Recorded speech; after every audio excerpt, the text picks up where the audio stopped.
Welcome, me early burlies. How are you doing? Yep, we're starting early today. So, all prepared for a slow start, personally, but, you know, I'll yap on for about another 20 minutes or so, and then we'll get into the news. You know how it is here. Welcome everyone who is in the chat already. Base Brit, Sawyer, Enjoyer, Johnny, how are you all doing? How's your day going? What's going on? Yeah, whole bunch of stuff this weekend, so much news, just a crazy amount of news to try and get a handle on. So I've been doing my best to collate that. And I have, oh, I've just realized we're in emote only mode. Sorry. Sorry. You're right. You're right. Sorry about that. All right.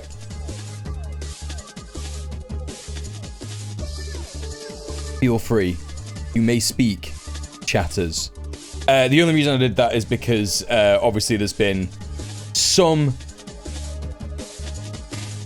people looking to get people banned and whatnot, and you know what those kinds of guys are like. They're like, we're gonna just post loads of stuff in djmuel's chat while he's offline and then report him and be like, look, he doesn't moderate his chat, so I just put it in emote only mode. So I'm gonna be doing that. After most streams until this recent wave of cancel culture from the right dies down. So there you go. Thank God I had a jail emote. Yeah, I would have totally forgotten. I would have been like, why is no one chatting? What's going on? But I also was prepared to be like, yeah, I'm starting early. Not many people are here. Like, like I get it. Like maybe some people are still finishing work or they're at work or whatever. You know what I mean? So, you know, there you go. Morton, welcome in as well. How are you doing? Much good green news. Well, I didn't actually get too much on the green news, but yeah, like I got there's loads of stuff. There's loads of stuff going on. Loads of good news, loads of bad news, insane stuff, generally speaking. Middle Earth Marxist, how are you doing? Welcome in. Yeah, the work never ends. Poor boy soul, how are you? Ludo it's good to see you as well.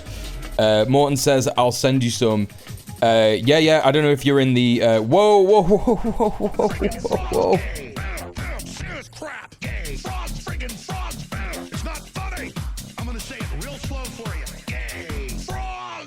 Oh my god, Kairos, thank you so much for the raid. How are you doing? Holy shit, I've only just started, man. How are you doing? Welcome in, raiders from Kairos. Please go and follow Kairos. Rev, a great lefty streamer. How are you doing? How was your stream today? What were you up to? Welcome in. Don't know me, my name is djmuel. I'm a leftist political streamer from the UK. I'm a housing activist, anti-fascist. Yeah.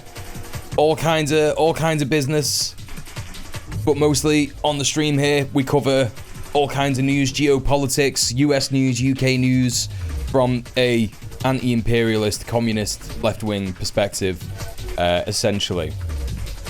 So welcome in if you don't know me already. Gala Manu, hello, good to see you. Kairos, then you'll start with a blast. Yeah, that's right. I love it.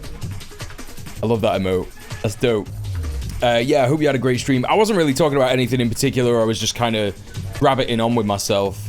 Gary Stevenson, Gary's Economics, confirmed as guest for Bold Politics with Zach Polanski.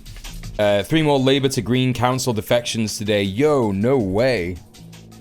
We're currently tied with Lib Dems. Yeah, I saw that. I saw that the Greens in the UK were tied with the Lib Dems. Which is just crazy, right? You know, conservatives are losing support and people are going to reform. That's just how that's going to go. And Labour will probably continue to lose support if the Greens and the support for the Greens grows. Yeah, no, it's really not bad.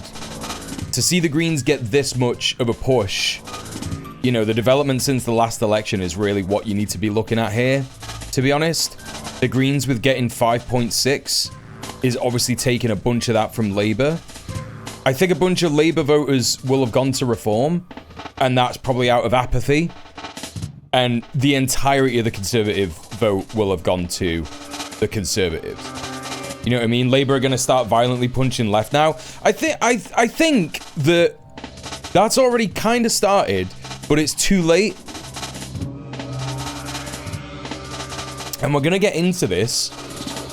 Oh, you mean punching left? Oh, sorry. I thought you meant leaning left. Yeah, they're going to be attacking the left. Yeah, and it'll be the end of the Labour Party. Yeah, that's also my prediction. I do think that they are going to try and have some more left-wing commentary to try and save face. But as we'll get into later on, I think Keith's done. I think Keith's done for, chat. It's Prime Minister's Questions tomorrow, I think. Is it every Tuesday? And I think that we're going to get some pretty interesting clips from Prime Minister's Questions on in Parliament on Tuesday regarding Keir Starmer's relationship with Peter Mandelson and Peter Mandelson's relationship with Jeffrey Epstein, and how apparently I don't really care if this isn't true or not, because it's funny to just imagine. I don't know what the source for this was or who the source for this was, but I saw someone report recently that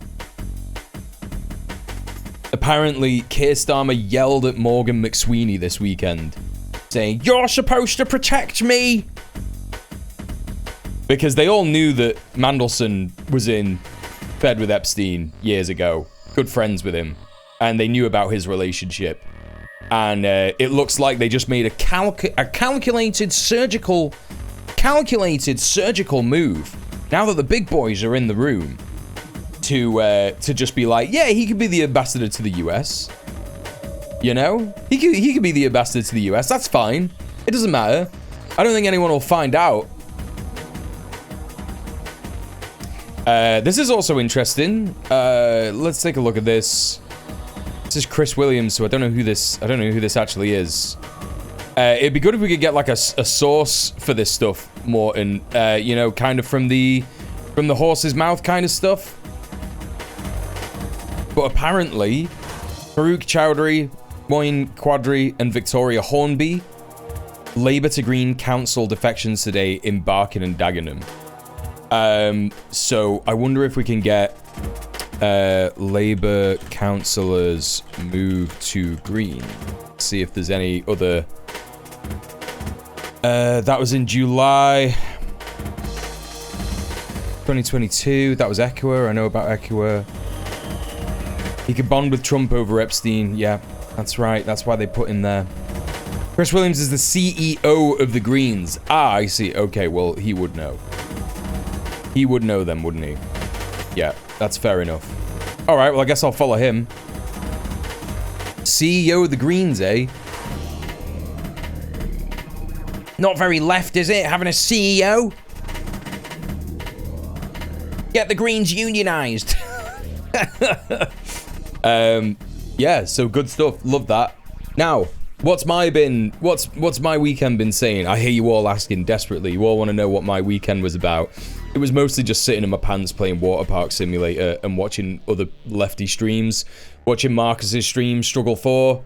Watching Rhizome. Watching Shaun the Black. That was it, really. I don't think Rhizome was on this weekend. I can't really remember. Watched a little bit of Hassan. Hassan's stream is just so hard to watch at the minute because there's just so many people rage baiting him, and it's proper stressful, you know what I mean? It's like I can't be doing with watching him respond to all these people being like, you're gonna get killed, look after yourself, etc, etc.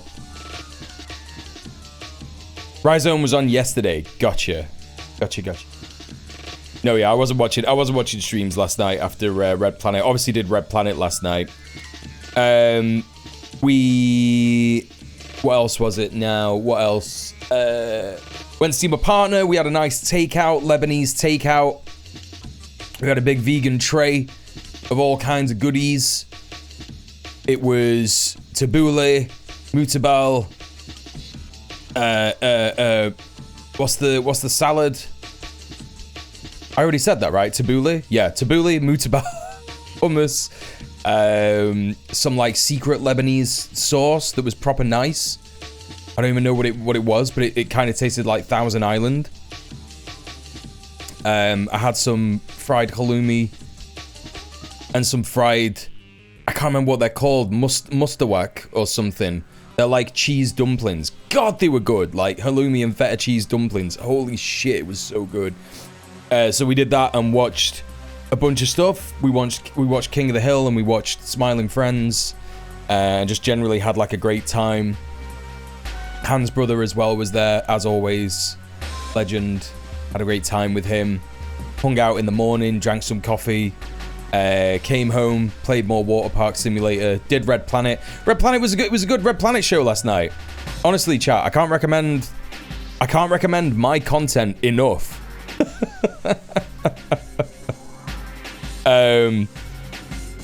Please go and follow, if you aren't already, Red Planet Live. I did notice some of you in the Red Planet chat last night, which was really good to see. Obviously, there's regulars who were there most streams. But yeah, please come and support Red Planet. Like it was a good show, and we're building back up to be a lot better at the minute.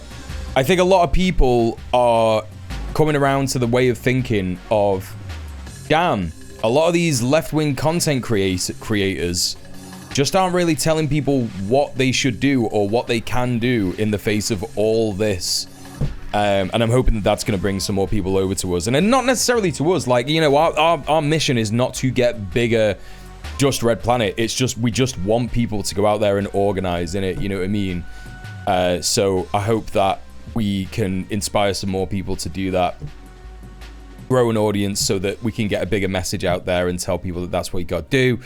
And yeah, I just think that that's, yeah, super important. And I think we're going to see more and more people frustrated with left-wing content creators. You know, I think it started with left-wing content creators on Palestine. I think the current, I mean, I've seen the comments on Philosophy Tube's new video. It's crazy. Because as soon as I saw the stuff about her just saying indigenous slur over and over again, and like not really speaking to any indigenous scholars about the subject matter that she was talking about, which was the genocide of indigenous people in America. And I just saw all the comments, like, if you just go to her latest video, like, all the comments are just like, yeah, but talk about Palestine, though. Yeah, this is exactly what happened in Palestine. Yeah, why are you being so racist, etc., etc., etc.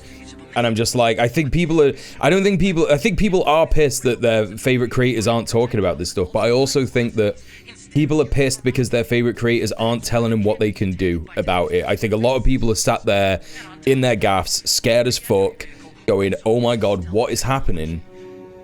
And no one, not one of these like bigger creators is being like, hey, go to a DSA meeting, go to a ICE community defense meeting, go to a Palestine protest, speak to some people, you know, speak to your neighbors, join your local tenants union, join a trade union, etc., etc. I think that people are getting a little bit frustrated that really basic baby's first organizing advice isn't even really being promoted by major content creators. I don't even really know if I could tell anyone. I don't even know if I could point to anyone who does that, other than maybe Cav does that. I don't. But even then, I'm like, does he? I don't know if he does. And that's no shade to Cav. Like, he's a lot better than some other people. Like, Noah doesn't really do that. I think Hassan might be the only person who like actively goes to protests and goes to and tells his, I don't even know if he tells his chat to go to meetings and stuff like that and go to protest. I mean, he definitely says go to protest, keep yourself safe, etc. I've seen him do that, but yeah, I think that that's where we're at, right? I think that that's where we're at with content creators, and you know, Red Planet has been trying to do that for the last 3 years. There seems to be the curse of becoming larger as a leftist YouTuber. You get on Nebula, suddenly you have a financial incentive to be uncontroversial on certain topics. I mean, that's the thing. Like, that's why you can never... You have to look at people's material reality and material conditions. Like, you come to my stream and you look at, like, you can see how much money I'm earning every week. You see it right there. You know what I mean? Like, that's where I'm at. And what am I talking about all the time? Go outside and organize. Go to your first Palestine protest. Go to your first just anything protest, as long as it's not a Fash protest, you know? And yeah, I think that you just can't compromise your... I think that Hassan has actually done pretty well remaining independent. And it's wild that he's got that much money, and, you know, he's still much better on a lot of things than most of those other creators who are just so weak on it, right? Like what is the Nebula shit worth? Like, what is it worth? Because it's like, it's Nebula, and it's also, you know, with Philosophy Tube in particular, it's also, you know, the incentive to work for Disney, but Disney is BDS. But then you got to look at Denise Go, and that was discussed when we covered this stuff, when we watched the Tabernacle video. Anyway, I'm kind of getting a little sidetracked here. Indian isn't even the name of people from Bharat. It's just it's just always been what Europeans have misnamed places they, quote, discover, where people have lived for millennia. I'm with you. Wait, what's happening? I had to do something. Nah, nothing crazy's happened. It's all good, don't worry. Hello, Naptaker, how are you? Hello, Mr. Dank. How was your weekend? What's going on? Hello, Sorka, how are you? So, yeah. Where was I? What was I talking about? What was I talking about before I started talking about that? Red Planet. Red Planet was good. Red Planet was good. Please follow Red Planet and support us. Go to the Patreon. And just, like, join the Patreon. You don't have to become a member. You don't have to pay. You could just go and press follow or become a free member, I think it's called. I think we allow that. I'm pretty sure we allow that. So, yeah. Give it a go. Gonna get some garlic and ginger. Nice. Can't wait to hear what you're making with it. That's great stuff. Stuff that I've cooked this weekend. Threw together a roast yesterday with some potatoes that my nan grew in a back garden. Easily the best potatoes I've ever had in my entire life. Oh my god. My skin hurt, could barely focus. I'm sorry. Don't worry. You never have to apologize for that. Poor boy's soul. Never have to apologize for that. Like, completely understand. Yeah, food that I made. What did I make on... I didn't make any food on Friday, actually. I just kind of, like, got a takeaway. Just got a burger on Friday. But yeah, yesterday, threw a roast together. I got some fish going today. That's very exciting. Gonna have that with special spicy tomato sauce. On your nan! Good on your nan! Yeah, my nana is absolutely mental when it comes to growing stuff. Psycho. Oh, wait, what? I didn't even put the go live announcement in the Discord. Holy shit. Well done, everyone. Well done, everyone, for getting here for the early stream, even though I didn't even say in the Discord. That alert was a bit late. You mean the alert for the what I've just done now in the Discord? That's why I was 12 minutes late. Hey, listen, no, you weren't. Like, I was early. That's the thing. You don't have to, you know. It's all good. Today I learned that the name of the Indus River in other languages includes Sindhu, Sengachu, Abyssine, Hindu, and Shendu. The name Indus itself is derived from Sindhu, and the river is also known as the Mehran. Every day is a school day. I did a big chili yesterday, had lunch the day before with a friend at an underwhelming Thai restaurant. That's sad. That's very sad, and I'm sad to hear it.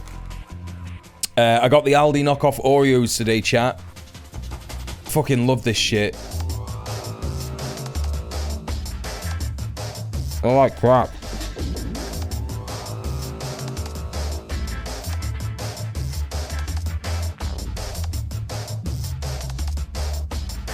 Just absolutely banging.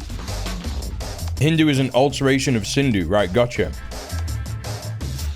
Making a pot of congri right now. What the fuck is that? Or is that like Dutch, German stew?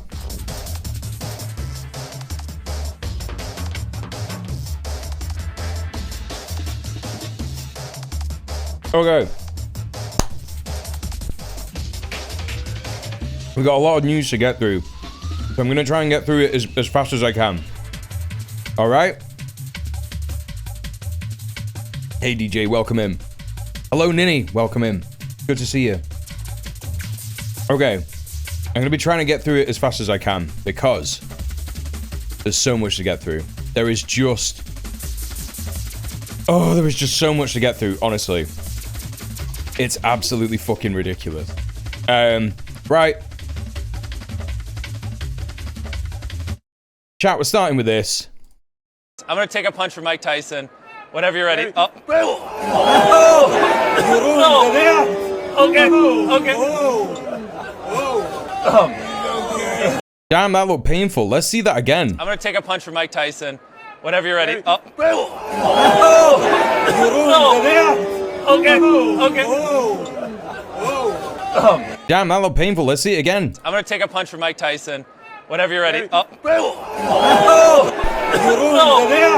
Okay. I'm going to... Damn, that looked painful. Let's see it again. Take a punch from Mike Tyson.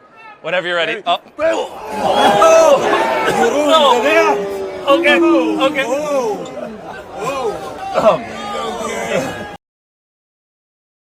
All right. All right, what we chucking in first? Chat, the Kirk posting will continue until morale improves. Of Charlie Kirk. Let's take a look at this report from BBC. There's been so much speculation over the weekend about whether Charlie Kirk shooter was transgender. First Charlie Kirk shooter was leftist, and then the Charlie Kirk shooter was transgender, and then the shooter's friend and roommate was transgender, and then had transgender friends who was telling him to do it and told him to kill Charlie Kirk. Yeah, just like completely insane stuff.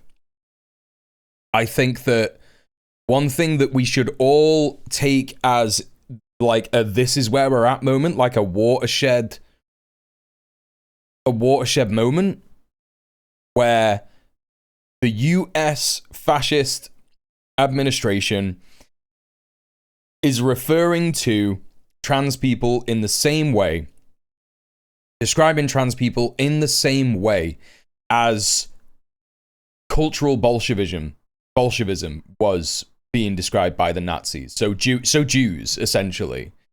Jewish communists. And now it's transgender communists. Because they can't say Jewish, so they have to say... What's another very, very small minority in this country? Transgender people. Okay, yeah, we're going with that, right? Now? Will the BBC mention the name of Melissa Hortman or just keep blasting their special Nazi boy? I don't even know. I feel pretty bad because I don't know who that is. Melissa Hortman? Oh, yeah, of course. Yeah. No, of course they won't report on the lawmaker that was killed by the fucking apartheid South Africa fascist piece of shit a couple of months ago. Of course they won't report on that.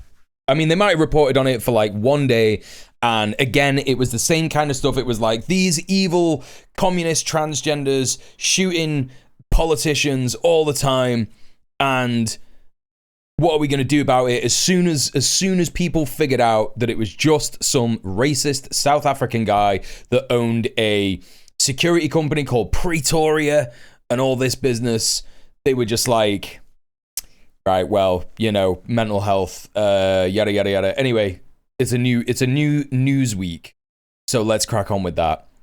Yeah, as I said last week, it's absolutely bizarre that the BBC and Sky News are reporting on this stuff, as most people in the UK just don't know who Charlie Kirk was. And if you introduce a person, like my stepmom last week, for example, was like, who's this Charlie Kirk? And I was like, oh, he was a Nazi. And he just used to go around and just say like the most horrible, disgusting and depraved stuff that you can imagine. I told her about the 10-year-old taking a rapist's child to term. I told her about the things that he said about Jewish people, Jewish money in Hollywood, etc., etc. I didn't even have to say anything other than that. And she was just like, you know what?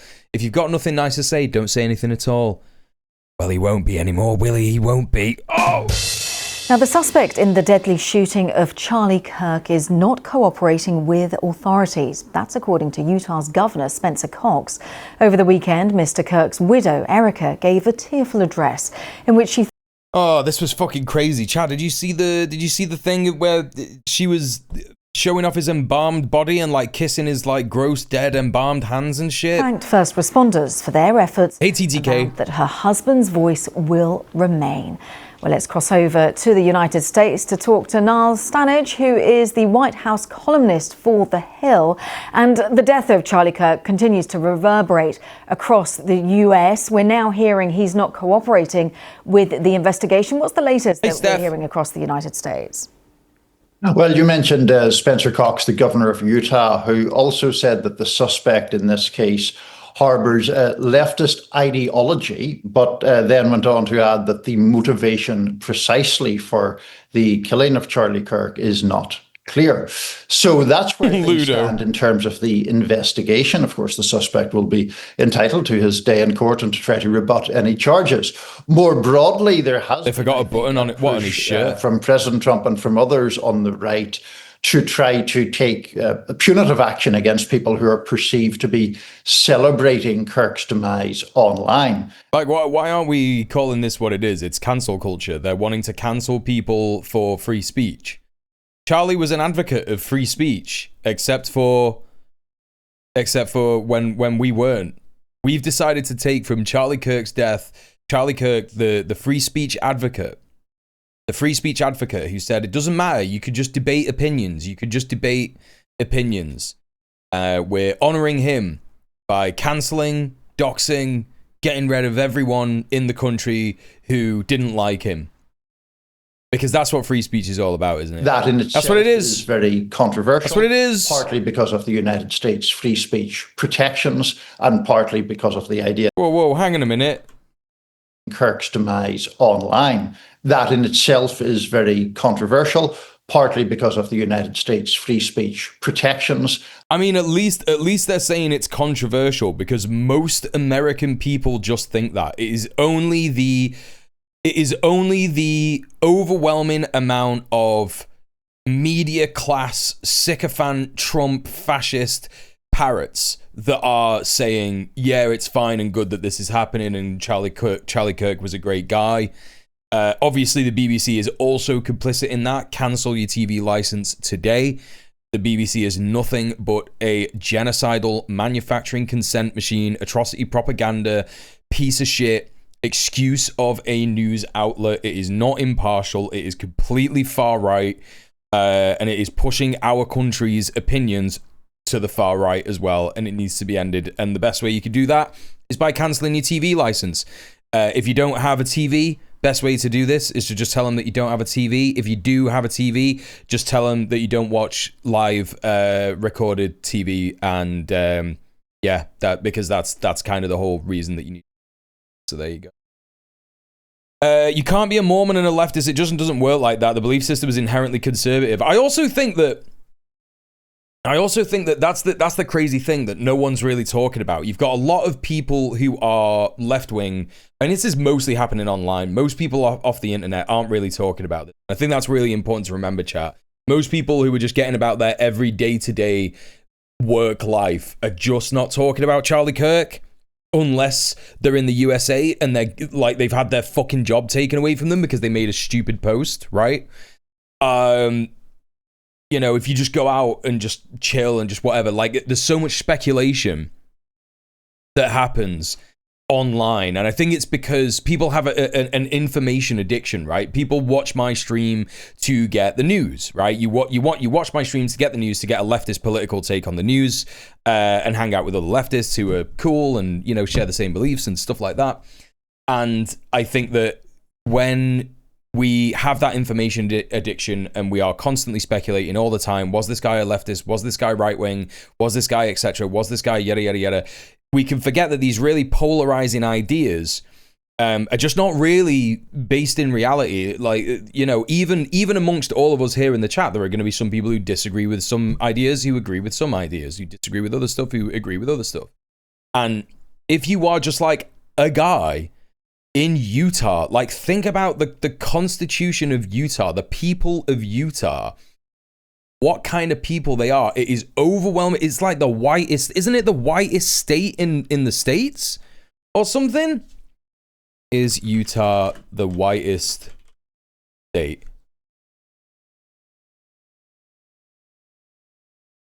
Whitest states. West Virginia and Maine are the whitest states, apparently. Okay, fair enough. I was wrong about that.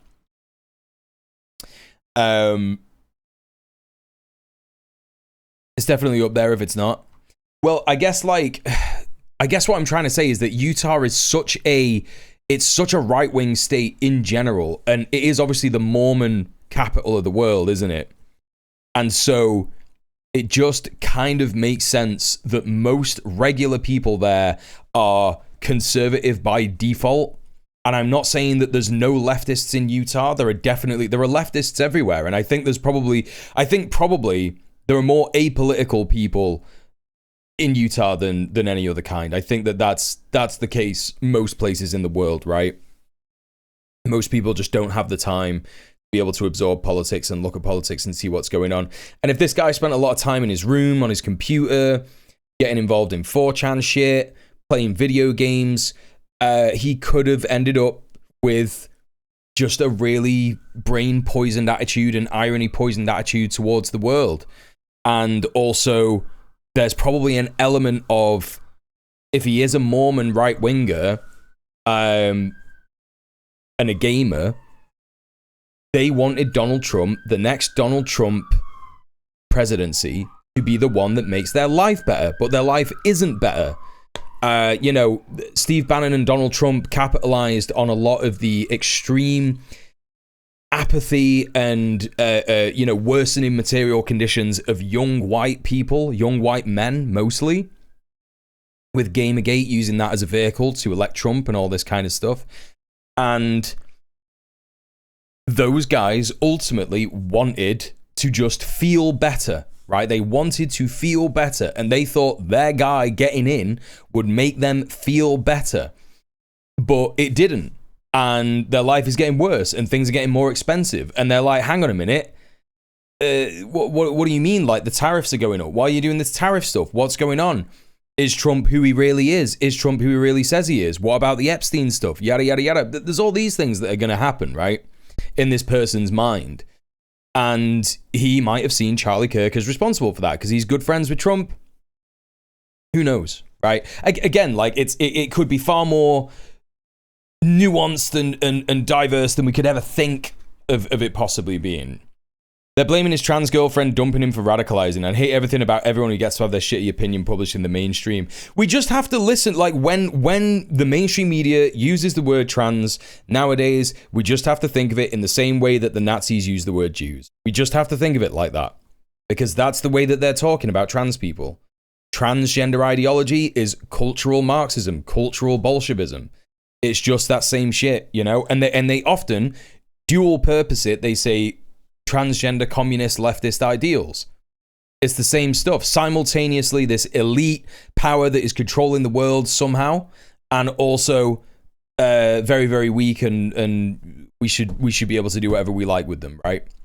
And partly because of the idea that this is a partisan push from the right to punish people on the left, and the fear that that may become... No, he did, Ludo. That's right, yeah. And when it comes to, we obviously saw his widow Erica give a really tearful, understandably, expression of just her sadness and about the tragedy. Yeah, the Bella Ciao thing is interesting. Lots of people are saying things like, oh, well, that means he's a leftist. But then there are some people who are like, well, in Nick Fuente's community, they say Bella Ciao all the time. And it's kind of a joke. They kind of have remixes of Bella Ciao, where they're like, yeah, we're reclaiming this from the left. And I just don't think that we can, I don't think we can say anything. I think this is it. I think it's like, I think that the easiest way to understand this is that Charlie Kirk is a person who went around and said awful things, right? And he got shot, and it might be because he just said awful things. I think the way to remember, the way that fascists are moving nowadays, they're not really like the fascists of the 1930s and the 1940s, because everybody knows that fascism was wrong. So no one's outwardly being like, yes, I'm a fascist, this is what I think and this is what I believe, because everyone will be like, that is heinous. So what they do is they say, well, I'm just doing debates and I'm just sitting there and I'm just being really calm and I'm saying transgender people should be eradicated and black people are just, they just love crime and shit and like yada yada. I saw a clip of a guy called Rage, this black streamer. I was watching it on Sean's stream yesterday or the day before, and he was being baited by this like horrific piece of shit Fash in his Discord, who was just like, you know, talking to a black guy, a black streamer, saying things like, you need to sort yourself out and get better. Like, you need to value work and value education more, bro. Like, that's just what you've got to do. And he was being like so calm, and you could see Rage getting mad as hell, because that's the thing. When people who this stuff doesn't affect talk calmly about subjects that'll never affect them, like a cisgender guy talking about trans stuff, like a white guy talking about black society, black issues, all this stuff like doesn't affect him emotionally, so you could just say whatever you like. And then obviously the person who is marginalized is gonna get mad, because it's like, how dare you talk to us about our shit in this demeaning tone? And it's goading. Like, that's what it is. It's goading. They are trying to goad people into a reaction. And I think that's why they're so desperate. I think that most people knew that this would happen, or something like this would happen to Charlie Kirk. And that's why they're desperately trying to make it about leftists, because they're like, oh yeah, no, it finally happened. The thing that we wanted Charlie Kirk to make happen, it happened. She has vowed to continue. We wanted him to make people so mad, because there's nothing more infuriating than a guy just sat there saying the most heinous and depraved evil shit that's been debunked 700 times over the last 10 years as he's been debating it. Like, literally, ever since fucking Charlie Kirk came out saying all this shit, there were so many debunked videos. You could check out loads. There's loads on the internet. Charlie Kirk debunked. Charlie Kirk debunked. Charlie Kirk lies about, etc., debunked. And it's the same for all these debate pervert fascists. Like, XYZ debunked. XYZ debunked. Steven Crowder debunked. Steven Crowder won't debate Sam Sader because he knows he'll get owned in the marketplace of ideas, yada, yada, yada. And I think that, when it's been debunked so many times and he's still there, sat there looking smug as hell, just going like, nope, that baby will be brought to term. It's a disgusting, evil, heinous thing. You know what I mean? Disgusting, evil, heinous thing. And it winds people up. It winds people up to the point where they may do violence. Like, absolutely, I can see it happening. But again, we just don't know. Like, that's the basics of it, right? That's the basics of it. We just have to take, like, why Charlie Kirk? Was it just like a random person or whatever, or was it not? Was it just like, oh well, that guy's here and I see him as a representation of everything I hate about Trump, so I'm gonna kill him. Hello Prince, how are you? Welcome in. Some Groper playlists have Bella Ciao remixes on. It's bizarre. Yeah, no. From what I've read recently, it does seem to be because they want to reclaim it from the left, even though it was never the right to begin with. While partying with some friends in VR over the weekend, someone played Bella Ciao for us to use as a drinking song. I know that dude isn't a groiper. I mean, that's crazy that they used it this weekend, Mr. Tank. That's crazy. It's pretty common in my part of Europe because it's associated with communists and partisans. Yeah. We play it here in the UK and we're not even really near Slovenia. Many fascists don't believe they're a fascist because fascist is the bad thing, but they're in the right. Or fascist is a word used to dismiss their beliefs. Yeah, correct. Yeah, that's it. Hey, Pecors, how you doing? Welcome in. All right, let's carry on. Also, hi, Libby Rotting. Welcome to the stream. How are you? That we will increasingly potentially make that discourse across the United States, which is already so divided. Will that amplify that, or are we hearing that both sides of the divide want to kind of bring about a more peaceful discourse, if possible? Well, setting aside the delicate matter of what Charlie Kirk's widow decides to do and what views she seeks to put forward. That's right, Ludo. There is, I think, a general awareness that the rhetoric of American politics has grown very, very angry and very, very toxic.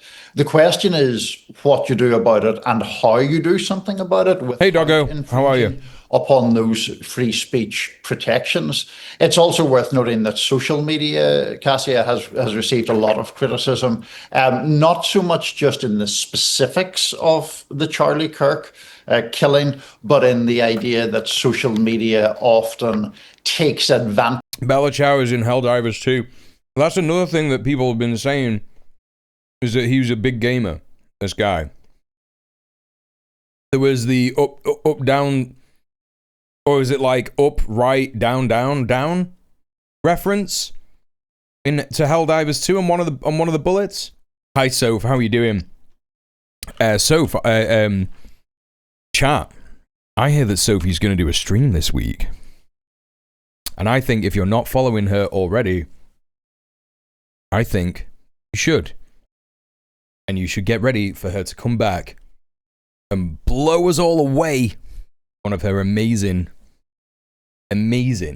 streams. So, get ready for that. Go and support our Soph. I'm very excited. For a sec, I was like, is the news cycle going to move on from this before I get my vid out? But now it's non-stop. It just doesn't stop. I mean, I think this is from today. Yeah, 5 hours ago. So, insane stuff. Let's take a look at this guy. I don't know who this guy is, Dr. John Campbell, but he's talking about this Charlie Kirk memorial that happened in London yesterday. Welcome to this video. It's not a normal video today, but I was down in London over the weekend and I went to the Charlie Kirk memorial service commemoration. Hey, Tarika Bori. Started off in Whitehall by the statue of Field Marshal Montgomery, and ended up in Parliament Square by the statue of Winston Churchill, which was a particular favourite of Charlie's. So this is just... What are you on about? My impression of it, just some video I took when I was there. Not particularly good sound, not particularly good video, but it was a remarkably... I don't know if it is the Fash March, Soph, because this was uploaded 17 hours ago. It might be. So for you, those of you that would like to watch this, then I'm going to play it now. So this was the start of the commemoration in Whitehall. Pretty well attended. I'm guessing 2,000 people there, maybe. Oh no, it is. Soph, you're right. It is obviously from the Fash March. There's just no shot that Charlie Kirk brought 2,000 people to London on a random day. Although that bus is moving, so I don't know.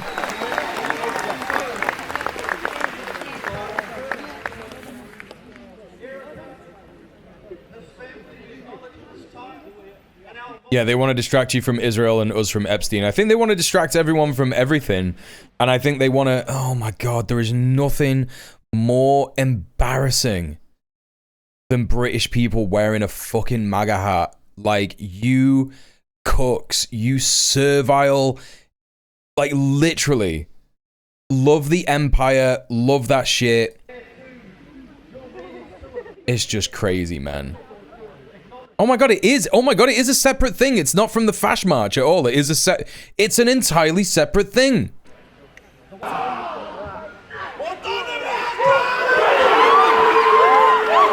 The group from New Zealand who performed the haka. Oh, it's the Destiny Church guys doing a haka again. Might seem a bit strange, but at the time I did find it really quite highly appropriate. Wait, hang on a minute. All these people are doing the haka? Wait, so all these people... Wait, are all these people from New Zealand? Are all these... Like, there's like a contingent here of like 20 people who are from New Zealand. I'm figuring out what this is. Okay, I know what this is. I've figured it out. They flew in a bunch of people for the Fash March in London on Saturday. They're not just going to spend one day in London, are they? They're going to be like, yeah, let's make a week of it. Let's make a weekend of it. It's got to be that, right? Why does that guy have the world's longest rat tail? I don't know, man. They literally pay to send their people everywhere. Whenever there's a protest, they hire private buses. I think that's all that... How do you do a haka? Okay, well, first of all, that's not how you spell it. I mean, as far as I know, you're not really supposed to do a haka. It's spelt like that.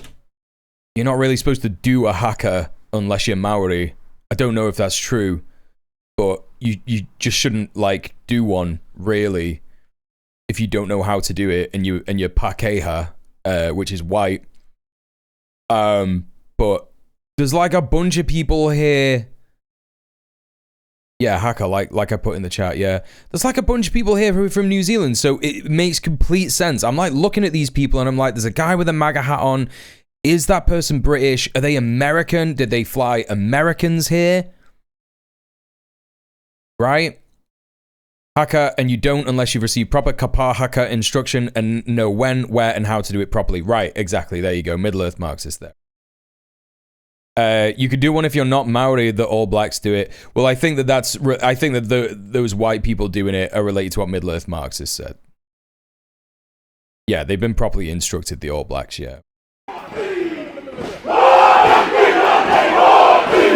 There's a huge amount of Kiwis here, man. There's a huge amount of Kiwis here. Dude, there's like 20 Kiwis, maybe 30. And then there's like going to be 40 Belgian people that they flew over from Belgium, 40 French fascists. You know, there was even Fash from Colombia there. Okay, I'm understanding all of it now. It's a global gathering for fascists. It was like, we're going to London in the weekend. Tommy Robinson's paying for our tickets. Nigel Farage is paying for our tickets. There'll be a bunch of fucking old British white people there, but you know, I mean, these are all old anyway. It's just all like, it's just not a young crowd. You know what I mean? Anyway, okay, so that's it. Same people who mock the New Zealand lawmaker for doing the haka in Parliament. Yeah, absolutely, yeah. Yeah. Xenophobia United, yeah. Yeah, it was FashCon 2025, yeah. Why are fascists doing a Maori haka? Okay, so we covered this on Red Planet last night, but Middle-earth Marxists, you know, will know what I'm talking about. So a lot of these guys will be from a evangelical church called Destiny Church, and there's like, I think I saw Emi Raquette from People Against Prisons Aotearoa say that there's like 2,000 of these guys in Aotearoa. And it's just not representative of the Maori population whatsoever. They're all the most annoying people that everyone's ever fucking seen in their entire life. All other Maori fucking hate them. Yeah. And that's kind of what you need to know about him, essentially. Fast tourism industry was not in my 2025 expectations. I mean, they need to, it makes sense, right? They need to make it look like it's dead popular. Otherwise, it's a dying movement. You know what I mean? It's like, you know, you see the EPIM protests, and yeah, they've been going on for a long time, but they've tried to have copycat protests at migrant hotels all over the UK, and they just haven't been able to pull the numbers, right? And they have to make fascism look like it's not dying. They just have to make sure that everyone is like, oh no, this is a real and present threat. And I'm not going to say that all 100,000 people came from outside of the UK, because I think that would be so stupid to say. But there's definitely like a big contingent of people who came from outside of the UK. And I think that there's going to be a mixture of old guard fascists who are like 50, 60, 70. And there are going to be younger people who are apolitical and kind of washed away with what's going on, and they think that it's great. And, you know, there will just be people who are like, yeah, like raise the colours, or, oh, yeah, support Tommy Robinson, and I don't really know why, he's a British guy, and I don't know, I saw a post, right? I saw a post and I was like, oh my God, you know, the country's gone to shit and it's because of migrants, and they've never engaged in politics before in their life. There's going to be that amount of people. But also, like, conversely, like, you have to measure this against the... I mean, we're going to look at the United Kingdom stuff in a bit, but it's just crazy. It's all connected, right? The Charlie Kirk stuff and the Fash stuff in the UK. So that's what's going on here. Hello, Krill. My brain didn't connect this to this British thing. Yeah, they were all at the rally yesterday, yeah.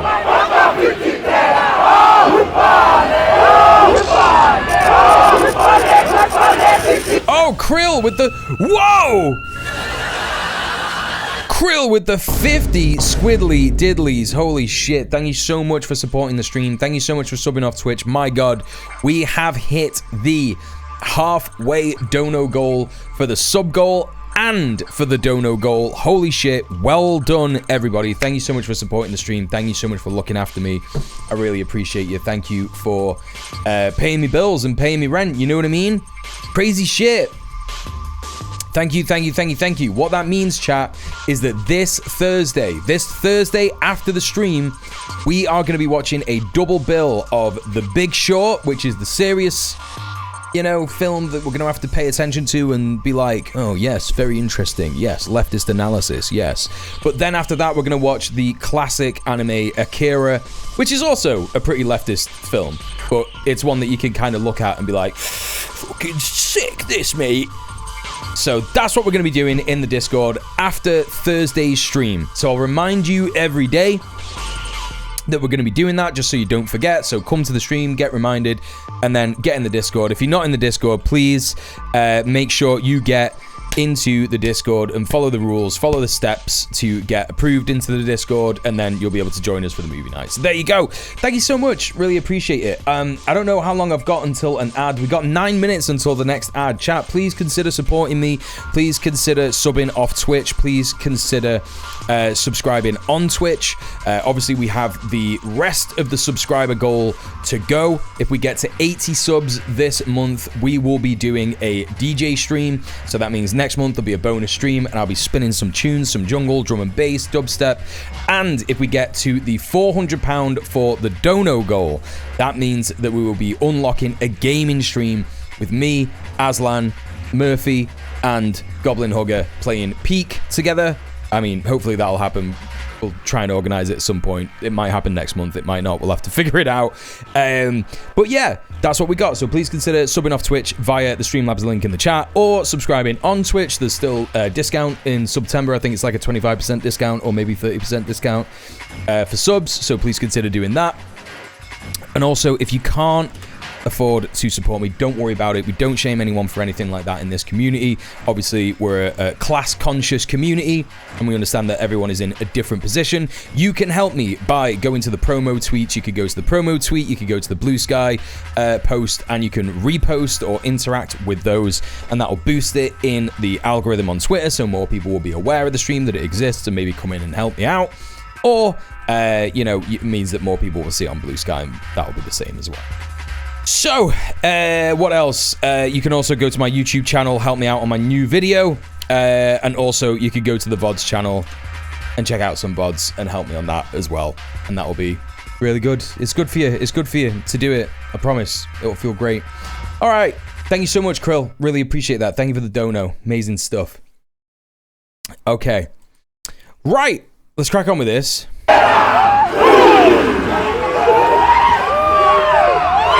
So we got another red cap here. Maybe that's another American. Charlie was not a hateful far-right bigot. Yeah, he was. Good Christian man, and his desire to help people pay. Good Christian man. To Christ. He did not hate anyone. He wanted to. Very, very, very tepid applause there. And if most people here are British, I think it's probably because they don't know who the fuck he is. And they're not Christian, right? There is this attempt to shoehorn in Christianity into British fascism at the moment, and I don't think it's gonna go well. I think that they're desperately trying to Yankify our politics in the UK. Yeah, they like Kirk, the horny captain guy. That's right. That's right. Yeah, I don't think it's gonna work. I don't think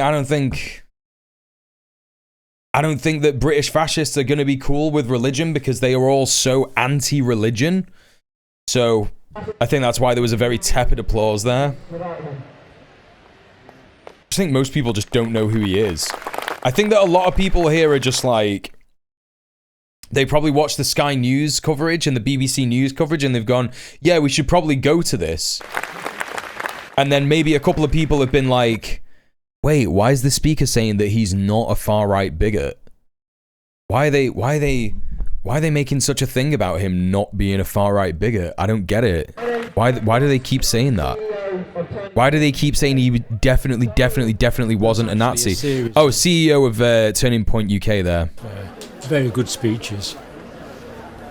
And then the rally moved off from Whitehall down into Parliament. Is that a picture of Trump after he just got shot saying fight, fight, fight? It is. The rally moved off from Whitehall down into Parliament. There are just so many non-Brits here. Square. And if you're watching in the States, that's kind of the centre of political power and symbolism in the United Kingdom. I think that this is mostly just like a collection of weirdos. Right? Okay, here's after the thing, after the event. It's good to see the combination of British and... or like a candle. This is a candlelit vigil. God, this is embarrassing. Another red cap there. The love Charlie had for his country.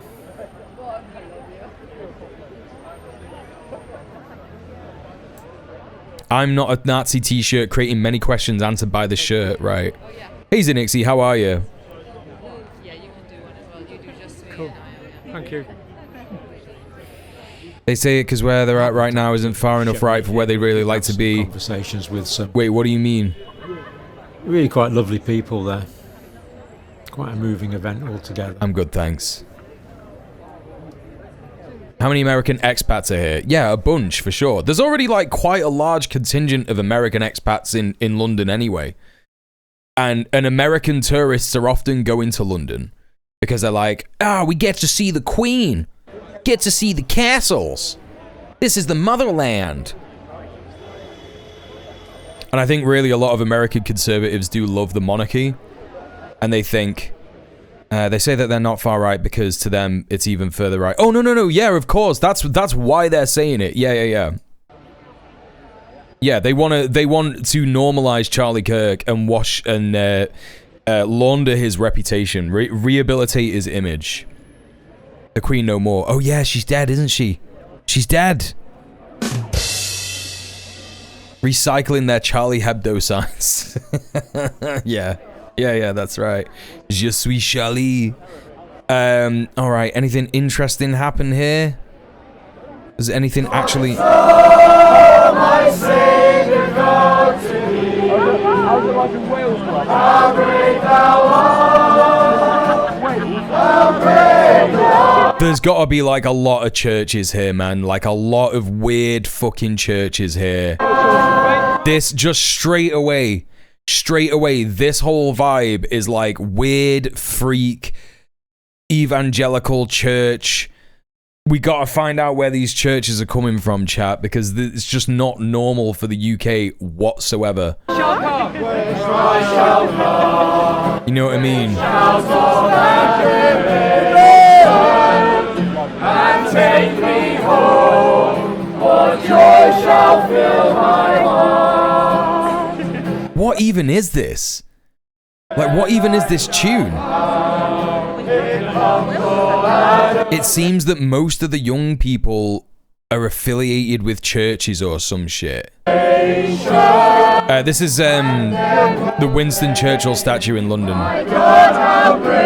Anything else weird happen? Anything else cringe? People doing some Nazi salutes? Is that what's happening? Flow,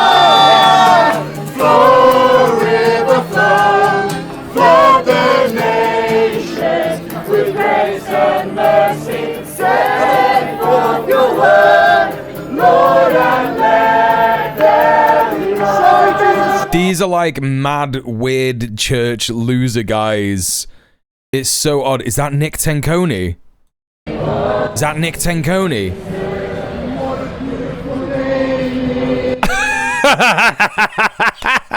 There he is! Oh, mate. Performative as hell. Okay, yeah, of course. This makes absolute sense. As I was saying on Red Planet last night, One of the last anti-fascist counter demonstrations I went on, Nick Tenconi was in Manchester. There was a small contingent of UKIPers, and they all seemed to have crosses. They all seem to have these big wooden crosses. And it's like, yeah, they have gotten funding from an evangelical church, maybe in the UK, maybe in the US, maybe it's got links to the US or whatever.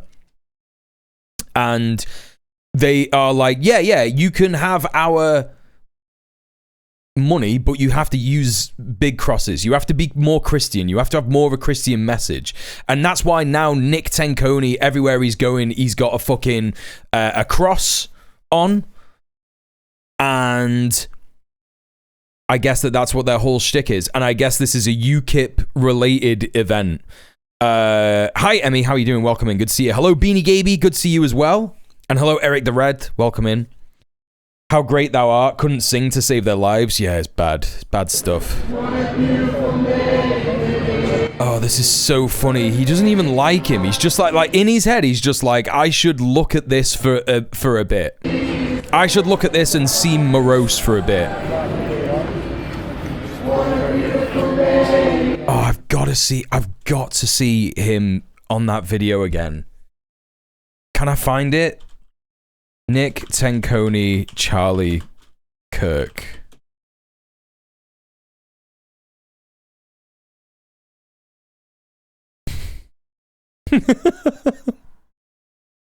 Oh man, I can't get on fucking Facebook. I thought it was gonna be. Surely I can get a better link than that. Is it on YouTube? Fucking Charlie Kirk, Nick Tenconi, Charlie Kirk.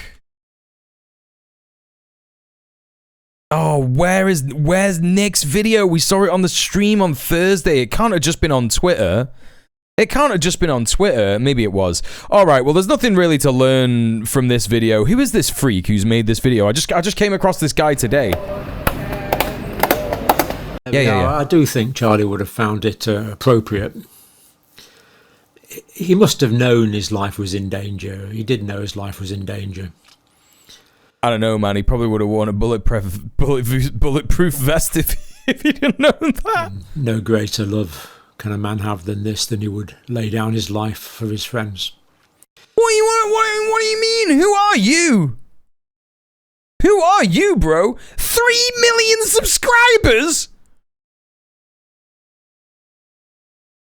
Why am I just learning about this weird freak? You're very... What? Who is this guy? Oh my god, he's a proper fucking COVID anti-vaxxer wrongin', isn't he? Oh, look at his fucking head. How embarrassing, man. How embarrassing. He's not going to be a doctor, is he? He is not going to be a doctor at all. International control agenda 9 hours ago. Vaccines and fertility, substantial threat 6 days ago. Unusual death cluster. Doctor hits conference hard. Increased cancers after mRNA vaccines. So he's just like a weird anti-vaxxer freak who is looking at things like this video here, births down, deaths up. He's looking at the, people will do everything. People will do everything to say that the material conditions that people are under at the minute have nothing to do with birth rates. It's all to do with COVID. It's to do with white genocide. It's to do with etc. All this like nonsense conspiracy wank stuff. But actually, it's fully because of people's material conditions. If I had good material conditions, there's every chance that I might have already had a kid, right? I just don't. I don't have the confidence that I would be able to financially support a child. I just don't. And the government isn't going to help me to look after it. So, I'm 35, man, and I'm not like a weird guy who's like, oh, kids, I don't want kids. Like, yeah, I'd love a kid. I was getting broody a couple of weeks ago, you know what I mean? It's one of those things. It's something that I've always thought about, but, and I've got my mates who are like having kids and shit, and it's like, what the fuck? Anyway, they're just anything, literally anything, to avoid discussing the actual material conditions. Luckily, all these cranks are like weird freak old guys. Just like, oh god, whatever, man. Okay, so that's who this guy is. That's why he's got that many workers, that many subscribers. Speaking of workers, which we weren't really, but anyway. Office Depot worker fired after refusing to print flyers for Charlie Kirk vigil. Cancel culture. Let's go, baby. Let's go. We came in for an order earlier to print a poster for a vigil tonight. Yeah, so for somebody that passed. propaganda. It's not. It's propaganda. I'm sorry. We don't put that here. Alrighty. So, what's your name? Carol. I'm print supervisor. I'm one of the managers. Yes. So, unfortunately, we do so not they print- say they don't print we don't political print- propaganda. No. So this is somebody that passed away a couple years That's ago. political propaganda, unfortunately. I'm So sorry. this is for a prayer tonight, for a prayer vigil. It's still propaganda, unfortunately. I printed What other makes it things. propaganda? Because he's a political figure, and I don't have to. Press. Yeah. Our general manager is going to be in on. Dude. I hate racism is such a fucking insane thing that people are not looking at when talking about this shit. Like, I might be wrong. This person looks black.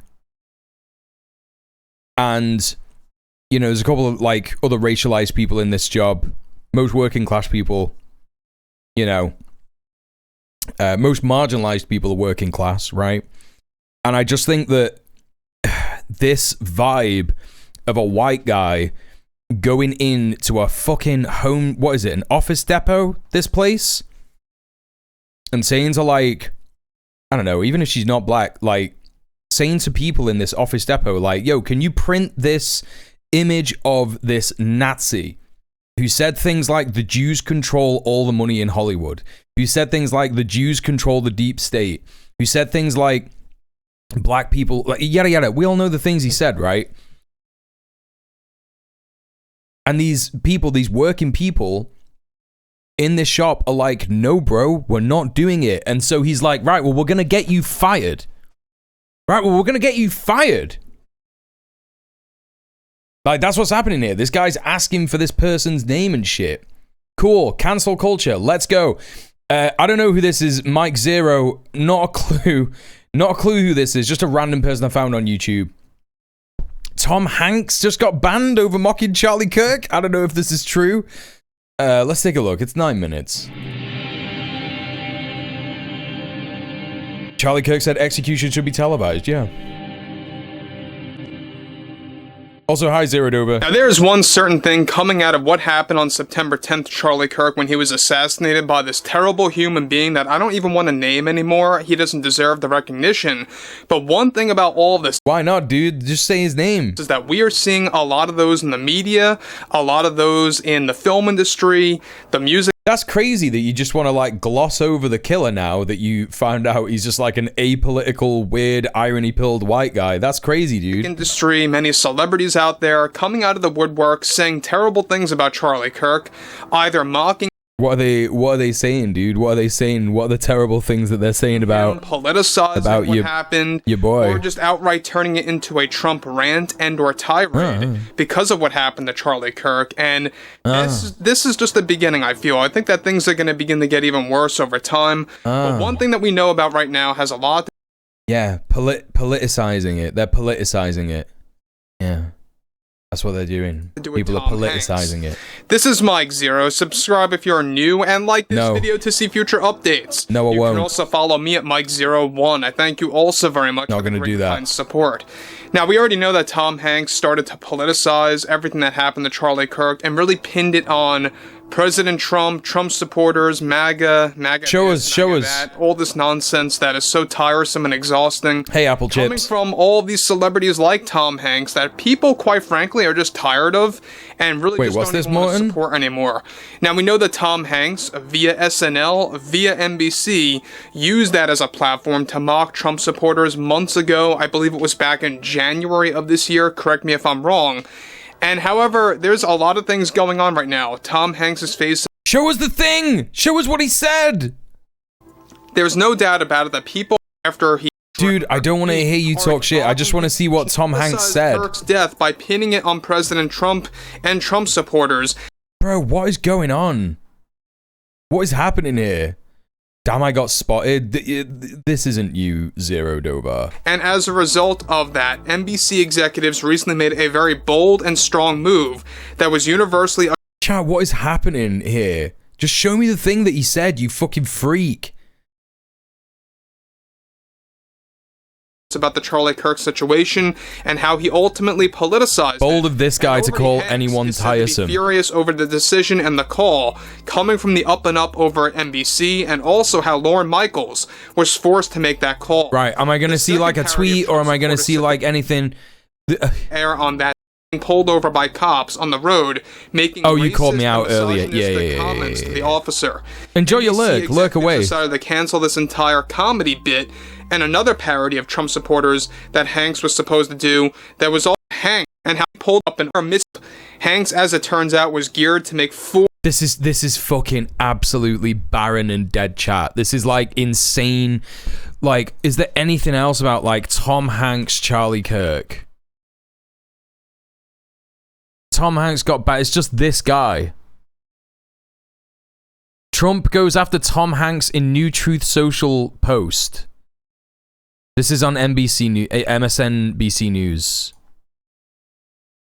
Tom Hanks. Well, shocker, President Trump. Hanks was set to receive the 2025 Sylvanus Thayer Award from the West Point Association of Graduates this month. The award was to recognize Hanks's work throughout his film career that supported, quote, veterans, the military, and America's space program. Let's be honest, Tom Hanks well deserving of this honor after starring and producing iconic works like Saving Private Ryan, Band of Brothers, Apollo 13, etc. But this past weekend, an alumni group in charge of presenting the award abruptly canceled the ceremony. Trump, of course, chimed in and applauded the West Point alumni group for Wait, what? Our great West Point, getting greater all the time, has smartly cancelled the award ceremony for actor Tom Hanks.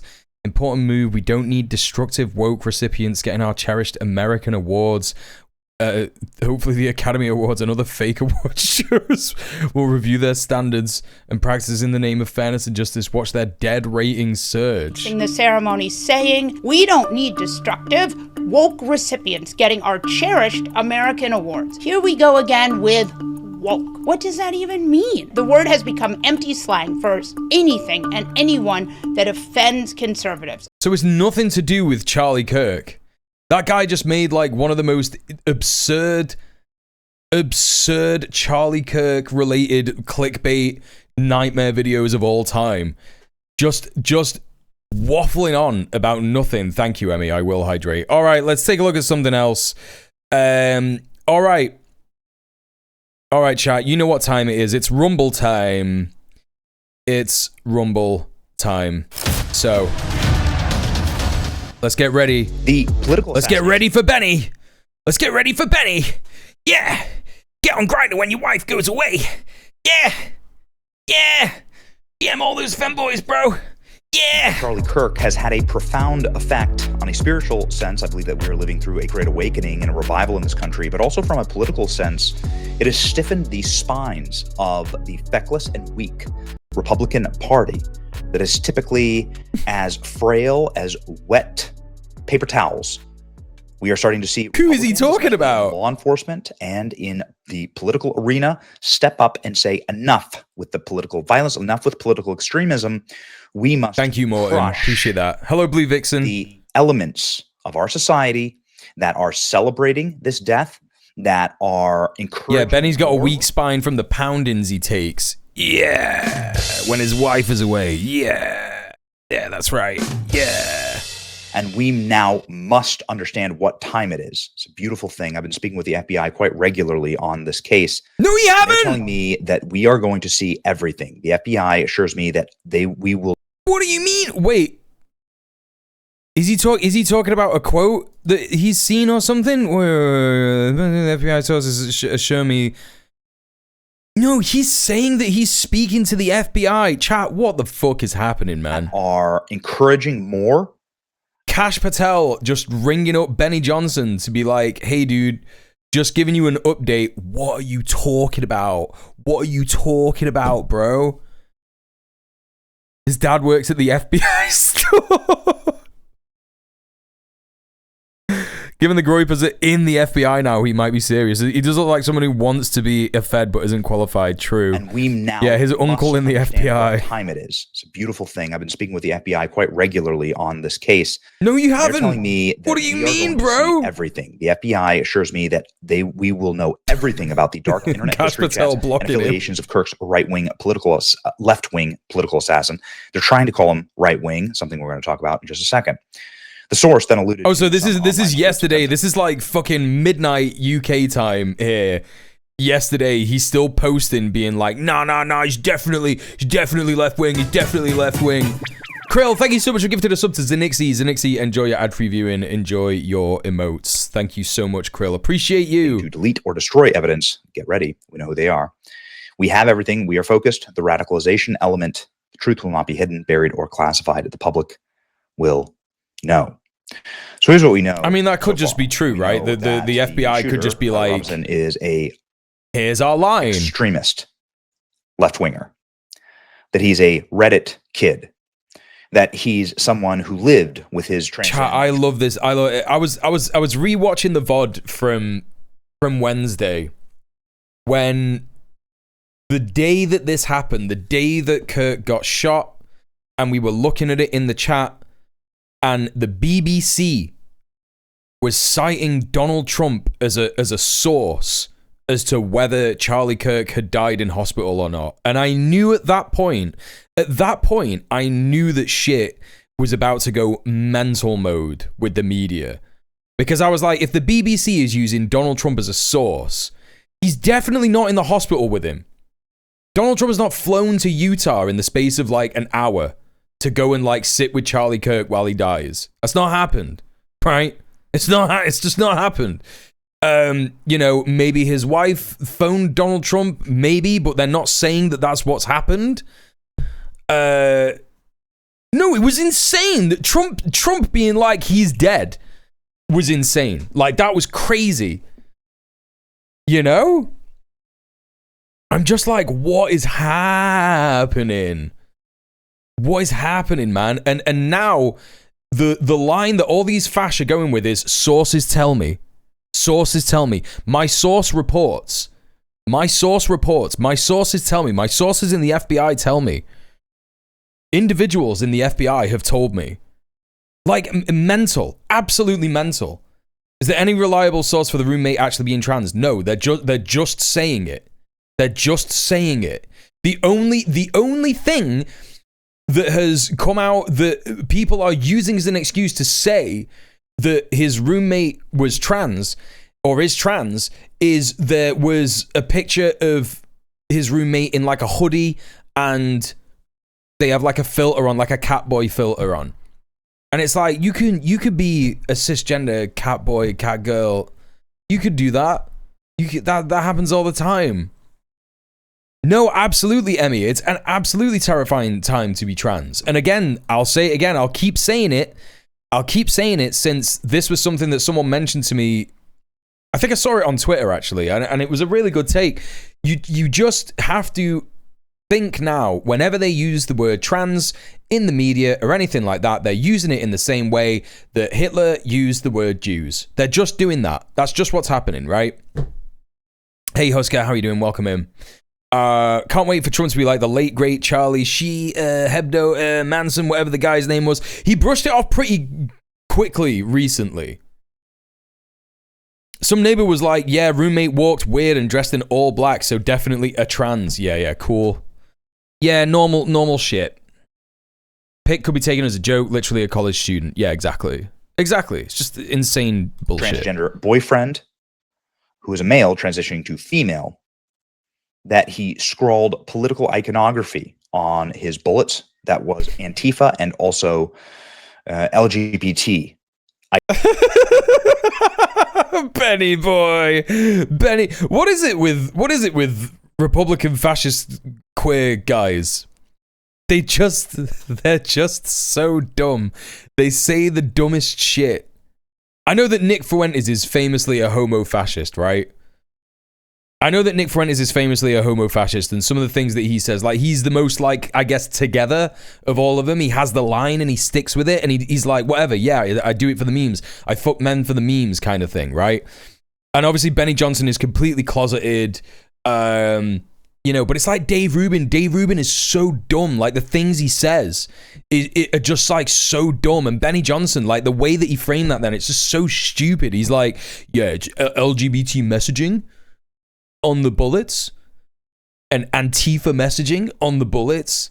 And it's like, no, actually, it's irony poisoned online, extremely online stuff that could be any kind. It could be politicized either way. Transgender boyfriend, who is a male. Misgendering a fictional trans person as well, yeah. That he scrawled political iconography on his bullets. That's it, political iconography. Also, political iconography is mainly imagery, right? Like the word iconography, a branch of art history, the identification, description, and interpretation of the content of images. So really, he's saying memes. And I don't know if he was intelligent enough to, like, turn it round like that, but whatever, man. LGBT iconography. Robinson's roommate has turned over all of their electronics to the FBI and has been outed here as an individual named Lance Twiggs. Oh man, they're just like spreading that person's name all over the internet. Like, this person is gonna get like hounded and doxxed and attacked and shit. This, of course, follows a spate of... So this is that one image of that one shooter somewhere. Where was that? I don't know. Was that the one? Was that like the latest one that happened? Is this the Colorado one? And they're like, trans people and advocates. Come on, man. Transgender shootings, mass shootings. Like, again, like, let's do it, chat. Let's just do it right here on stream, right? Let's just do it right here on stream. Let's move that.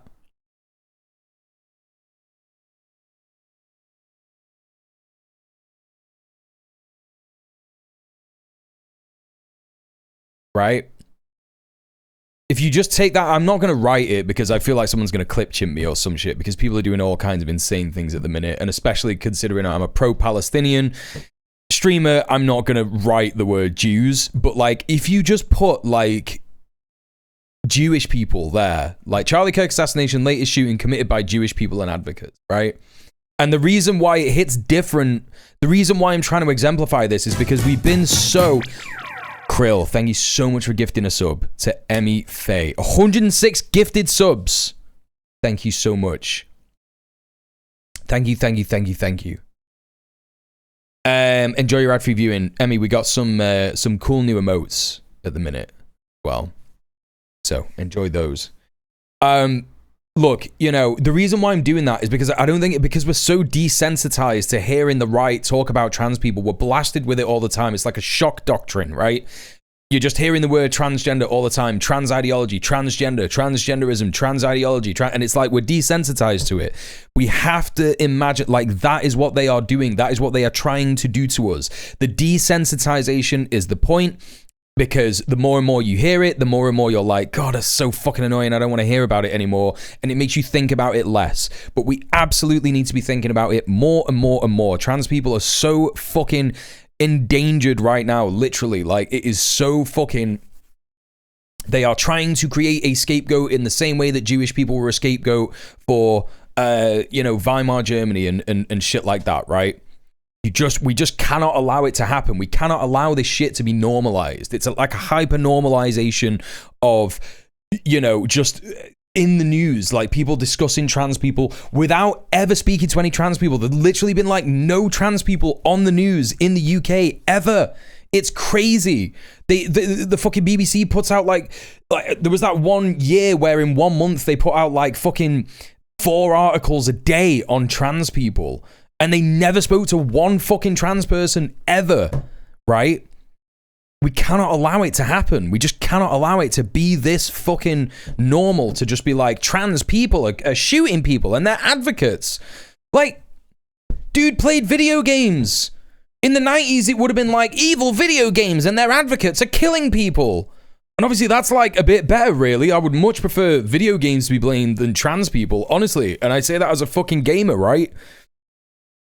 But you could say the same about fucking anything. Like, he was on the PC a lot. The internet as a concept radicalized this guy.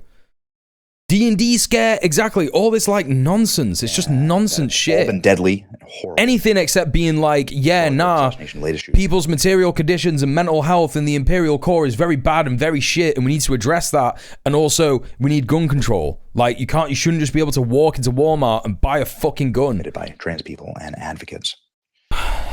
The roommates, sorry. Yeah, exactly, Husker. Yeah, and you must speak about. Spoke to media and you said, must speak about what is happening. They were if you have the outside, privilege, dressed in all black, because trans people are going to be fucking exhausted and terrified all the time. Also, hi Oxpecker, how are you doing? Kissing, and also there were some very, very, very. Wow, what are you saying? They were wandering outside, dressed in all black with masks on. They were holding hands, kissing. Benny. Oh, Benny. He couldn't bring himself to look at that any longer. You could see the way he's like getting so mad. He's like, these guys were kissing. That's so gay. That's so gay. Oh God, it's so funny. And his transitioning roommate spoke to the media and said, they were wandering outside, dressed in all black with masks on. They were holding hands, kissing. That deep breath. That deep breath. Oh no, yeah, it's literally like every fucking loser right now is just in say anything mode. Like, say anything. You just say anything. Everything is a liberal. Everything is a liberal. Everything is a leftist. Everything is transgender. Everyone's transgender. Everything's terrorist. Like, that's literally it. Like, Trump started his term. Was that in January that happened? Where he was like, everyone's a terrorist. He was doing the everything computer thing, and he was saying like, everyone's transgender and we can't allow that, and everyone's a terrorist and we can't allow that, right? Everything's woke, everything's transgender, everything's terrorist. You know, are the woke transgender terrorists in the room with you right now, right? That's where we're at. That's where we're at. It is like this insane delusion. It feels like a fucking decade ago. Exactly. Time is so compressed right now. It's like there's all this shit is happening. There's like intense cognito hazard exposure every single day when you log onto the internet and you look at the news and you're like, oh, the BBC is just like doing Reddit posting. You know? I've noticed this right wingers are now trying to insult people by calling them trans. Yeah, it's happening. It's happening all over the place. Like, it's just like, oh, you look like you used to be a guy and all this shit. And it's like, oh my God, dude, fucking just get a grip. Be normal. Holy shit. Transgender for everybody. He said that like a week ago or something. Wait, what? No. I don't mean, he did say something like that about a week ago. Yeah, he did say something like that about a week ago. But what I mean is, he did this whole thing at the start of the year, and it was at the time when he was doing the everything computer in the fucking Cybertruck, and he loved it. Well, he didn't love it. He was pretending to love it so that they could sell more Cybertrucks. But at that time, he was like, there's too many transgenders, and everyone's being a terrorist, and we're going to arrest them all. Like, that was his whole thing, and like that's what's happening. Like, the media class is just literally being like, everyone transgender. He said transgender for everybody during that time too. Yeah, that's what I thought, yeah. That's why we were all joking about it, because we were like, what is happening? Why is he saying insane things? Yeah, he does reuse phrases a lot. Yeah. Absolutely. You said something earlier, Emmy. My mobility is really limited because of surgery complication at the minute. A bunch of Tommy Robinson gammon pricks put all their flags up a street over from me. I genuinely wonder how safe it is to leave my house anymore. And this is one of the most progressive cities in the UK. I still do because I got to go shop and stuff for groceries. Yeah, I can imagine it's terrifying. Yeah, I can imagine it's terrifying. 100%. Yeah. Also, there were some very, very, very strange. Benny is the ultimate. Why do all these F-slurs keep sucking my dick guy? Yeah. How out-of-state vehicles with out-of-state license plates went up to the house about a month ago, and that those vehicles were very, very strange. And he's just getting his information from Twitter. That's all that's happening. Like, I know that like last week I did the Kirk posting thing. But often, if it's like a real important news story, you know what I'll do on this stream. I'll try and get YouTube videos that cite sources from media outlets. I'll try and get like a bunch of different ones. Like, that's what we've got with the Unite the Kingdom thing. That's what we got with the Gulf States thing. That's what we got with the Palestine report. That's what we got with the Starmer stuff later on. And Benny Johnson just gets like Twitter links up. I mean, he's got some news articles here. He's got New York Post, 2 New York Post articles, a Fox News article, a Daily Mail article, an Axiom article, another Daily Mail article, and like one here that I don't recognize. And it's just like, this is his bias. Like, is he gonna read from MSNBC, even though they're not really left wing at all? Is he gonna read from any center, center left outlets? Is he gonna read from any left wing outlets? He's just going to confirm everybody's biases by like pulling the news from stuff that he likes to hear. He likes to hear stuff from Fox and Friends, right? Charlie Kirk killer began behaving very erratically. Several DM links, very peculiarly after this. Here's for instance, a high school classmate of Tyler Robinson explaining. With this Tyler Robinson kid, I don't believe you, dude. I don't believe any of these guys. I don't believe any of these guys. This guy's just like, yeah, I went to school with Tyler Robinson. Nah, you didn't. I don't believe you, bro. That's him right there. Tyler Robinson. I'm not trying to like damn, look at this fresh fucking yearbook you got. Class of 2021. You know? Hey, Magic Mia, how you doing? All right, Prince, thanks so much for being here. Appreciate you. Just make this shit about me. But I'm not going to say I knew this kid really well. I didn't know him very well at all, but I definitely saw him.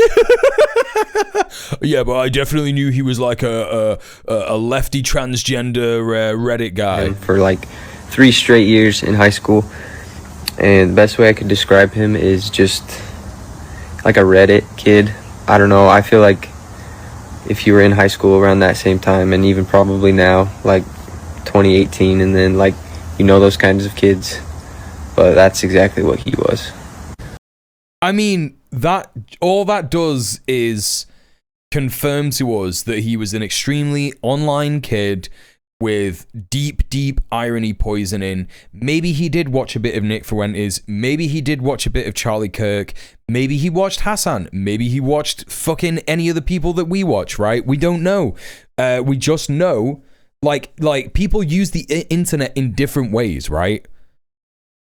People use the internet in all kinds of different ways. And if you are extremely online and a gamer, you're going to be using the internet in a different way to anybody else. And also the guy's age is like a really important part of it as well.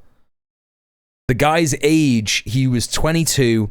He's 22. I'm talking about him like he's been killed, but he's probably going to be killed. He's 22.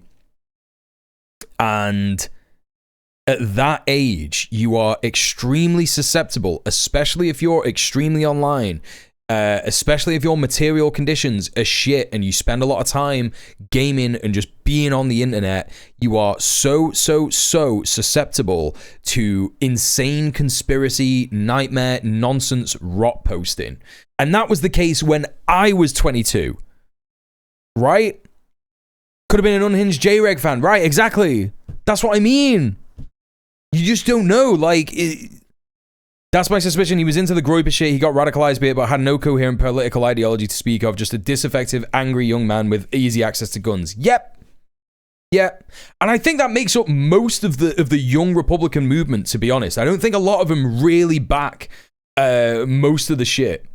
Most of the policies and the ideology. I think most of them are just like disaffected, angry young people, and they just got exposed to the wrong kind of politics. You know, like most of us are angry young people. You know, I know that I'm 35. I know that I got some people in the audience who are like in their 40s and stuff, but most of us are like under 50 years old and angry and radicalized by our material conditions, right? It's pronounced Dreg. I always thought it was pronounced J-Reg. Whatever. Is that an Ed Hardy hat he's wearing? Ed Hardy is like Lisa Frank for conservative dudes, right? Yeah. Well, I'm impressed that this fucking conservative guy didn't go more insane with what he's saying, right? All I'm gonna say is this is the kind of shit that happens when you spend way too much time online. Yes. Yes. When you are groomed online.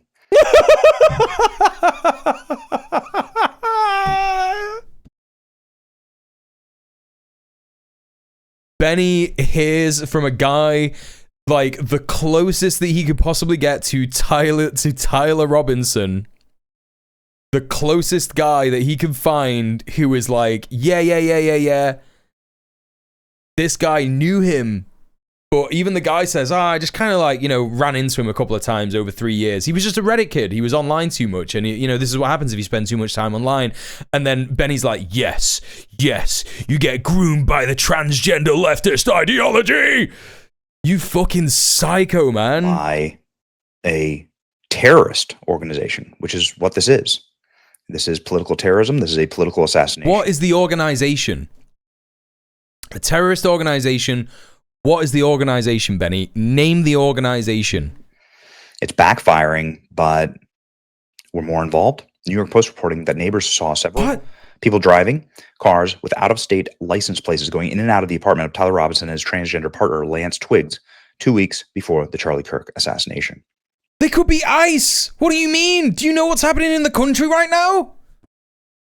There's ICE agents going everywhere with out-of-fucking state license plates. What are you talking about? They're like abducting people from their homes. What do you mean? Who were they?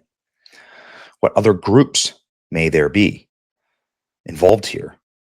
Well, let's jump on over to... Come on, let's hear what you think, Benny. I want to hear what you think, dude. That says that the administration is now looking into a number of far left-wing groups. Whoa, what's going on?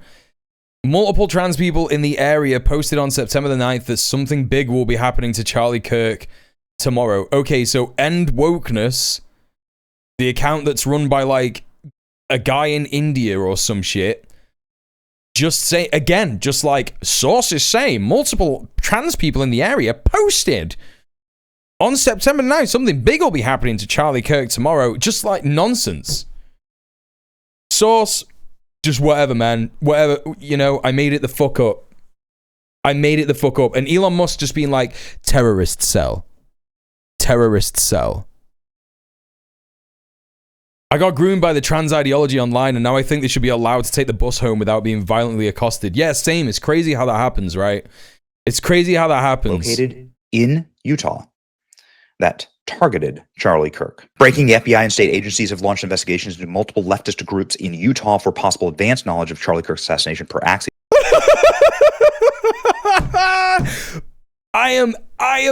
Listen, I am so certain that this guy never went outside, let alone went to a fucking DSA meeting. I'm so certain of it. You know what I mean? They're like Democratic Socialists of America. If this guy went to a Democratic Socialist of America meeting, it would be like in the War of the Worlds, when the aliens come to Earth, the reason that they die is because they get the common cold, because they've never been on a planet where, they could get that kind of a disease before. They don't have the immune system for it. That would have happened to this guy. He would have been like the aliens from War of the Worlds. He would have got there. He would have died immediately from exposure to being outside too much. Come on, man. Like, what are we doing? What are these people fucking doing? They're also probing whether or not these groups provided material support for the killing. At least one group deactivated their social media pages after the shot. Just anything. Just stuff on Twitter. Just whatever. Exactly. We're not entirely sure. There are, of course, new reports out now of some of Lance Twiggs' family members saying that they hated Christians. They hated Charlie. I showed my son the kid they arrested for shooting Charlie Kirk, and he simply said Fed posting.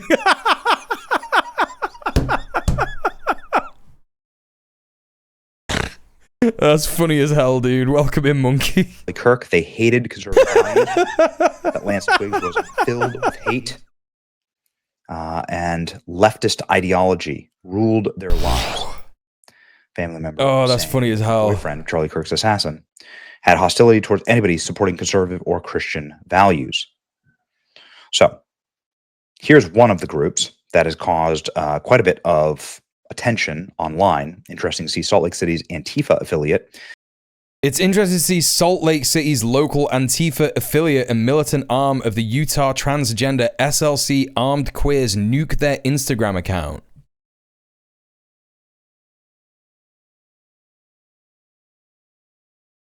When was this? When was that posted? I don't know why I'm bothering, man. I know I'm going to go and find this fucking account and it's going to be like normal. Armed Queers Salt Lake City.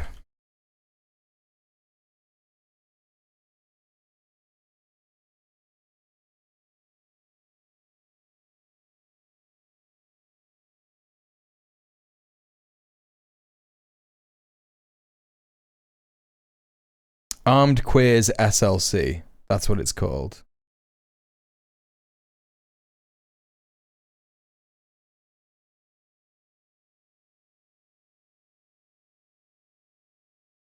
Let me just call up the CEO of Antifa. Oh, okay. No results found. Well, hang on. What is this? How to organize in Salt Lake City, Sunday, July 26, Sunday, July 6, 2025. Well, the account doesn't exist anymore, so, you know, could entirely be that they had something happen to him before this, or the FBI investigating them meant that Instagram just like banned him from Instagram. Like that's a thing that can happen. It's an Antifa affiliate. Official sponsor. Militant arm of the Utah trans agenda. Like this is it, right? This is it. Like it's this Bill Hicks bit. I hate to bring up Bill Hicks again. And I'm going to have to pause the VOD recording. Sorry. It's like, damn, are you feeling unsafe? Are you feeling unsafe in the world? Why don't you buy an all-American gun? Why don't you buy one of our all-American weapons? And you can look after yourself. And then America's like, they got a gun. They got a gun. That's what the Zionist influencer I told you about said she did because she was in a taxi cab with a Muslim driver one time. That's crazy, man. Hey, Val, how you doing? Maybe they deleted the account because of weirdos like this going after him. Yeah, definitely. Yeah, it's like, it's that same shit. It's Israel mode. It's like punching someone so much until they go, aye! And like do something, whether that is like fight back or shut down their Instagram account. And they're like, look, they're being so suspicious. Come on, man.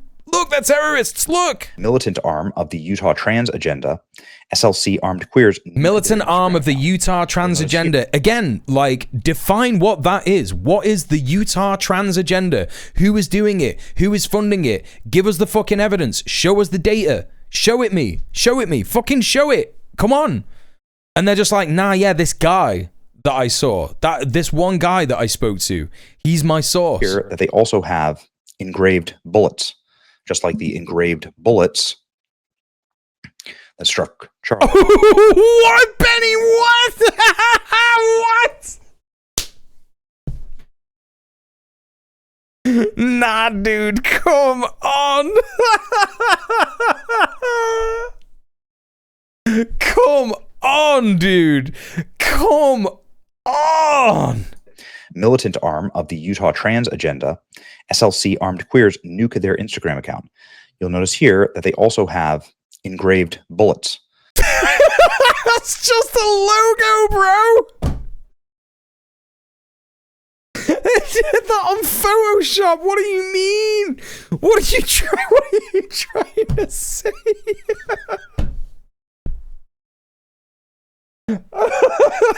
This is so stupid. Oh my god. Just like the brain is on boil 15 hours a day. And when he's sleeping, he's like sucking his tongue so much, just like dreaming about the leftist agenda and shit. The Utah transgender is Mitt Romney wearing a dress for Nick Fuentes, right? Yeah. The shooter breathed, therefore queers who breathe are clearly guilty, yeah.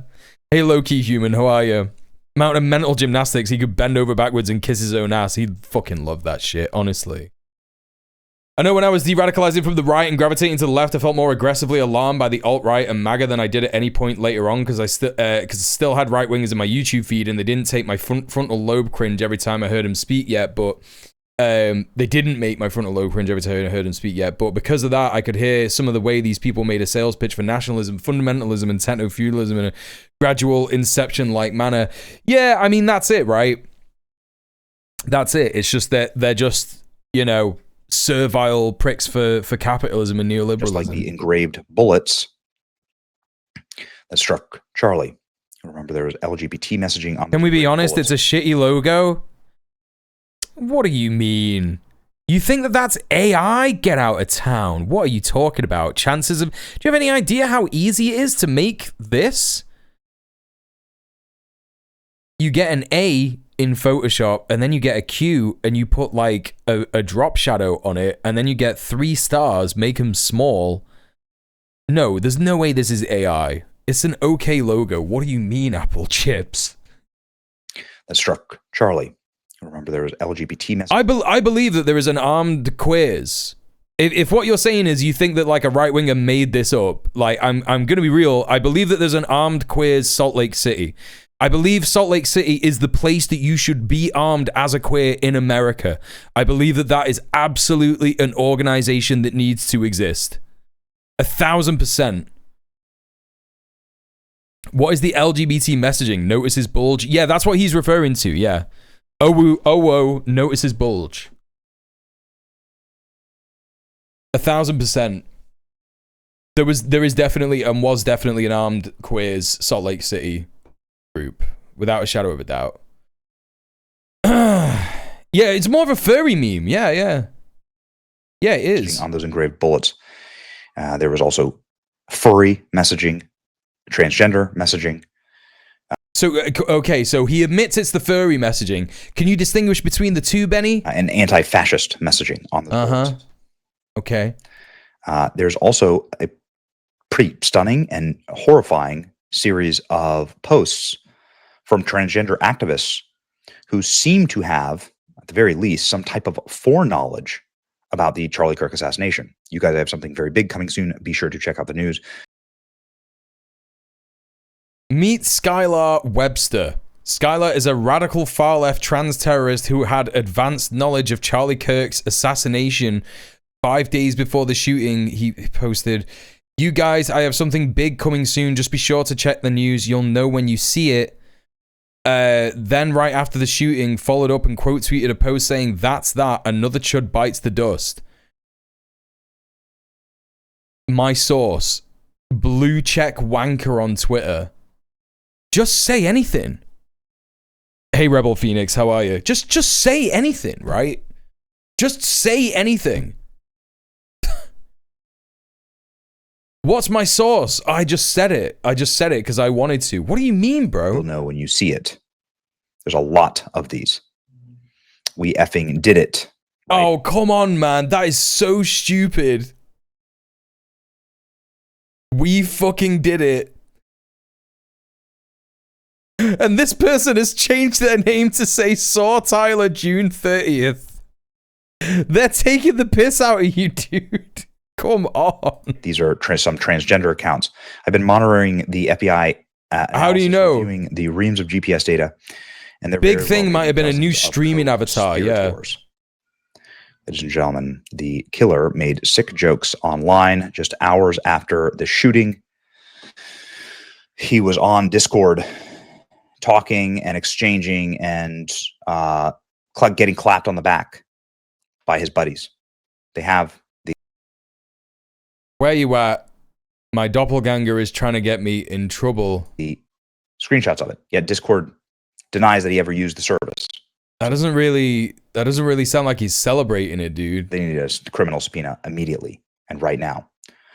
So this thing seems to be blowing open. Even Elon Musk saying it's a saw whoever on date is a big thing on Stan's Twitter. Oh, thanks TTK. Governor of Utah, Spencer Cox, saying no, this is extremist ideology, and confirming the transgender boyfriend once again today on CNN. I can't believe 100,000 people in Blue Sky are involved. Yeah, that we live in a peaceful, safe country, and we cannot do that with terrorists, foreign or domestic. Here we go. You told the Wall Street Journal that it is, quote, very clear to us. I don't want to hear this guy speak again. He's such a fucking freak. Like, you know, what can you expect? Like, this person has been broadcast all over the world now, like all over the white Western world. Maybe not really so much in Europe, because most people in Europe are like, who the fuck is this guy? Who the fuck was Charlie Kirk?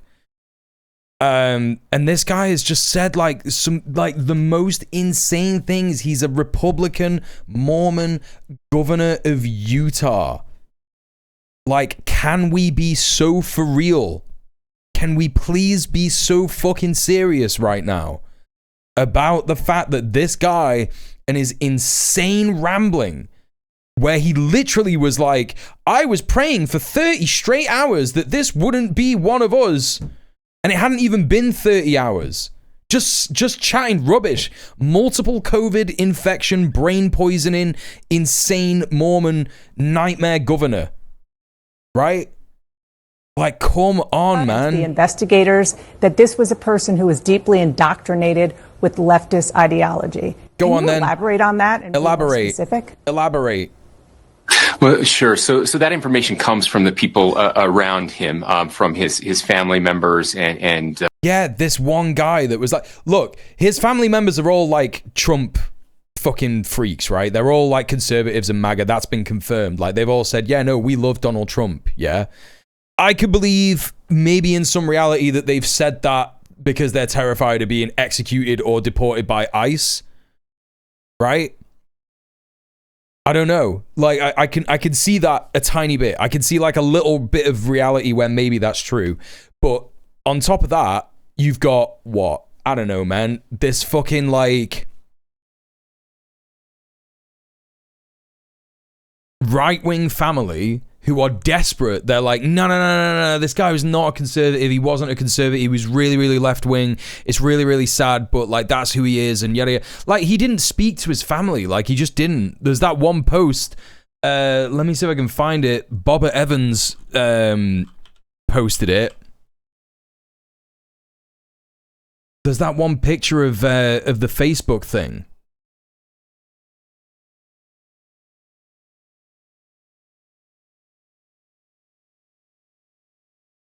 Wait, did he get banned? Robert Evans. No. Let me take a look at this. Let me see if I can find this. Here we go. It's this fucking post. This is his fucking mum. Amber Jones Robinson. Almost forgot Tyler. He could totally avoid us now that he got all the computer accessories he's been wanting. Like, this is sad as hell, dude. This is a kid that, like, just wanted to stay the fuck away from his family all the time. Probably because they were so fucking psychotically obsessed with Donald Trump. You know what I mean? They've already thrown him under the bus regardless of wherever his ideology lies, yeah. Almost forgot Tyler. Yeah, I wonder why he wanted to be on his own in his room all the time. You know? Anyway. Just crazy shit. Pictures paint 1,000 words, or whatever the saying is, you know? You know? Anyway, I'm not going to listen to this freak anymore. Fuck you, Benny. Who else is talking about this? It's Dave Rubin and sex offender, sex pest, Russell Brand. Can't wait to hear what they've got to say about it. How long is this? 24 minutes? We're not going to be watching all of this. That's for sure. Obviously, what you're going to see today is not going to be a normal show. Russell Brand and I tape this just as the news of Charlie was breaking. As of course everyone knows. Oh hell yeah! He has. Oh hell yeah! I need to see this. We did not know that at the time. There was a lot of conflicting reports, and we didn't want to speculate. So you're going to see just our absolutely raw. Hey, Walanda. Real-time sorry. On this. This is a horrible episode for America, and I can only imagine what the repercussions are going to be because of it. So hopefully, All right, chats. The hourly ad break is about to hit. If you want to miss that ad break, please consider subscribing. If you use an ad block, I would also appreciate you paying me for my time. This is my full-time job at the minute. It's the only way that I make money. Please consider subbing off Twitch. Please consider donating or going to the YouTube, liking and commenting, subscribing on any of the YouTube videos that I've got on either of my channels, or going to my Patreon and checking out some of the bonus content you can get on Patreon. We weren't even sure what we were going to do. There was nothing scripted. This was just two friends talking about, Charlie was a friend of mine and a colleague, I would say, of Russell's, that they had met a few times, and just talking it out in Dave Rubin's looking a bit red, isn't he? Horrific was unfolding. So I don't worry, poor boy soul. You do not have to apologize for that ever. We'll be back to something a little more. Get selling feet pics? Nah, yeah, it's not me, that man. Okay. Actual friends. Nah, this isn't real, right? Chat, Dave Rubin doesn't have a segment on his show called Actual Friends, does he? Like actual friends? Like, are you joking me, dude? A little more humor and a little more our style next week. Okay. Are you joking me? So he's like, these are my actual friends. It can't be real. He's so... The lack of self-awareness is crazy, man. It's crazy. You all know why this is funny, right? Do people know why this is funny? I'll explain it, just in case you don't. Dave Rubin has had the most people out of every other conservative talking head say to him that they are like not his friend and they won't invite him to their wedding because he's gay and he has a gay partner, like a gay husband, like a man for a husband. He's got a boy wife, so he's like not had actual friends, and people have been on his show and been like, yeah, I'm not gonna shake your hand and all this stuff because all the people that he wants to be friends with are just like psychotic fascist bastards. And now, yeah, they say this shit to his face. Like I did a video about it, like so depraved. And now he's got like, here we are 10 years after he started doing his whole shtick, his whole, lurch to the right. He's now got like a segment on his show called Actual Friends. And he's like, no, these are my actual friends. What a sad little life, Jane. Oh my God, this is crazy. And the only person who's on his Actual Friends segment is known sex pest rapist Russell Brand. This is wild. This is absolutely fucking mental. All right, Russell. I guess we're doing something a little different. We don't claim Dave Rubin's husband. Literally, he should reach out to Vivek. Yeah, that's right. We have heard that our friend Charlie Kirk has been shot at Utah Valley University. I saw the video. We're not going to show it. I don't think there's any need to show any pictures or anything. As of literally right this moment, we're taping this at, it's now 3:01 Eastern time on Wednesday. It's a culture war distraction, but also it is turning into the Reichstag brand. Yeah, that's true. Hospital right now. Russell looking bored as hell. For my friend, and I'm sort of speechless. We just did a quick powwow for 60 seconds, whether we were going to even do this today. Sage, I hate it when white people say powwow. We can't be saying that, dude. White people can't be saying. Obviously, got married last week, which I was hoping to start the show with today because it was such an incredible celebration of love. Wait, what? Who got married? Whether we were going to even do this today. Sage, obviously, got married last week, which I was hoping to start the show with. Who's Sage? It was such an incredible celebration. Russell looked like he's been shooting up again. He's relapsed because she's You can't be saying that, white baby. Yeah, you just can't be saying it. I don't know what to say, man. I actually don't know what to say. I've done a million of these events with Charlie. Russell dressed like your D&D character. Yeah, that's right. We've broken bread dozens and dozens of times. You've done events with him. We've all been part of this culture war thing. Didn't Charlie Kirk, Dave Rubin, gay? Charlie Kirk has an unexpected reaction to gay conservatives. It's kind of hard for gay conservatives because there's not a lot of us. So, like, what do you have to say to other gay people who need to realize, like, they do? This is that clip that we watched the other day. Charlie, he'll actually be on the show on Monday from Turning Point USA. Charlie goes to these college campuses. I used to do a lot of these events with him. I've just become too busy and I have other things going on. But he goes to a lot of these college campuses and he talks to kids. He invites kids up to challenge him. And Sage is the third member of the Actual Friends podcast. Who the fuck is Sage? Disagree with us on anything, please come first to the line for a Q&A. Don't just come if you agree with us. That's great, but if you disagree with us. And Charlie is still doing that on college campuses. And I thought he had a really nice moment with this young guy. I'm a gay conservative, and I just want to kind of So this is Dave Rubin looking at this clip that we watched last week where this gay conservative is like, where do you think I belong in the movement? And Charlie Kirk was like, yeah, whatever. I don't believe in being gay, but like you should be a conservative and we should hang out. And Dave Rubin is like, that is so good. I just want to skip to see what Dave Rubin says about this because we already know what Charlie Kirk said. Answer. Charlie is absolutely entitled. The conservative movement. Thank you. That's the right answer. Charlie is absolutely entitled to his own personal religious belief. And America is governed by a set of laws based on equal rights and individual liberty. And you could see even the kid right there, he said, I'm a gay conservative. And then he also at the same moment was like, oh, I want to just... You craven dog. You quisling Ernst Röhm pathetic worm. Like, my God, there is nothing more embarrassing than, like, as a queer man, watching this guy grovel and being like, yes, a crumb of acceptance. He thinks I'm a demon. He thinks I'm evil. He thinks I'm going to hell. But at least he said that we could be in the movement. You fucking absolute wet winnet. Holy shit, dude. That is so embarrassing. And he's there like, Charlie and me were friends, we've done it all, oh yeah, we were good friends, yada, yada, yada. Shut up, man.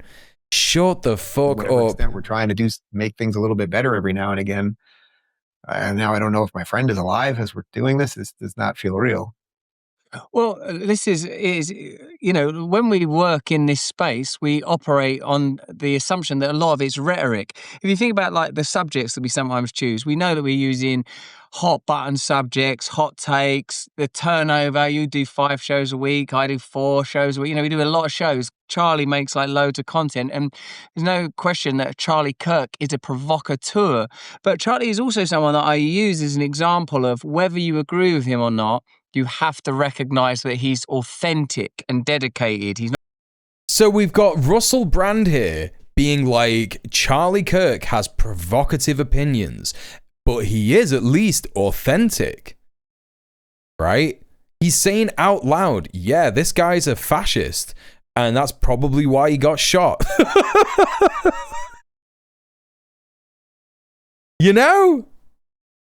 Like, come on, man. Crazy. To be fair, Ernst Röhm was also partially killed because he somewhat believed in the fake socialist aesthetic of the Nazis, so Rubin is in fact worse than a literal Nazi in that one regard. Yeah, for real. Yeah, Charlie Kirk did cite Leviticus about stoning gay people and said, just saying, yeah, that's right. He did do that. This is what he really believes in. This is what he really cares about. He's not posturing. He's not trying to make Charlie Kirk saying in another moment that he should be executed and his kids should be watching. I'm mixing things up. I don't think that's about Dave Rubin. I think that's about, who did he say that he should be put on a chopping block? I can't remember who was talking about with that, but I've seen that clip going around recently. So he's yeah, making money. He's a Christian, and this space, these freaks never leave their houses. The turning point is his sort of raison d'etre and life's work.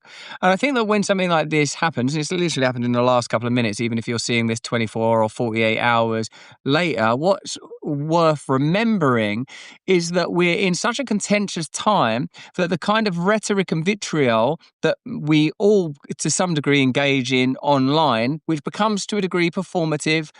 People use rhetoric all the time, take grand positions. Ruben is regretting talking to Brand about this. Because he is, like, Russell Brand is such a cracked freak. Like, I'm being serious here. We've watched Russell Brand on the show before. He is cracked. And he's just saying it. He's just being like, yeah, it's provocative.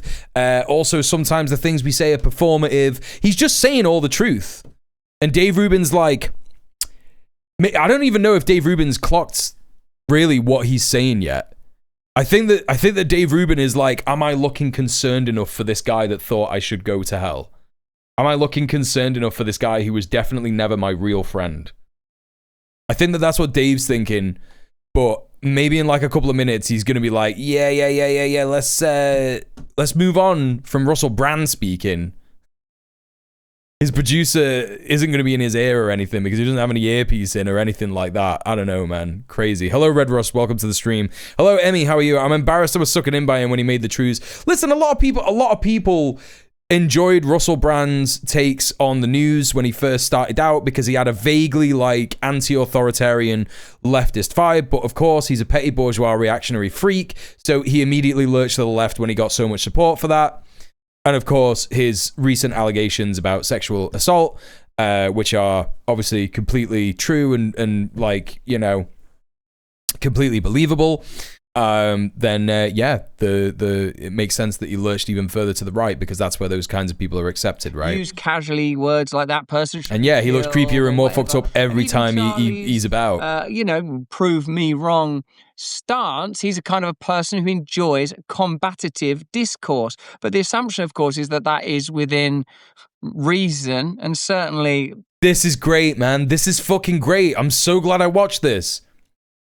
Here is Russell Brand, Russell Brand, look at the lifestyle he lives. All he wants to do is live a playboy lifestyle. So he goes on these podcasts and he just says whatever the fuck he wants. He's not thinking about the line. He's not thinking about what he should be saying. He's just like saying it, right? And I'm not bigging him up for that. He's a freak. He's a disgusting piece of shit freak. And he's egged on fascist rhetoric in this country and anti-vax rhetoric. He's probably gotten people killed. But you know, that's true, Mia. He is there wearing like a fucking robe or some shit, and he's just being like, yeah, man, Charlie Kirk was combative, he was provocative. That's the kind of thing that does make enemies.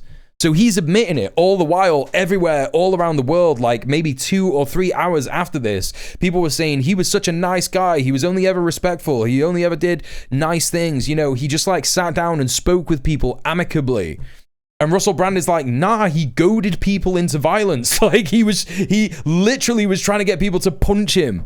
With the things that he said. It isn't something that's going to lead to him getting shot. I saw because there's so much hysteria and craziness, like just in online spaces, when I've heard like sort of someone posted Charlie Kirk's been shot, I was like, he'll have been shot at. Someone's fired a gun. And then I watched it, whoa, he's been hit by a bullet. Yeah. So... yeah, but like, please God, by the time we're doing this, it's not posthumous, and we're talking about like, God rest his soul. I pray that Charlie Kirk doesn't die, and if there's anything that we can, like that you and I can talk about, perhaps that what we can consider, Dave, is how do we contribute to escalating tension? I mean, even Charlie Kirk doing events like this is taking into territory where he knows he's going to experience opposition in order to have interesting conversations, which he's brilliant at. What is he doing here? Be able to safely do. But what is he trying to say? Discussing, he's been shot. So, like, what are we supposed to learn from that? Maybe we all need to calm it down a little bit with the amplification of. Oh, he's shitting himself. Oh, that's what it is. He is shitting himself. Maybe we need to calm it down. Yeah, man. I don't know, dude. Conflict and opposition in your country. Yeah, I mean, this is a particularly weird one for us because we do this for a living. We're supposed to talk about these things, but we do both know him. We've been part of these, for about a year. For about a year and a half, I did these events through Turning Point with Charlie and Candace. It was the three of us all the time, and we had police escorts and fire alarms pulled, and people threatening us and throwing things at us, and had somebody dump a hot coffee on me and what?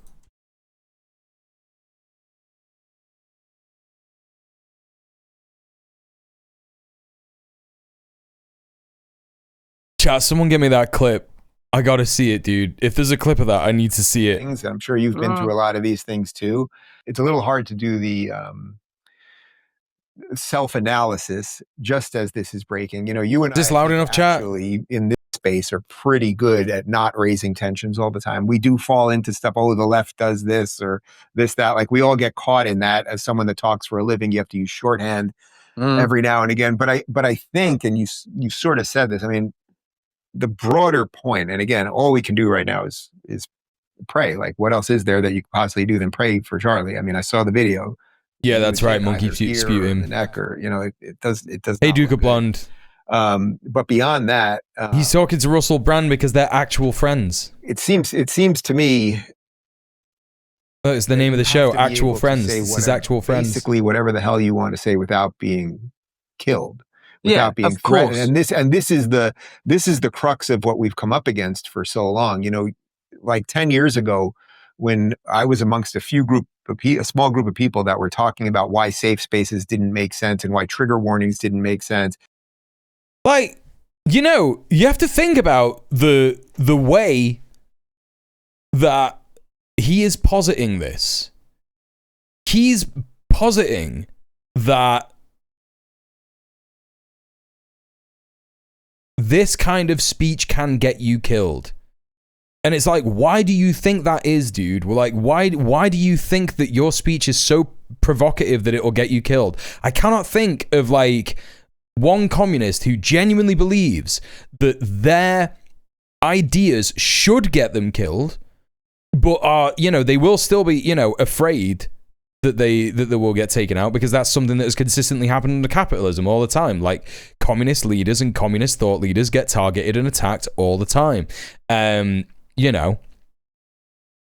that's why, the dial is turned up to 11 against leftists. Of course, it's against trans people first, but it's in this kind of way of like, oh, the transgender left, they're doing the scapegoat marginalized group, which is trans people, and they're doing the left more broadly, which is like Judeo-Bolshevism from the Nazis. And, I don't think one left-wing person who's like sitting up on a standing on a soapbox somewhere going, everybody should have healthcare, everybody should have housing, people should be clothed, people should not suffer discrimination. People should be able to be warm and have a raison d'etre. Like, these are like the tenets of left-wing ideology, and it's like, none of us think that those opinions should get us killed, but we know that those opinions make us targets for the capitalist class, because that is fundamentally opposed to what they are after. They're desperately trying to put themselves in the shoes of leftists, right? They are desperately trying to put themselves in the shoes of leftists and be like, oh my God, our opinions are going to get us killed. Our opinions are so like, dangerous and rah, rah, rah. And it's like, yeah, man, like, I don't know what to tell you, bro. Like, you're a fascist. You're a fucking fascist. You want like certain marginalized groups to not exist. And this thing of calling everyone a Nazi, why it didn't make sense. They didn't know Kirk was dead at this point in the podcast. That's right. Yeah. Always telling us how awful we were and we were making a mountain out of a molehill and it's not real.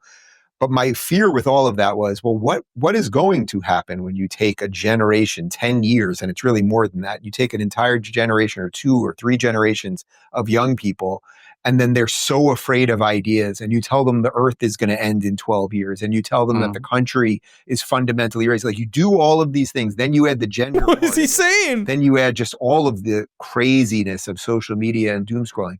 Like, we basically created this. The world's going to end in 12 years? What? That it's not like as shocking as it was when I got a text about it first, as shocking as it was it's also not surprising. Can something be shocking and not surprising at the same time? I think so, because that's how I feel about this. Dave, you are so stupid, man. I can't get over how dumb he is, man. He's like, can something be shocking and not surprising at the same time? I think it can. Wow, man. Just cutting edge commentary from Dave Rubin. Fucking retire, dude. Holy shit. All right, this is the last bit. What do we got here? We got a 5-minute segment here from the Rubin Report. We're not going to watch the rest of that fucking shite. Then we got some Twitter stuff to go through. Then we're going to move on to the Fash March in London. All right, let's see what this is. Dave Rubin has a brutal message for Ilhan Omar and Stephen King spreading lies about Charlie Kirk. I can't wait to see what this is, chat. It's been about 2 days now since the assassination of Charlie Kirk, and some on the left are pouncing on the opportunity to smear the legacy that he left behind. Here's Democrat by saying correct and true things about him, who believes now is not the time to mourn. Charlie was someone who once said, guns save lives after a school shooting. Charlie was someone who was willing to debate and downplay the death of George Floyd. There are a lot of people who are out there talking about him just wanting to have a civil debate. Complete rewriting of history. Yeah, there is nothing more effed up, yeah, they won't show a single Kirk quote. Yeah, pretend that his words and actions. Hey YBE, how you doing? Have not been recorded and in existence for. I don't give a fuck who did it. So watching Triple K fans crashing out, no one can change my mind. No, you're right. There you have We're it. the same. Let's bring in Dave Rubin. Great to have you in New York, Dave. Host of the Rubin Report and very close friend of Charlie Kirk's, and we sympathize with. Oh my God, you were not a close friend of Charlie Kirk's. This is so funny. He's like, oh, this guy died. This is like the Steven Crowder shit, right? Did you know? I didn't know this. I think I learned this last night on Red Planet with Sophie, and she was saying, Steven Crowder changed. He used to say he was the second most listened to right-wing conservative podcast, and then like maybe a couple of hours after Charlie Kirk died, he changed it to number 1. This is like depraved fascists devouring the corpse of their friend, right? And Dave Rubin is like, what does Dave Rubin want more than anything? He wants friends. So he's like, yeah. He was my we were super close friends. He used to stay over. We used to have sleepovers all the time and watch movies together and kiss. Of your friend. Well, it's everybody. It's everybody in this building. It's actual friend. When we walked in, when I walked in here, it's like this should not be happening, and yet here we are. And then there's all the political and cultural war part of it. That Jupiter devouring his large-headed son. Yeah, to a good man who is not with us anymore. I mean, there are some people who are, I think, trying to make an effort to do the right thing. I think Bernie Sanders put out a statement. That was positive, but Ilhan Omar, what would you say to her about the things that she's saying?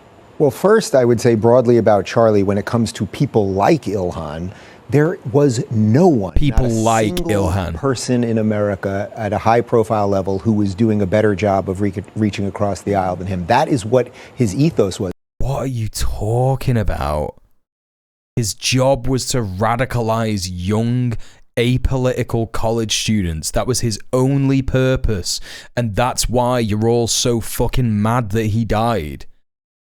Reaching across the aisle is not something that Charlie Kirk did. Charlie Kirk regularly said that Democrats were evil, piece of shit, groomer politicians who were just like the Nazis. The same as the Nazis. His entire career and everything he was doing at the colleges. And years ago, I did, dozens of those events with him, and we'd get protested, and they'd pull fire alarms, and they'd throw things at us, and bomb threats, and all those things. Saying the same thing. We would always say, if you disagree with us, come up first. That was That was from Charlie, and I do that now in all of my shows. I fully credit Charlie for that. Oh my God, they're putting this fucking image of him with a yarmulke on. Oh my God, dude. I think Charlie would hear what Ilhan said right there, and I think he would say, no, that's true, Mia, but like, really you know. I think he would. Now, it's getting increasingly difficult to do Giving that, him a better beer than the IOF sperm collection. the smugness about that, and the implication that if you that somehow if you're for guns, that there's some layer of hypocrisy of him being killed here is so profoundly absurd. But there's also this other part of this where we end up now talking. God, he did look like a fucking freak, didn't he? He just did look like a proper freak. Talking about politics, and there is a wife without her husband, and there are children without their father. This is what they keep saying all the time. This is what they keep saying all the time. I saw a great quote from someone earlier today, or it might have been over the weekend. It's all blurring into one, really, all this nonsense. And it was a older relative that they had who fought in World War II, and he said, what was her name? Mavis? Marva? Is that a German name? Marva Goebbels? Marva Goebbels made a great strudel, and he used it as like a dismissive way to talk about, you know, it was like, you know, so-and-so said this, and he used to say, yeah, Marva Goebbels used to make a good strudel, because that was literally something that the Nazis used to say about Joseph Goebbels' wife in the press all the time. She makes a great strudel, etc., like glazing, you know, people's family members and shit like that. And that's exactly what they're doing here. They're like, he left behind a wife and kid, and now they're mourning for their dad. Erica Kirk hasn't even told her kids that their dad is dead. Magda Goebbels, sorry, not Mava, Magda, that's right. Magda Goebbels made a great strudel. And they're doing the same thing. Erica Kirk makes a great strudel. Like, this guy was a Nazi. Like, that's the end of it. That was his ideology. It was fascist. It was far right. It was anti everything. Anti-black, anti-trans, anti-Jewish, anti-Palestinian. Everything. A young conservative movement that doesn't have a leader right now, and Charlie Kirk wanted his daughter to not have rights. She might have dodged a bullet there. Unlike Charlie, was America to be for Americans, in that he didn't really care what your exact political beliefs were. He had his; they were very clear and everything else. But he and I would debate things all the time. When we met 10 years ago, I was a lefty, so we would debate abortion, we'd debate marriage equality, we would debate all of the death penalty, everything. And over the years, thanks in large part to Charlie's eloquence. Where is that picture? Chat, is that him in Israel? Is that him in occupied Palestine? Like, what is it that I'm looking at here? Is this like all the aid that they stole from the Palestinians? Yeah, and also Dave was not a left-winger at all. Dave was a fucking neoliberal centrist wanker. In large part to Charlie's eloquence, we became a lot closer. Right, exactly YBE. It is harmful to black people to debate with individuals who say black people are lacking brains. I disagree with anyone who talks to people like this, no matter who they are, on my ancestors' graves. Exactly. Like, that is something that people, you know, white people, what a lot of white people are not doing, what we're not doing is understanding just how offensive it is. Like, when you see someone saying things like, oh, well, he had a wife and kids, like, you know, the things that this guy said about black people, the things that this guy said about trans people, the thing that this guy said about queer people, they were completely depraved and disgusting and evil, you know? But there was no one doing it more than Charlie. So anyone right now that is attaching this to his rhetoric or anything else, catching more strays than Charlie yesterday. I would say needs only a mirror. You know, I think some of these people are lashing out so strongly, like Ilhan Omar, because they see what's happening. This growing very exhausted, the rights laundering of his reputation, focusing on his skills as a debater. Yeah, he was neither. That's such a great point. He was neither skilled or a debater. Like, that's not what he did. He never once quoted actual facts or data or statistics or anything like this. It was all just a show. Yes, the P.T. Barnum of cruelty. Exactly. Campuses, and to see the back and forth, and I think many of them never really saw it and really watched it before. Wouldn't that be the most beautiful legacy, that their hysteria then drives them to actually watch these exchanges? And you've got to be fucking kidding me, dude. Are you serious? wouldn't it be great if all their hysteria drove them to watch some of his exchanges? Yeah, man, that's really gonna happen. The kind of people who are like celebrating Charlie Kirk's death, and the kind of people who are like going, yeah, that guy was a Nazi, fuck him, I don't give a fuck, I'm not mourning shit. There's no way you could show me a Charlie Kirk debate and I would go, yeah, he's right. There's no way.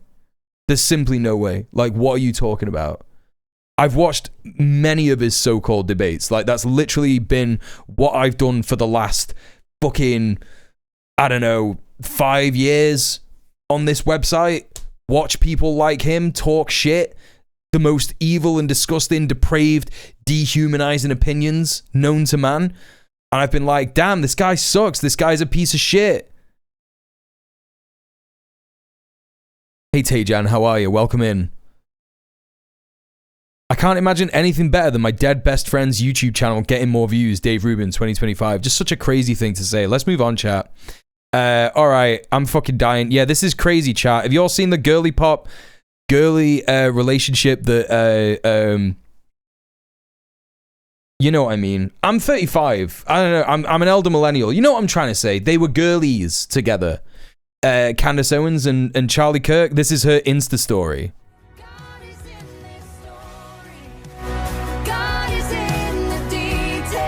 Oh my god. I don't understand like the divinity of him tweeting that. Like living in that Charlie 21st century. There was something meaning to it.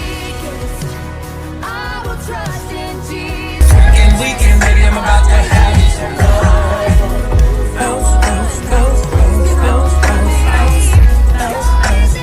Oh, she loved him. Oh, chat, she fucking loved this guy so much.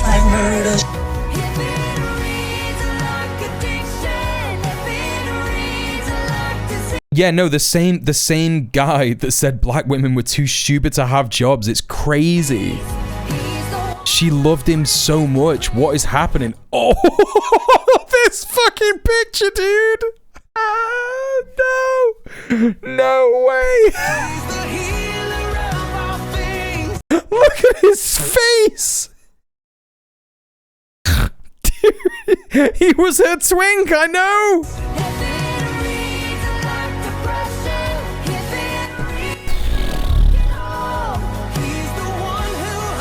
Oh man. Yes, you look cool. Oh my god. Actual Legion of Doom homies, yeah. This is crazy, man. I'll be seeing you, my friend. You know, I'm gonna be real. I think that this it might be the most honest reaction to this that I've seen from any of the conservative right. The only genuine mourning I've seen, right? It's like she loved this guy. This is crazy, man. This is crazy. Absolutely, I hadn't seen that. All right, we got some fucking brain rot. Check this, chat. You seen some of this AI shit that's going around? Project Constitution, not Scooby-Doo what any of this is about, by the way. I don't know who this is. Just another blue check wanker on Twitter. Unshaken Faith, unbelievable tribute. Charlie Kirk meets Paul Peter in glory. Faith over fear. Let's take a look at it, chat. Faith cost me my life, but now I stand. Oh my god, this is so... I already know this is going to be so depraved. I'm Charlie. My faith cost me my life, but now I stand forever in glory with those who also stood firm.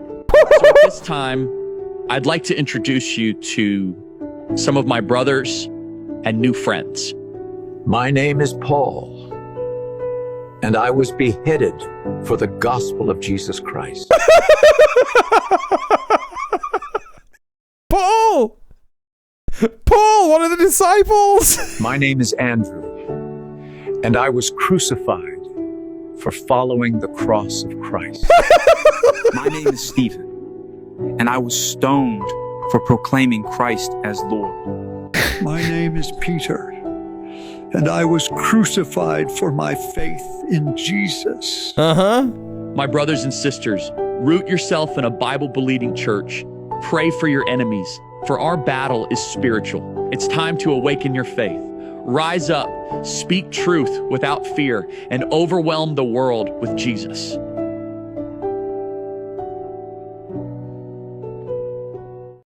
Oh, dude. This is crazy, man.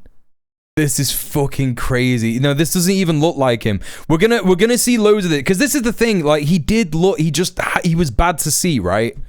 He was bad to see, wasn't he? Charlie Kirk just had like bad facial proportions.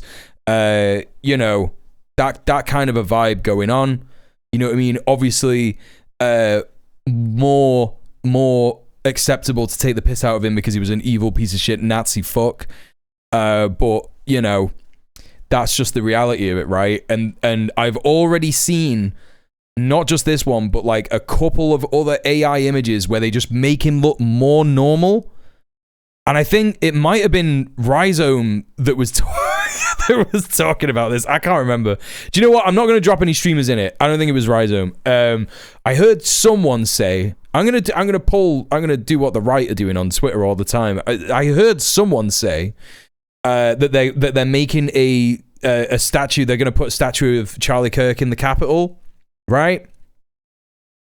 And I think it would be funny as hell. I also heard someone say this, and I agree with them, because wouldn't it be funny if they like really try and make him look just like what he looked like in real life, because that would be the most fucked up cursed statue of all time. But also, if they try and make him look a bit different, it just won't look anything like him, right? They're gonna make AI Kirk the face of Big Brother. Yeah, it's true. It's true. What we got next? Oh, it's the same one again. What is this? All right, we got a little bit of Stephen Miller, another guy who's bad to see. Let's take a look and see what Stephen Miller's saying in the wake of all this. This guy's in the administration of the US government, by the way, chat. And we are going to do that under President Trump's leadership. I don't care how. It could be a RICO charge, a conspiracy charge, conspiracy against the United States, insurrection, but we are going to do same face, but somehow he's jacked. Dismantle the organizations and the entities that are fomenting riots, that are doxing, that are trying to inspire terrorism, and that are committing acts of wanton violence. It has to stop. And my message is to all of the domestic terrorists in this country spreading this evil hate. You want us to live in fear? We will not live in fear, but you will live in exile, because the power of law enforcement under President Trump's leadership will be used to find you, will be used to take away your money, take away your power, and if you've broken the law, to take away your freedom, Sean. All right, that's what they're going to do. So he's saying it out loud. They are going to target left-wing organizations. It is literally the Reichstag, how do you say it? Mia? Reichstag brand? This is the Reichstag fire of the USA. That's what it is. It's the Reichstag fire. They are like, no, the left did this. It doesn't even matter. Who cares? You know, we are going to... They're going to dismantle the DSA. They're going to go after, like, Socialist Rifle Association kind of organizations. Yeah. They'll just create some powers, right? And going full Huey P. Newton in return. Well, look, here's the thing, right? What can they expect? Right? What do they expect? There's already been so much resistance to ICE. There's already been so much resistance to the National Guard going into various different cities.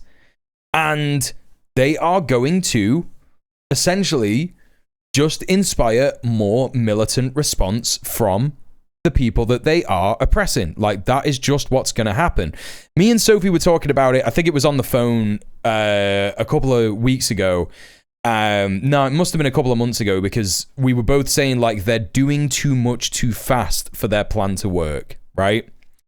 Because this kind of thing works with fascism when it has been like a real slow burn.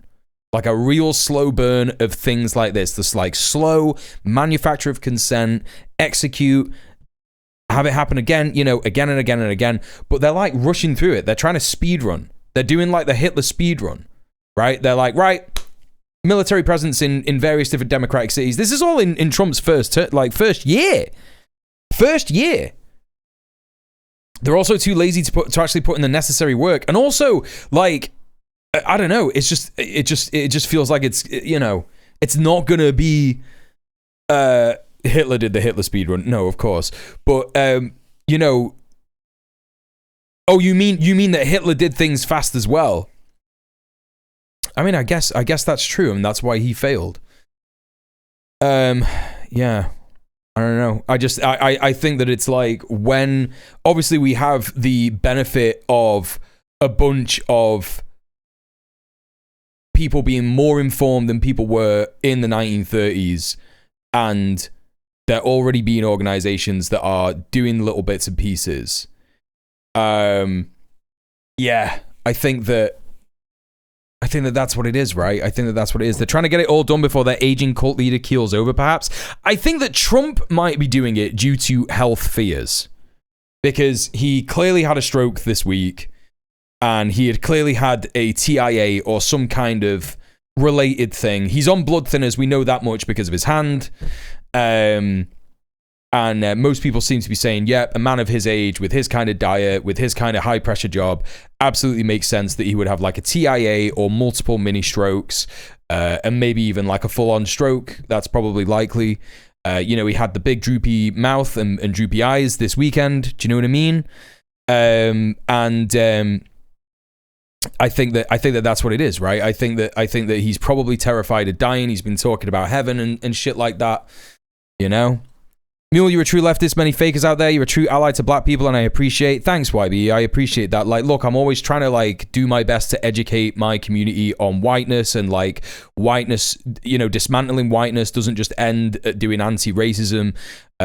You know, and we're not even really at that point in most Western countries. Like, certainly not in the UK. We're not even remotely doing any work to deconstruct whiteness in our world, and that's why people are so ready to be fascist. I mean, we're going to get onto the UK stuff pretty soon, and we'll see that, but you know, certainly in the US as well, like there really aren't any spaces where deconstructing whiteness is happening in white communities, right? White people, as white people, we are not doing that. We're not deconstructing whiteness and not providing space for that to happen. And talking about how like actually like it really is just like bad for everyone. You know, it's not just bad for racialized people, it's bad for white people, because like, you know, what are we fucking doing? We're like making ourselves out to be like a fucking laughing stock in the world. Everyone fucking hates us. Anyway, there's just so much shit to talk about, right? It's just like there's just so much work to be done. And I'm always trying to get better, so you know, I'm always down to listen to you know, black people in my community, black people in my immediate real life community as well, which is where I've learned a lot from, to be honest. Like, I think that's like the key thing. I think if you just like don't know black people, you're gonna have like such a stunted start with this shit, because you're not gonna understand a lot of what anti-racist activists are talking about. You know what I mean? Can I recommend you streamer? What, recommend me or recommend me as streamer? Sure, whatever you like. Anyway, thank you, appreciate that. But yeah, we all need to, like, white people, we need to do so much work to dismantle whiteness, dismantle white supremacy. You know, like it's so important. It's so deeply fucking important. The conditions in Weimar Germany were also very different and had much more in favor of the Nazis. Also, Nazis had a lot of working class people in them. The Trump administration is full of trust fund babies that are completely detached from real life. Well, that's what I'm thinking, right? You know what I mean? That's what I'm thinking. I feel that a lot, right? I feel that a lot. I feel like it's petty bourgeois, reactionary, small business owners, medium-sized business owners, landlords, right? These are the people that support this kind of stuff. There will be a contingent of working class people. There will be. Like, we can't sit here and say that it doesn't exist, but most working class people are like, nah, dude, it's my boss. Nah, dude, it's my landlord. I know it's not migrants. I'm working with migrants. You know what I mean? Fucking Jose over here isn't fucking stealing my job. We're doing the same job. I've never seen him do anything. I've never seen him do anything insane. You know what I have seen? I've seen people die because they can't afford healthcare. You know what I have seen? I've had a family member die because they can't afford healthcare. I've seen colleagues die because they can't afford healthcare, etc., etc. You know what I mean? So, you know, most people will just be like, they'll just see it, right? I was actually very surprised to hear some of the things my white college roommate was saying recently. We graduated 10 years ago. Thought she was mostly lit, but she was saying something I saw her recently at a wedding that shows me she truly understands. I was like, I guess living with me for 5 years, rub off some. This is it. This is it. Like, this is it. I've been very blessed to have black people in my life for a long time. You know, and it's yeah. It's just like, you just need to, like, it's just so it's so stupid. You just need to listen to black people. You know, and not like, don't like get a black person who is saying white supremacist talking points and just be like, yeah, confirm my bias, right? Because that's not listening to black people. That's listening to one black person that agrees with you already on your white supremacist views, and they do exist. You know, you have to listen to black anti-racist activists. Watch Malcolm X, man. Watch the fucking Spike Lee joint, Malcolm X. Like, watch some black made art, you know what I mean? Watch Judas and the Black Messiah. Watch stuff about the Black Panthers. Like, it's, you know, important. I disagree with the analysis. The class base for German fascism was also the petite bourgeoisie. They also had a bunch of funding, so there's difference to Weimar Germany. I don't think that's it. Right, fair enough. Huskadoo says, you are cultivating very fertile ground right now with this point. Good. I mean, that, you know, I think you have, there's a responsibility that we have as as streamers, right? That's really important. All right. Speaking to someone that I listen to a lot, Sean the Black. You don't know about Sean? Please go show him some love. He's a great guy. I'll just give him a quick shout out. I'm sure most people here are Sean the Black community members. Idea done. It'd be a shame if everyone who cares about free speech went onto the links below and sent randomly generated emails to the database. Check this out. This is this is insane, by the way. A searchable database of more than 20,000 people celebrating Charlie Kirk's murder will soon be available. Sean with the I have an idea post. Sean with the I have an idea post. Idea done. It'd be a shame if everyone who cares about free speech went to the links below. Unfortunately, well, I mean, fortunately, I don't know how we should spin this, but just when we started helping them, they changed the domain and took everyone off the site. charliesmurderers.com server IP address can't be found. Damn, dude, that's crazy.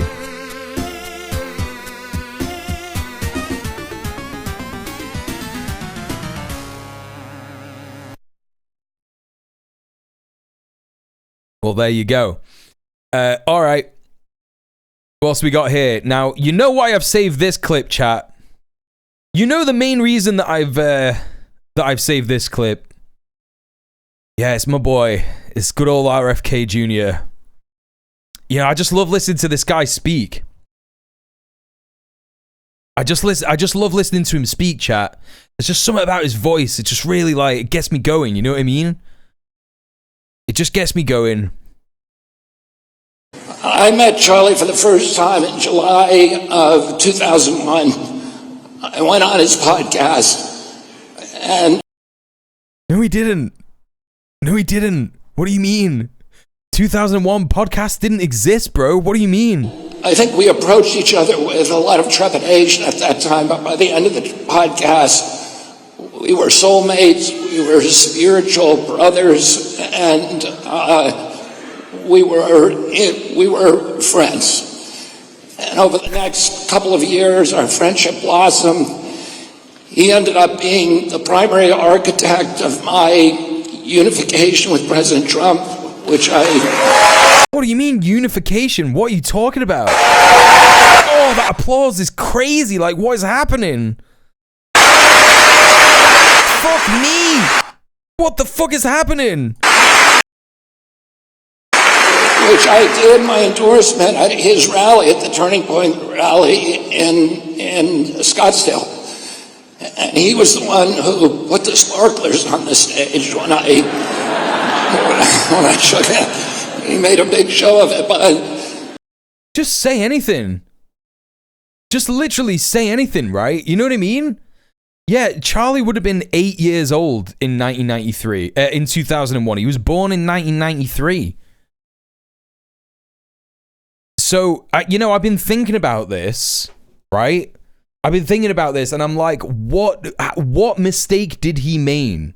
What mistake did his repeat COVID infection, brain worm, nightmare brain, what mistake did he make? Was it that he met him in 2011? No, because Charlie wasn't doing Turning Point shit in 2011. It didn't exist. Even 2011 is too soon. Is it 2021? Does he mean 2021? It's got to be 2021, right? It has to be. Because 2021, that was when COVID was really going insane. And I think that that's when people first heard of RFK Jr. talking about this nonsense stuff, right? Has to be. Has to be. But it's just crazy that he's like 2001. He still thinks it's 2006. Yeah. Just crazy shit. Anyway, I saw like a really, really horrible, really, really horrible, really, really nasty, horrible guy, Twitch staff, just in case you're watching, a really horrible, nasty guy do this thing where he like tramples the Charlie Kirk memorial. Passing and destroying a community memorial. Phoenix police say the suspect is 19-year-old man trampled a memorial for Charlie Kirk at the headquarters in Phoenix. Our photographer on the scene says the man kicked over flowers, vases, and balloons. He was taken to the ground by an onlooker and then arrested for trespassing and destroying a community memorial. Phoenix police say the suspect is 19-year-old man trampled a memorial for Charlie.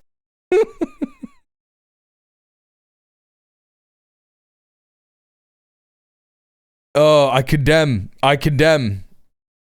disavow.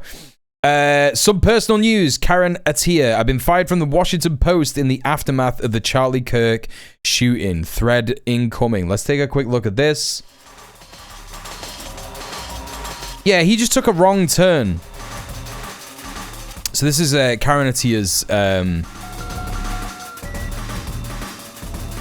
Substack. Last week, the Washington Post fired me. The reason, speaking out against political violence, racial double standards, and America's apathy towards guns. 11 years ago, I joined the Washington Post opinions department with a simple goal to use journalism in service of the people. I believed in using the pen to remember the forgotten, question power, shine light in darkness, and defend democracy. Early in my career, late Washington Post editorial page editor Fred Hyatt told me that opinion journalism is not just about writing the world as it is, but as it should be. He told me we should use our platform to do good. That has been my North Star every day. As the founding global opinions editor, I created a space for courageous, diverse voices from around the world, especially those exiled for speaking the truth. I was inspired by their bravery. When my writer, global opinions columnist Jamal Khashoggi was brutally murdered by Saudi Arabia regime agents for his words, I fought loudly for justice for years, putting my life and safety on the line to pursue accountability and defend global press freedom. For this work, I was honored with global recognition, prestigious awards, proximity to the world's most powerful people. Here she is with fucking Bezos. Now I am being silenced for doing my job on Blue Sky. In the aftermath of the horrific shootings in Utah and Colorado, I condemned America's acceptance of political violence and criticized its ritualized responses to hollowed, cliched calls for thoughts and prayers, and this is not who we are, that normalize gun violence and absolve white perpetrators especially, while nothing is done to curb deaths. I wish I had hope for gun control and that I could believe political violence has no place in this country, but we are a country that accepts white children being massacred by gun violence, not just accepts but worships violence. Here's the thing, chat. I don't know who Karen Attiah is, but she works for the Washington Post.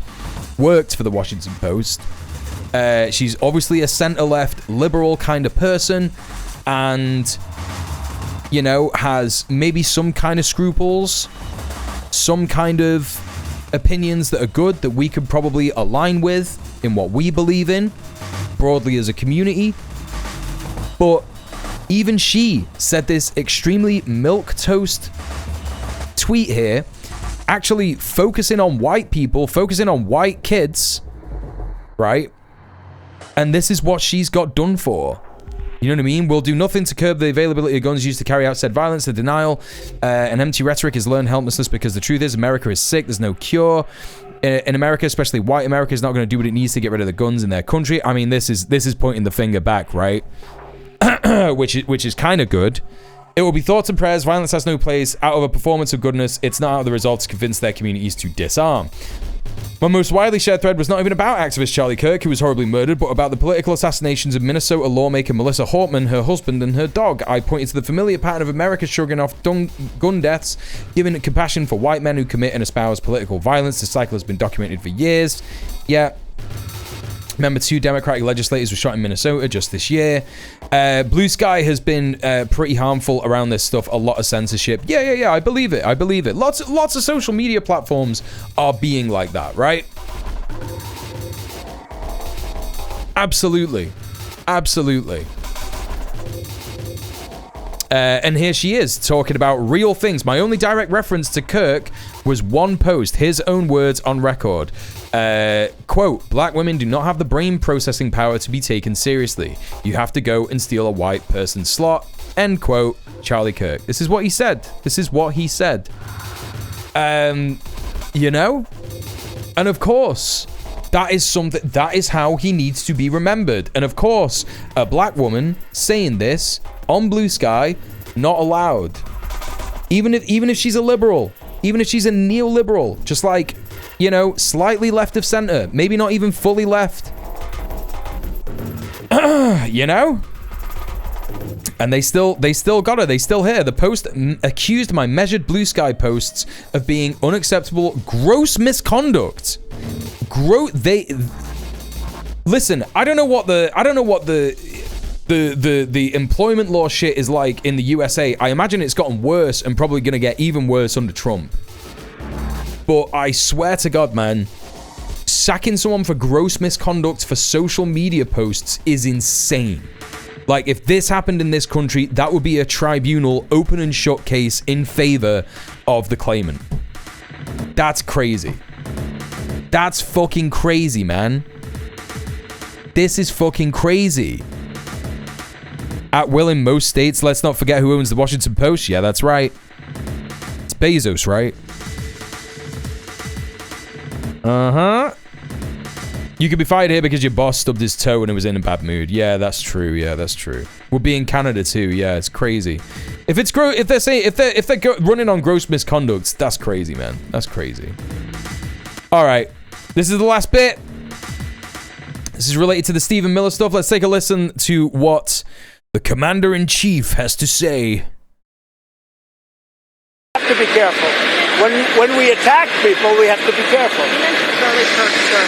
What organizations on the left went physically investigating? You talked about this last week. Well, the problem is on the left. If you look at the problem is on the left. It's not on the right, like some people like to say on the right. The problem we have is on the left. And when you look at the agitators, you look at the scum that speaks so badly of our country, the American flag burnings all over the place, that's the left, that's not the right. Do you plan on investigating? We'll see. We'll be announcing. They're already under investigation. You know, they're already under major investigation. A lot of the people that you would traditionally say are on the left. They're already under investigation? Already under investigation. Have you asked to start revoking A lot of the people who you would already say are traditionally on the left are already under investigation. I don't know who the fuck he's talking about. I don't know who he would consider to be traditionally on the left. I don't know who he would consider that to be. If he uses this to like arrest a bunch of Democratic lawmakers, that would I don't know. I'm not a fascist, so I don't think like a fascist, but when I analyze what fascists do, I'm like, is he going to try and consolidate power by arresting a bunch of lawmakers? You know? He must be talking about Pelosi. He must be talking about Chuck Schumer, Pelosi, Hakeem Jeffries. You know, oh my God, it'll be Newsom as well. He's going to string up Newsom in front of the fucking world. That's crazy, man. Oh my God. I don't want it to be true, however much I don't like Gavin Newsom. I feel like he's going to be in a fucking jail cell or some shit. I don't know, man. Yeah, anything is possible at this point. Hey, Alejandro, how you doing? Anyone quoting Charlie Kirk verbatim, that's enough to get you fired in places because that makes him look bad. Yeah. Yeah, that's crazy. Destroy unserviceable flags in a dignified manner, preferably by burning. Source, the United States flag code. What, really? That's funny. I didn't know that. All right, well, that's the Kirk posting, chat. That is the Kirk posting done for. We are going to have another ad break in about 5 minutes. In fact, no, I'm going to run it early because I need the toilet. So, chat, please consider not just subscribing, but also subscribing off Twitch. You can do that either way if you've got an ad blocker. If you want to miss the ad break, which I'm going to play in roughly a minute when I get up to take a leak. Krill hitting us with another gift sub. 108 gift subs in the channel. Holy shit. Thank you so much. Thank you so much for gifting another sub, Krill. Really appreciate you. Chat, if you want to miss the ads, get a sub. Or if you've got an ad blocker, I'm not going to tell you to not use it because that would be fucking pointless. Please consider subbing off Twitch. This is my only form of income at the minute. All I would ask is that you donate £5 to support your boy, help me pay my bills, help me pay my rent. That would be really ideal. And yeah, that's it. If you can't afford to support me, don't worry about it. You can go to the VOD channel. You can go to the YouTube channel. You can go to the promo, go live tweets. You can click all the free buttons there, comment, like, and subscribe on a random video of mine. And that will be good enough for me, comrade. And you should just subscribe to all these things anyway, because you're here because you like my content, right? And you'll probably enjoy some other content that I do as well. Right, I won't be long. I'm just going to take a leak. Here come the ads now.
Okay.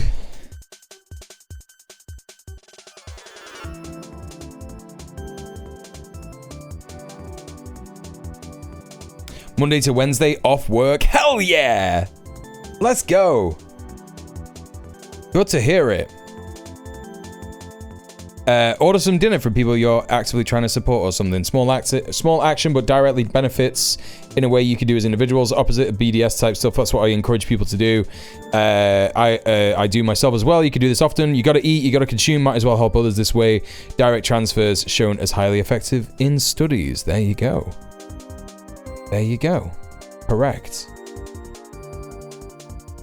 Watched The Long Walk this weekend and seeing people's commentary on its politics has been interesting because King is... Do you mean the new Stephen King film? Have you noticed that they're trying to do a relaunch of the Stephen King cinematic universe? They're trying to do Stephen King cinematic universe times the second one. It's a sequel.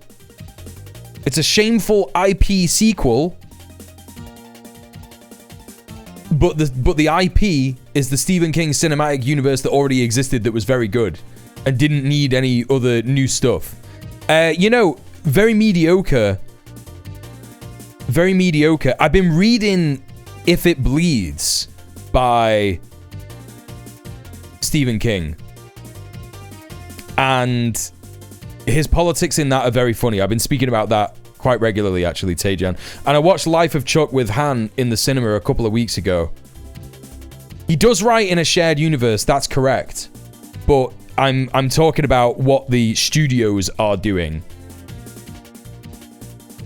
Hollywood doesn't do new IP anymore. I mean, sometimes they do. I saw Weapons at the cinema a week ago, and that was great.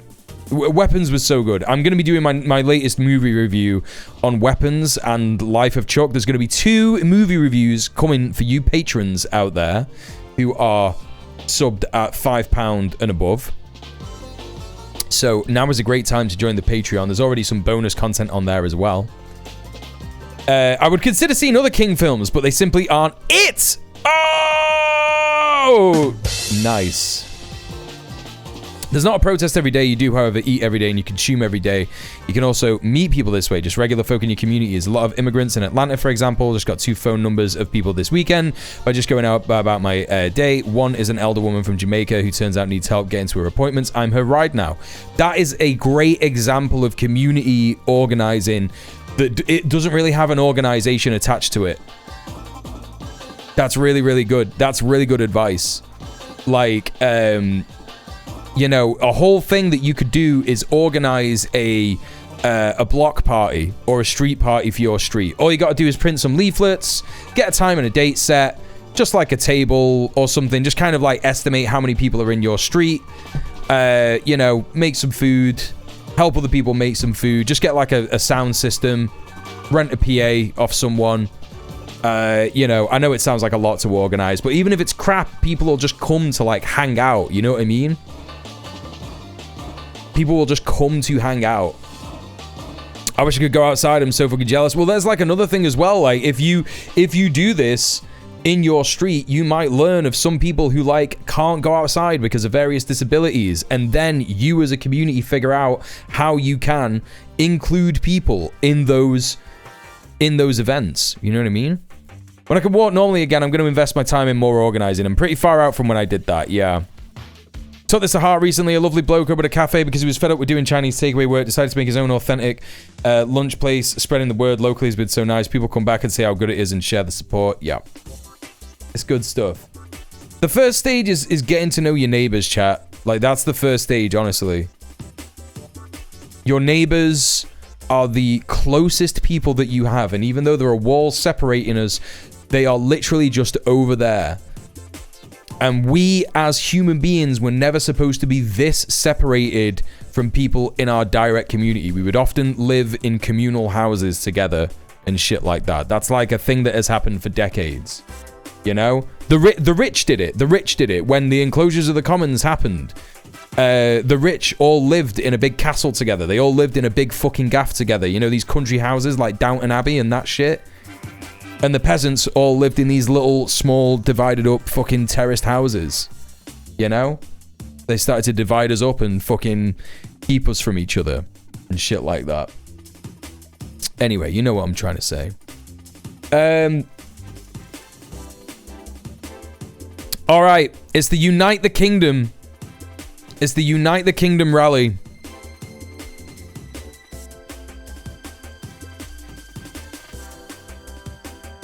And who are we going to watch for it? We're going to watch our boy Hugh Anthony. Now, he's got a big hour-long video that we're not going to watch. We're not going to watch all of it. We're going to look at the Standard Hawks. So if you don't know what happened this weekend, there was a huge Fash rally in London, UK. There was 100,000 fascists in London, and that is an incredibly terrifying number.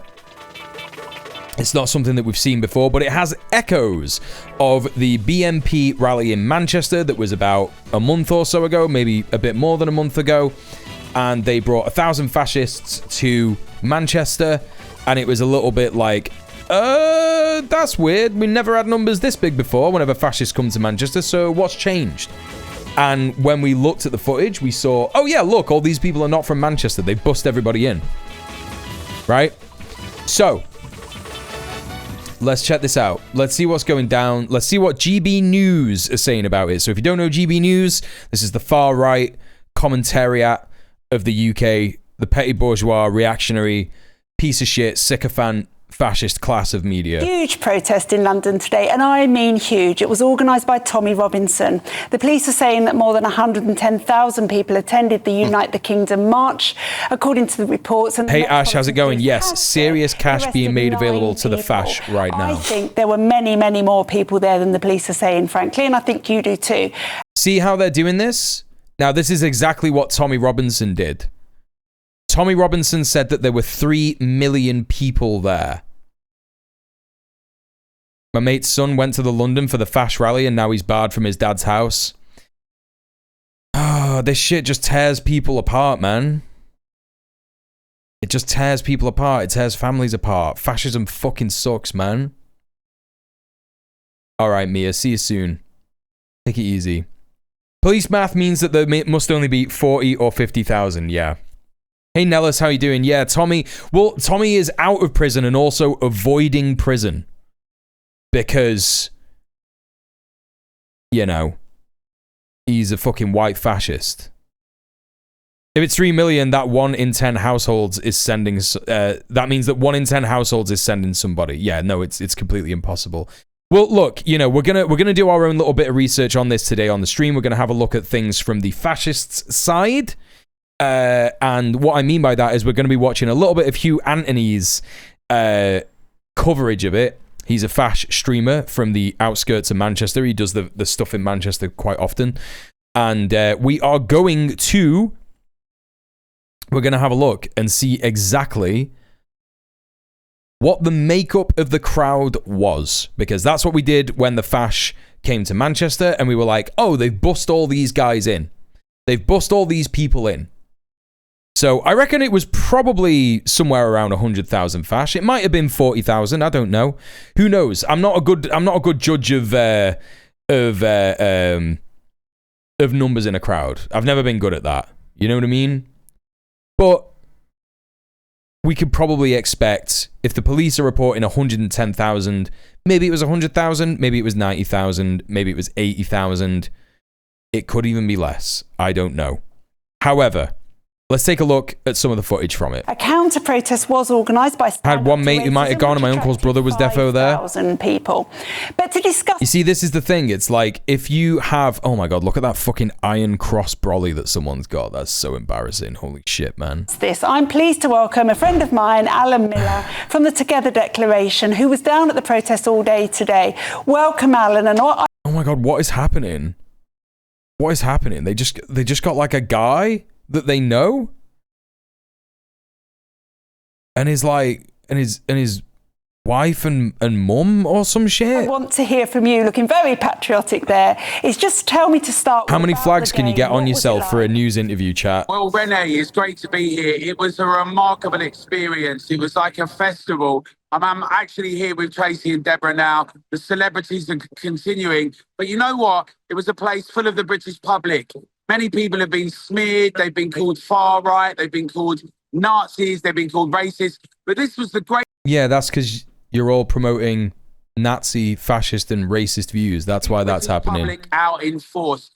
Kindly, smiling, singing music, singing songs, waving flags, and actually saying they've had enough of saying we're not allowed to have opinions, we're not allowed to have questions. We've had enough of being told off for being racist. We've had enough of it. Two-tier policing, two-tier weaponized judiciary, about a prime minister that says he likes the tradition of free speech, but actually is really opposed to all of that kind of stuff. What happened to the feed? Frankly, it's one of the best things I've ever been on, Renee. It was a remarkable experience. One of my partner's friends went, and he and some of his other mates are planning an intervention. Most people know that Thomas is bad news. Event. Yeah, I mean I think that's a good way to do it. I think that that's a fucking, you know. I think that it's definitely a great shout to be like, yo.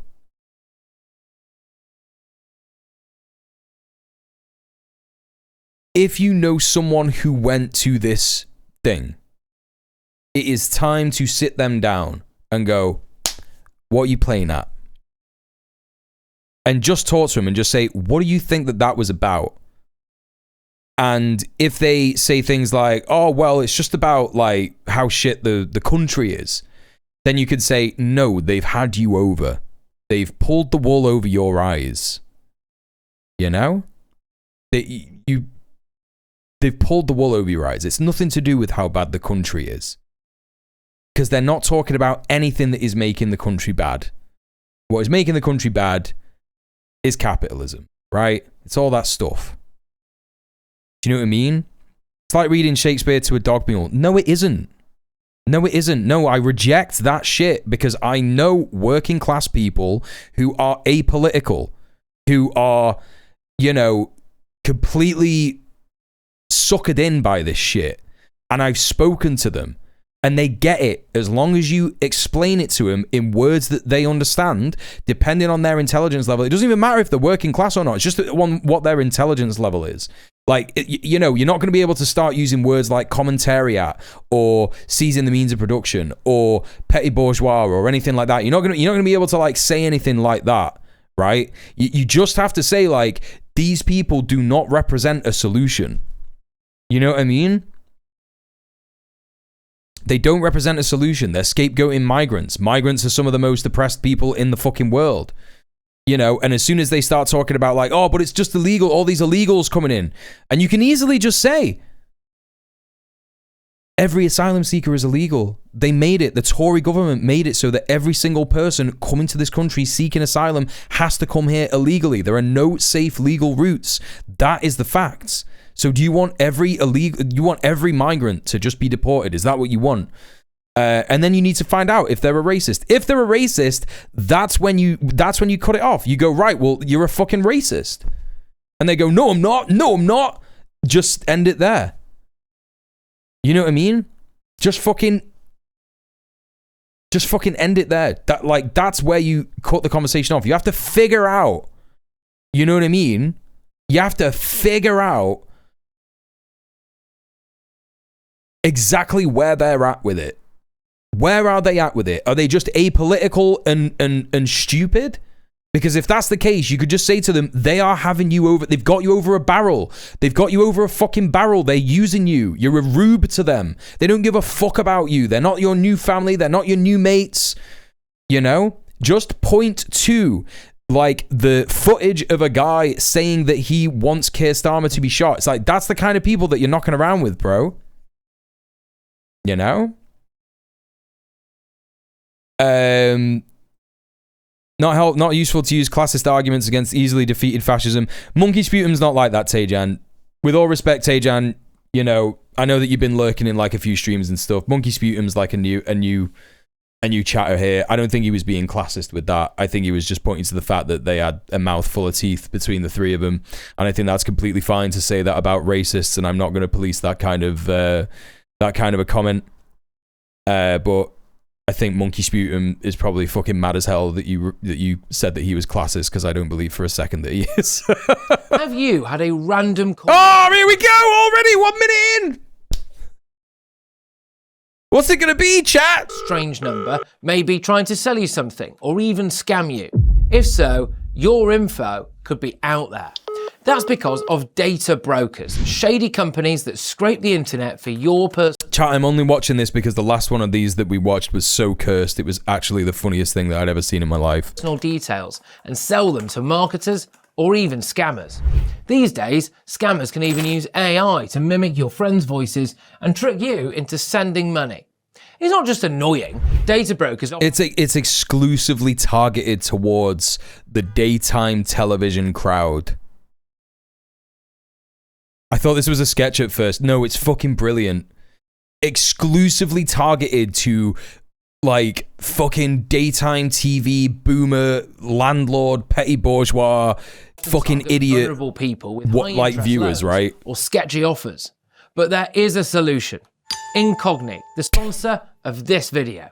Incogni contacts data brokers on your behalf and requests your info be deleted from their data. Yeah, we pretended that GB News isn't funded by data scrapers. Data scraping when I do it. Good, fun, cute. Data scraping when they do it. Evil. Buy our new product to prevent it, right? Keep sending removal requests to make sure it stays gone.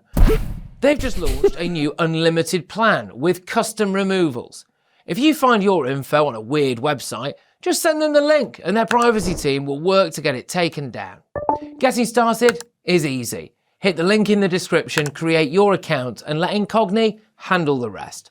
It's risk-free for 30 days and you'll get 60% off an annual plan with the code GBNews. I really want to see the Plord advert again. You know? I really want to see the Plord advert.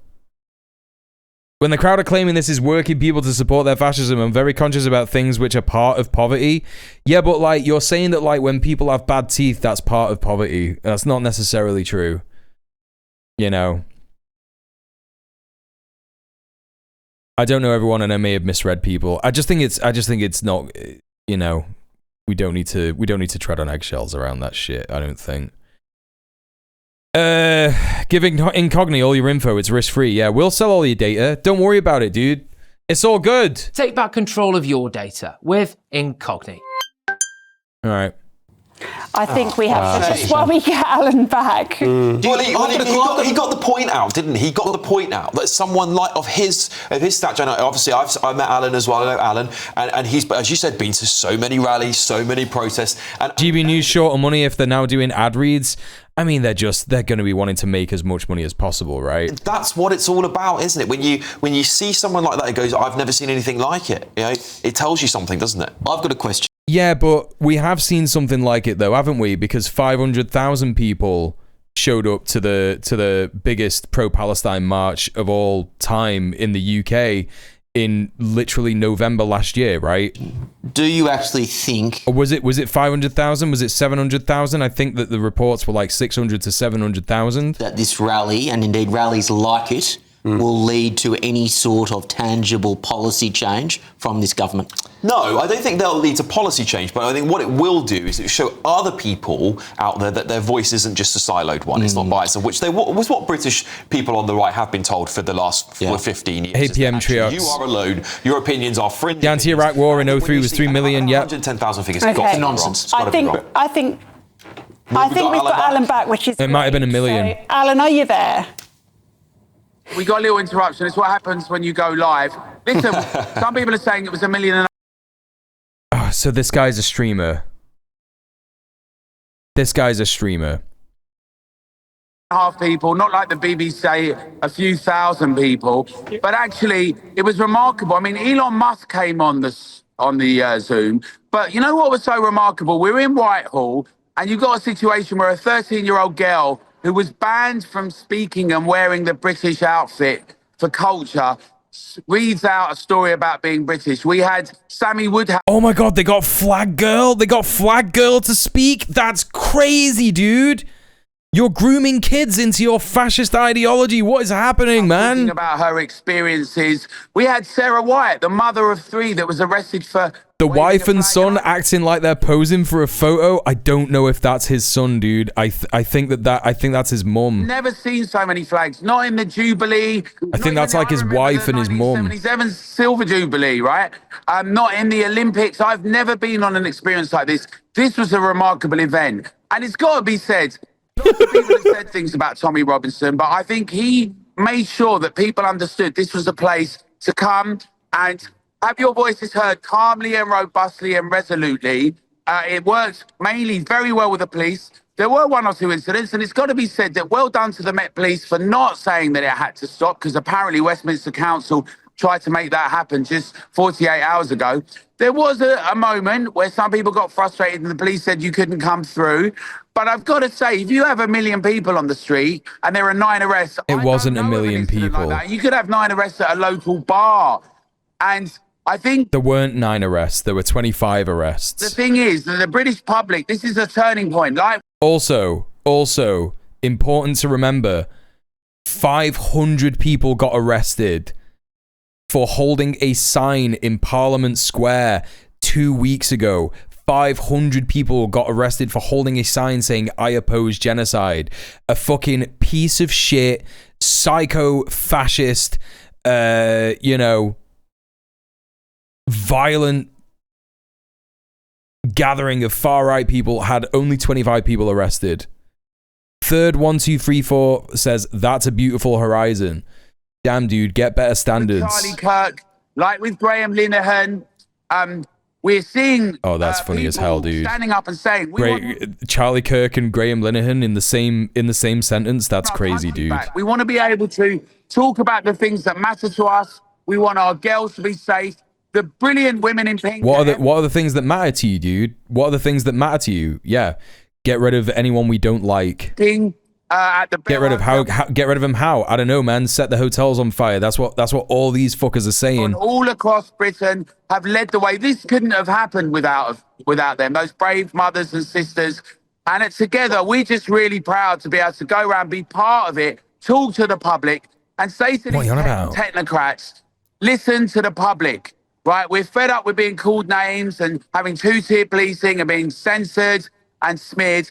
The other people that go on those other protests, they fed up with being called names. What are the names that you're called, dude? try and destroy our statues, destroy our culture, destroy our legacy. It's unacceptable. What's your culture? What's your legacy? What is it? And everyone better listen. They talk about like, you know, they're saying it out loud. It's white supremacy, right? The culture is white supremacy. If they're talking about the statues, they're talking about figures like Edward Colson, who got rightfully torn down in Bristol. You know, they're talking about Churchill, who literally did concentration camps, who starved people in Bangladesh, in Bengali, you know what I mean?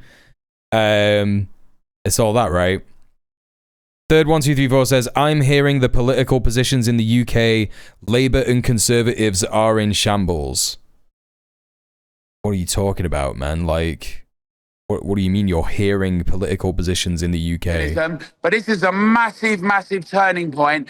And all kudos to the organisers. It's not a turning point. To everyone in Britain for being calm and sensible and smiling. I'm really inspired about the future now. And you know, at the heart... Yeah, does that include the Sikh girl that was racially attacked and raped by two white men in Albury while they were saying to her the whole time, you don't belong here, you don't belong here? This was free speech. The idea that, you know, from the Magna Carta to Parliament, the civil wars in Britain... Oh my God, dude, you would have died at the time of Magna Carta. There is no way someone as privileged and lazy as you would have been able to survive in the fucking medieval times. They're always like invoking this ancient medieval time that there is absolutely no way they would have survived in.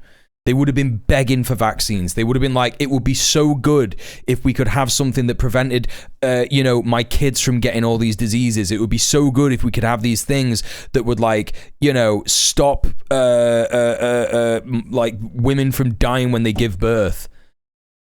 You know what I mean? Something about both those groups moving into the other parties, that's a good way to avoid voting for some MPs. I don't know what the fuck you're talking about, man. I don't know what you're fucking talking about. I don't know what you're on about. You're just like chatting rubbish. We have a duty to uphold and defend our free speech and our... Like, it's wild that you like came into my chat, like you've not really fucking said anything before. And like the first thing that you see when you see like a bunch of British and English flags at a fascist protest, you're like, that's a beautiful horizon. And then when I call that out, you're like, I'm just hearing the political positions in the UK. Labour Conservatives are in shambles. Something about both those groups moving into the other parties. Good way to avoid vote for some MPs. Like, what are you talking about, dude? As soon like every fucking fascist in this country is so embarrassed to admit that they're a fascist.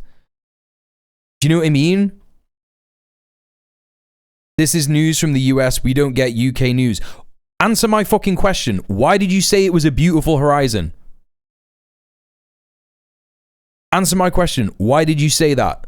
Why did you say it was a beautiful horizon? I encourage everyone to make sure you have your voices together and keep doing that, because this is a changing moment for Britain.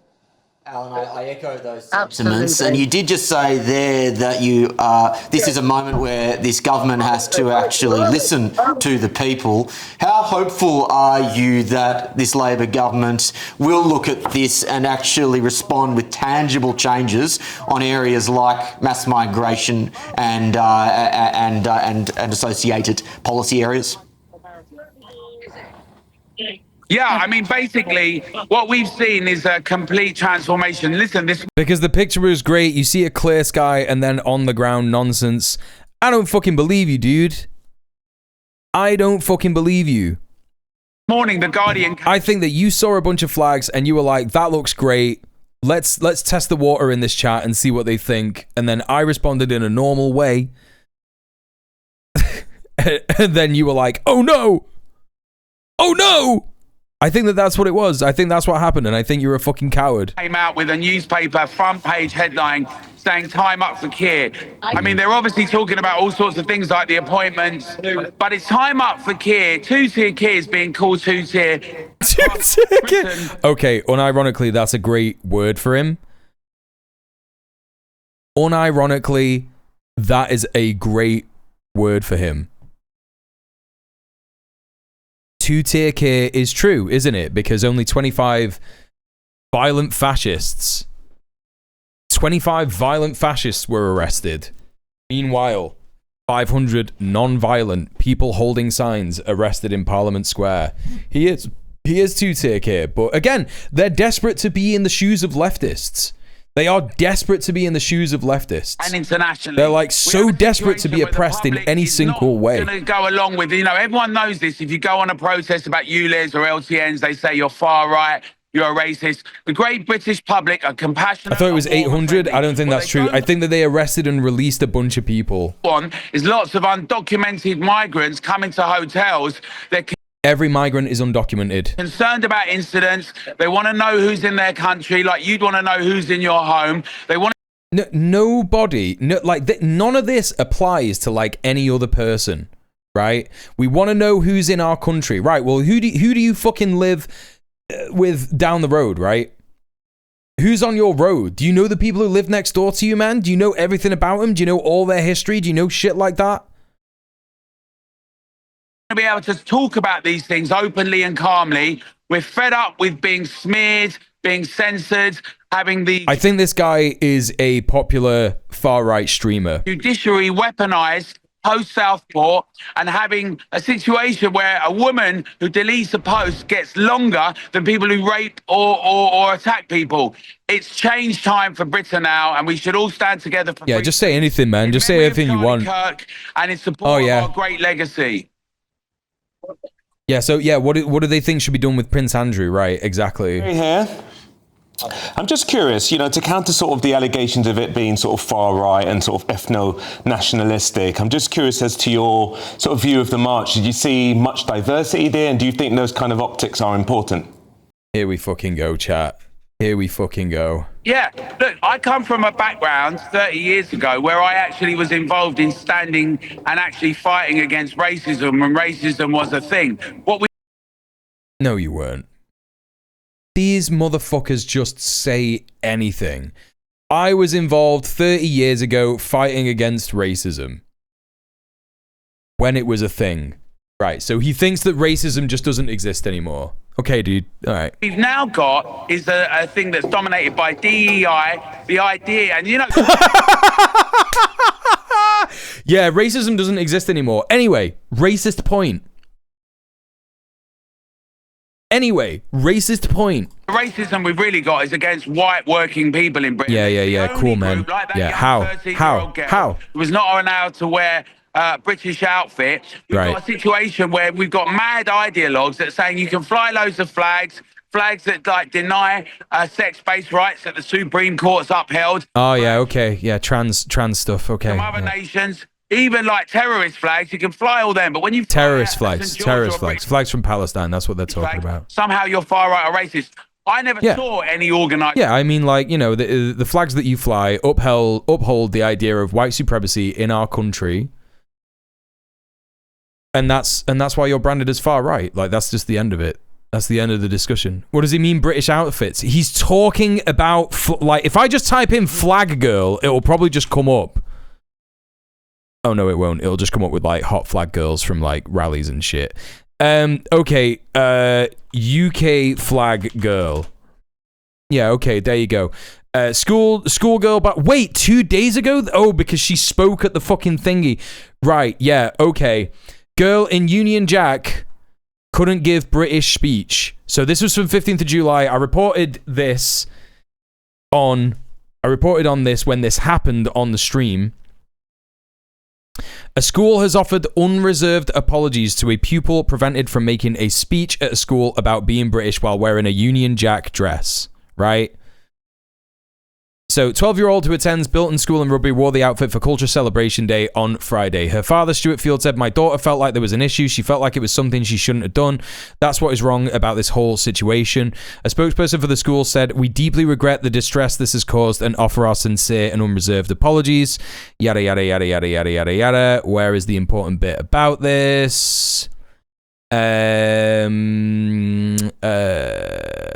Okay. A since-deleted Facebook post from the school, which included a flyer for the Culture Day, said the event was dedicated to recognise and celebrating the rich cultural diversity within our school community. We encourage students to consider wearing attire that reflects their nationality or family heritage.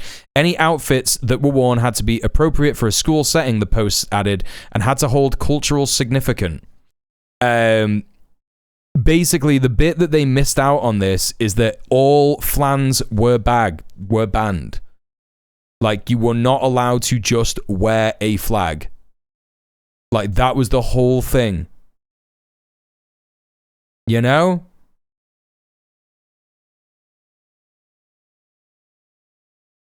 It's just insane. I'm old enough to remember how badly Jerry Halliwell was slut-shamed for that dress by the British public. Yeah. Yeah. Absolutely. Also, her dad is a Tommy Robinson loser piece of shit. And look, UK's leading something cosmetic, whatever. He's a petty bourgeois reactionary piece of shit. Yeah? So, that's who Flag Girl is. Far right. What I saw was the great backbone of the British people, friends, neighbours, colleagues, mums, daughters. It's just pathetic. It's completely pathetic. They're so embarrassed to be far right. Like it's like if anyone would like actually push back on any of these psychos in any of these fucking interviews and just said shit like this, right? Just said shit like, where do you consider yourself politically? And it's like, do you believe in capitalism? And they would be like, yes. Do you believe in nationalism? Well, what's that? Like, it's all the things that you're saying. Yes, I believe in all that. Right, okay, you're right wing. You're right wing. And you have extreme right wing opinions. That means that you're far right. That means that you're a fascist. That's it. That's the end of it. Do you know what I mean? As I say, veterans, it was an inspiring moment. They consider themselves really normal, common sense people. I think even like saying that, like say to define common sense. Because common sense is a misnomer. There's no, it's not real. There's no such thing as common sense. Common sense is like a stupid nightmare fucking term that was invented by the ruling class. That's the rhetoric these organizations feed them. Exactly. If you ask them to define it for 1 second, they would just be like, "Oh, I don't know. Actually, what is common sense? Oh, it's just when you know stuff is bad. How do you know stuff is bad?" Well, you just know it is. How do you know it is? What, you just come out the puss knowing it? What are you talking about, bro? And they're not going to be able to just shut this down. Something's changed in Britain now. No, it hasn't. This has always been the same. There will have been... Oh, whatever, amazing, man. Whatever, man. You look like you're having a fabulous time. I'm kind of jealous that I'm not there with you, but I'm sure there'll be more opportunities in the future. And we can continue this fight for... All right, shut the fuck up. What do we got next? Okay, this is the Hugh Anthony vid. We're not going to watch this just yet. We're not going to watch the whole hour. Don't worry, chat. We're not going to do that to ourselves because that would just be so insane. All right, we're going to watch this. What is this? CBS News?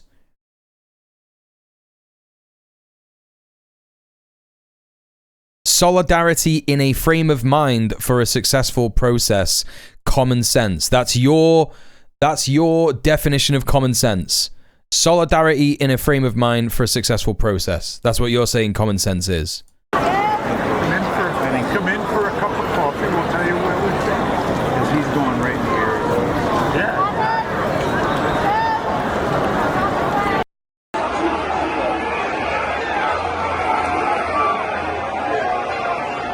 Damn, dude, the police are just fucking embarrassing here, man. Completely fucking embarrassing.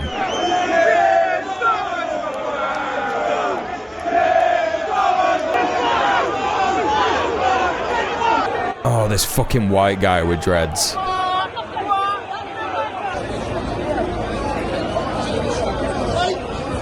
They do want to be marching with him, yeah.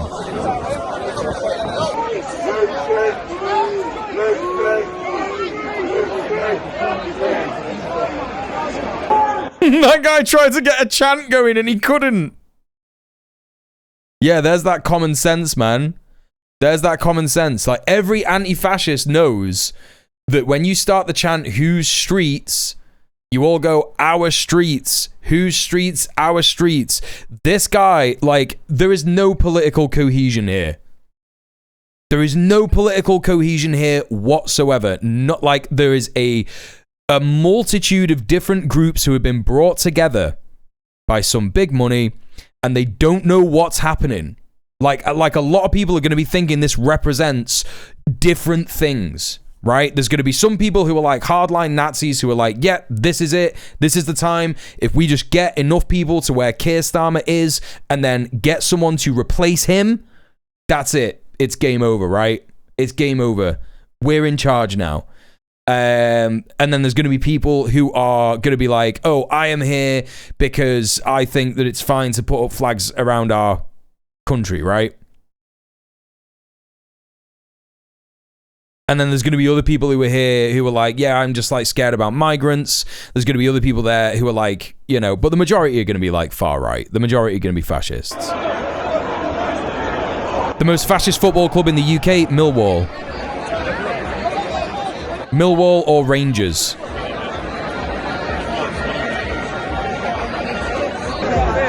So this is just like various different scenes that CBS has got collected. What's going on here? This looks like there's some oh, here's the fucking your man himself. See, now look at this, crazy. They got someone here with a Jesus flag. They got someone here with a Jesus flag. Like, it's all completely inconsistent and weird. Tommy 10 names. With Katie Hopkins there, she's looking great. She's just looking great, ain't she, chat? She's looking great. Chelsea, honourable mention, Port Vale too, yeah. Hey, Sentient Natalie. Does the UK have bigger right-wing protests than the US? This just crossed my mind. I don't know if true. By now I want to look into it by capita. No, this is a bizarre anomaly. This 100,000 strong Fash march in London this past weekend. It's kind of an anomaly. The last time that Tommy Robinson marched, he couldn't get 10,000. And that was, when was the last one? Tommy Robinson march. I tried to find this out the other day, 2024. But all that comes up is just like news from 2 days ago. And it's like, there was a march last year where Tommy Robinson was like, we're going to march in London. And he only managed to get like, do people remember? People in this chat must remember it was only like 10,000, right? Or maybe he couldn't get to 10,000. It's an AstroTurf to fuck event. They flew in Fash from other countries. Yeah, absolutely. Absolutely. Oh, I recognize this guy. This guy's James Goddard, I think. Anyone else on this front bit that I recognize? There's Ant Middleton. Oh, Lawrence Fox behind him. Here we go, chat. What's this flag? What's this? What's this? What's this? Is that like a fucking thingy flag? Fash from Wales? Fash from Scotland as well? How small this protest was is proved by the fact that it's London only. Usually they celebrate their representation in other major cities, but Bristol and Birmingham were crushed. Yeah, exactly. Yeah, that's right. Oh no, there were loads of politicians. Listen, there were so many politicians. There were so many fucking politicians from all over the world. There was a Colombian far-right politician. There was a Spanish far-right activist. There were so many. There were so fucking many. And it's like, yeah, they've flown people in from all over the world. They've definitely bussed people in from all over the country. I think that if you asked most of the people here, where are you from? There would be a plethora of various different places. They would be like, oh, I'm from the Northeast. I'm from Scotland. I'm from Ireland. I'm from yada, yada, yada, right? It would be loads of people from all over the country. But this wooden cross thing, this is the anomaly. This is the mad shit. This is the evangelical far-right funding. All right, Ludo, thank you so much for being here. Appreciate it. Yeah, they got Destiny Church from New Zealand, Aotearoa, yeah. Yeah, we will defend our lives and culture. This is just the 14 words. That's the 14 fascist words. Je suis Charlie. They got Je suis Charlie signs. They got Je suis Charlie signs. You can't silence us all. Zionist flags, Israel flags, American flags. There is a contingent, a group of people here who are from like from a different organization. 1,000%. Like, it's crazy. It's fucking crazy. 1,000%. This is like a contingent of people. Also, look at the average age, chat. Look at the average age of the crowd. I'm gonna just do a quick one, and I know that I'm biased, but let's just have a little look here. All right, 50 plus, 50 plus, 50 plus, 50 plus, 50 plus, 50 plus, 50 plus, 40 maybe, 50 plus, 50 plus, 50 plus, 50 plus, 50 plus, 50 plus. Some younger heads here. 50 plus, 50 plus, 50 plus. There's like 15 people in this throng that are like over 50, right? And like this guy's probably like maybe 25, 30, 40. You know, these are older people, chat. This isn't like a young popular movement. There were definitely some kids here for sure. Yeah, someone's going to get a Je suis Charlie tattoo, aren't they? Wonder how many of these were just on the clock and the whole company got bussed in. Yeah. Not seeing many Gen Z. Yeah, it's because Gen Z are just like, they understand, they're like smart, right? And also Gen Z, like this is the other thing. Gen Z actually feel the real material oppression. You know what I mean? They feel the real material oppression of capitalism and understand overwhelmingly that actually, yeah, this is just like capitalism, you know? I have more sympathy for younger people in these marches because familial manipulation is real. Well, we'll probably see a bit of that in Hugh Anthony's video, but there's just some scenes from CBS. Let's see what they're talking, how they were framing this on Talk TV. My favorite guy. What's his name? Mark Dolan. This little fucking wet rag of a human looks like a fucking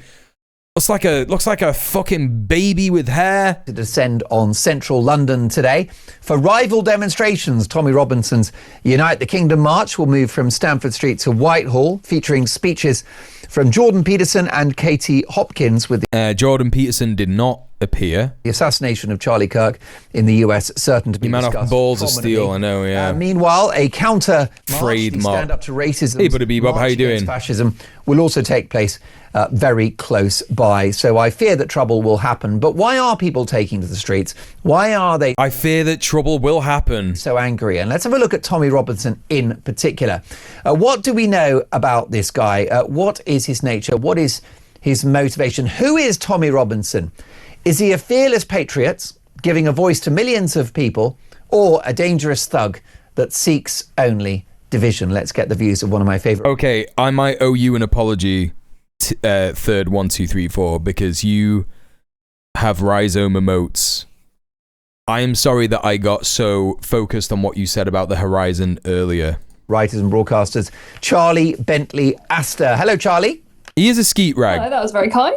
Well, listen, you're a brilliant writer and you've written on a range of important cultural subjects that affect the country, including the grooming gangs scandal, in which you've been extremely courageous and very, very thorough. Yeah, man, so courageous to talk about things that aren't real. So courageous to talk about fucking racist points of view. And tenacious as well. What about this march today? First of all, why do you think people are going on this Unite the Kingdom march? Why are they so angry?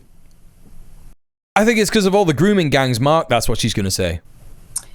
They're angry because their cultural identity, and in some cases their ethnic identity, if you're English, is being dismissed and undermined, most of all by the state. I think everyone can tolerate a bit of difference when they're out and about in society. That's just the nature of living in the multicultural nation that we now do. But when you have ministers, members of Parliament, here we go, even the police sort of saying, no, your identity is obtrusive, it's it's insulting or intimidating. And people who are like, well, I just miss the days of having a country fair and talking about St. George and, you know, flying the Union flag and singing Rule Britannia. I don't know when that became a quote-unquote fascist symbol. What are you talking about? Rhizome's chat got me last week, exposed me as a boomer. That explains everything.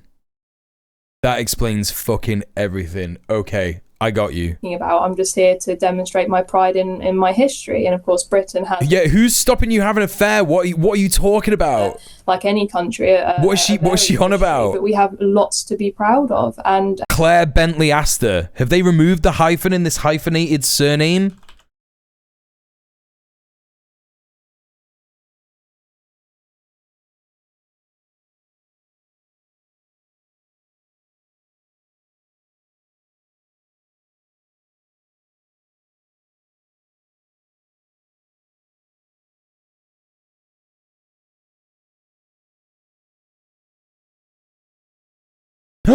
She's a detransitioner? No. Everyone's looking at you. Oh my god, chat, she's a detransitioner! And viewing you as the sex that you are, which is the one thing you don't want them to do. And whilst I think that was definitely a component that... Is this the same person? It's the same person!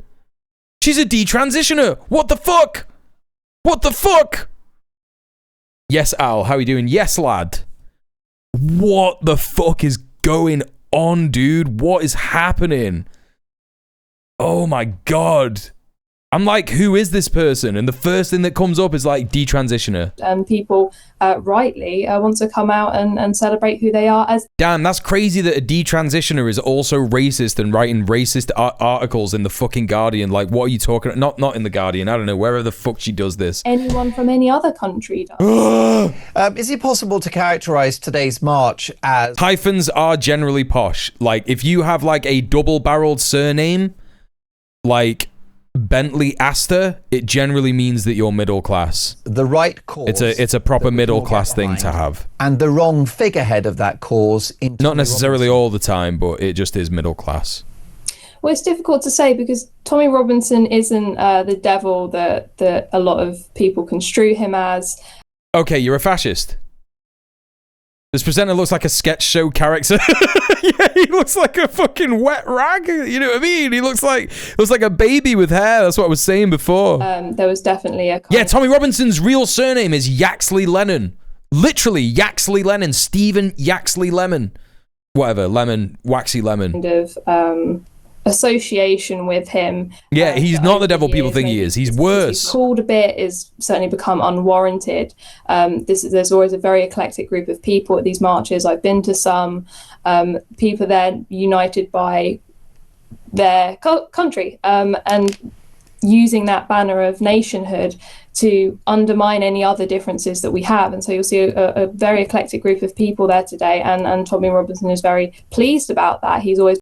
No, he isn't. What are you on about? Been very open about the fact that he wants this to be anyone can come. There is no barrier. Even if you're skeptical, come along, find out what we're about.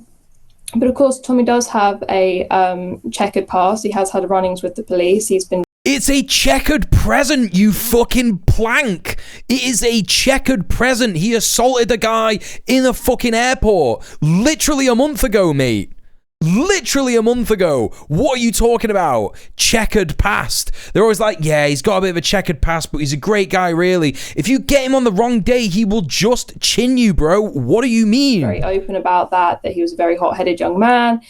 He's still a hot-headed fucking freak. Up in Bradford. Chat, did you know he didn't grow up in Bradford? He grew up in Wivenshaw, you don't even know what you're on about! I believe Luton. Oh my god, I'm getting so mad. I'm getting so mad, dude. Lots of issues with the intense Muslim population there at the time. It's one of the first high-density Muslim populations. I can't listen to this. I can't listen to it. It's just glazing Tommy Robinson. Are you going to ask like another question? Are you going to do any normal journalism? Particularly in the last few years, his speech at the Oxford Union. He's 34, actually, Ash. He's a year younger than me. With Jordan Peterson, they've sort of stuck their neck out and gone to one of these marches and gone, oh, actually, this is... It's just that fascism and Bing lifestyle ages you like shit, you know what I mean? There's lots of different people here from lots Hey, of Elron, different how are you? backgrounds, lots of different Yeah, he's 34. faiths, different ages, and they've discovered, oh, okay, it's 20 years of not as convictions is not extreme as I would checkered. like to believe. And actually, there's a lot of goodwill here. It's always a very celebration atmosphere. There's never any, these people are holding us down, these people are trying to take this away from us. It's always in a very positive, upbeat tone. That's because no one's trying to take anything away from you. That's what I mean. This is the country. They're like, we're not leftists. We don't complain about being oppressed. Yeah, because you're not oppressed. We live in now, and yes, there are things we'd like to change, but actually we have a lot to be hopeful for, and there is much more that unites us than divides us. Charlie, why have some on the right disowned Tommy Robinson? I wasn't expecting him to say this. That's funny as hell. Robinson's 42? Oh, is he actually 42? Oh no, he's 42. Wait, where did I get that he was 34 from? Am I thinking about Charlie Kirk? Was Charlie Kirk 34? No, because he was 33, wasn't he? I'm thinking about Charlie Kirk. I was thinking about Charlie Kirk. UK. Because of his checkered past, and you know what, I understand that. And again, 31. Tommy's a very He was 31. Emotional person. Who was I thinking about that's 34? Although he's beginning to get better at that as he's gotten older. He was going to go to the Epping protests and take hundreds of people with him, as he tweeted, and I know a few of us sort of rallied around him and gone, you actually don't need to. That community is handling this fantastically on their... Right. English Defence League. Robinson founded the English Defence League, EDL, in 2009 with his cousin Kevin Carroll, became its leader with Carroll as deputy leader. Robinson stated he was prompted to found the EDL after reading a newspaper article about local Islamists, not a real word, attempting to recruit men to fight for the Taliban in Afghanistan outside of Bakery and Luton. Probably not real. Many of the EDL's early members were recruited from football club supporters in Luton, London, Bristol, yada yada yada. In 2011, Robinson was convicted of using threatening, abusive or insulting behaviour between a fight during supporters of Luton Town and Newport County. Not even doing racism. Not even doing racism. Just like fighting other football fans. Robertson was arrested again after an EDL demonstration in Tower Hamlets in 2011 for a breach of bail conditions. Convicted of common assault after headbutting a fellow EDL member. You know, chat, they talk about left-wing infighting all the time. But this shit is so common. Headbutting a fellow EDL member. You know what I mean? They love to do this shit. British Freedom Party, whatever the fuck that is. BBC New Big Questions. Anything else? Activity since 2014. Since Islam. Wait, what happened? He criticized politicians. Trying to find the bit like.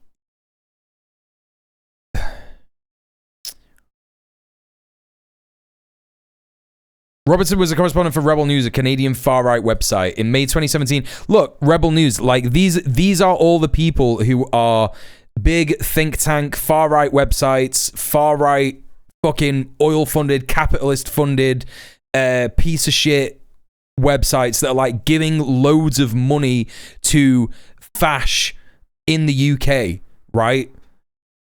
And there's going to be loads of examples of this. There's going to be loads of examples of this.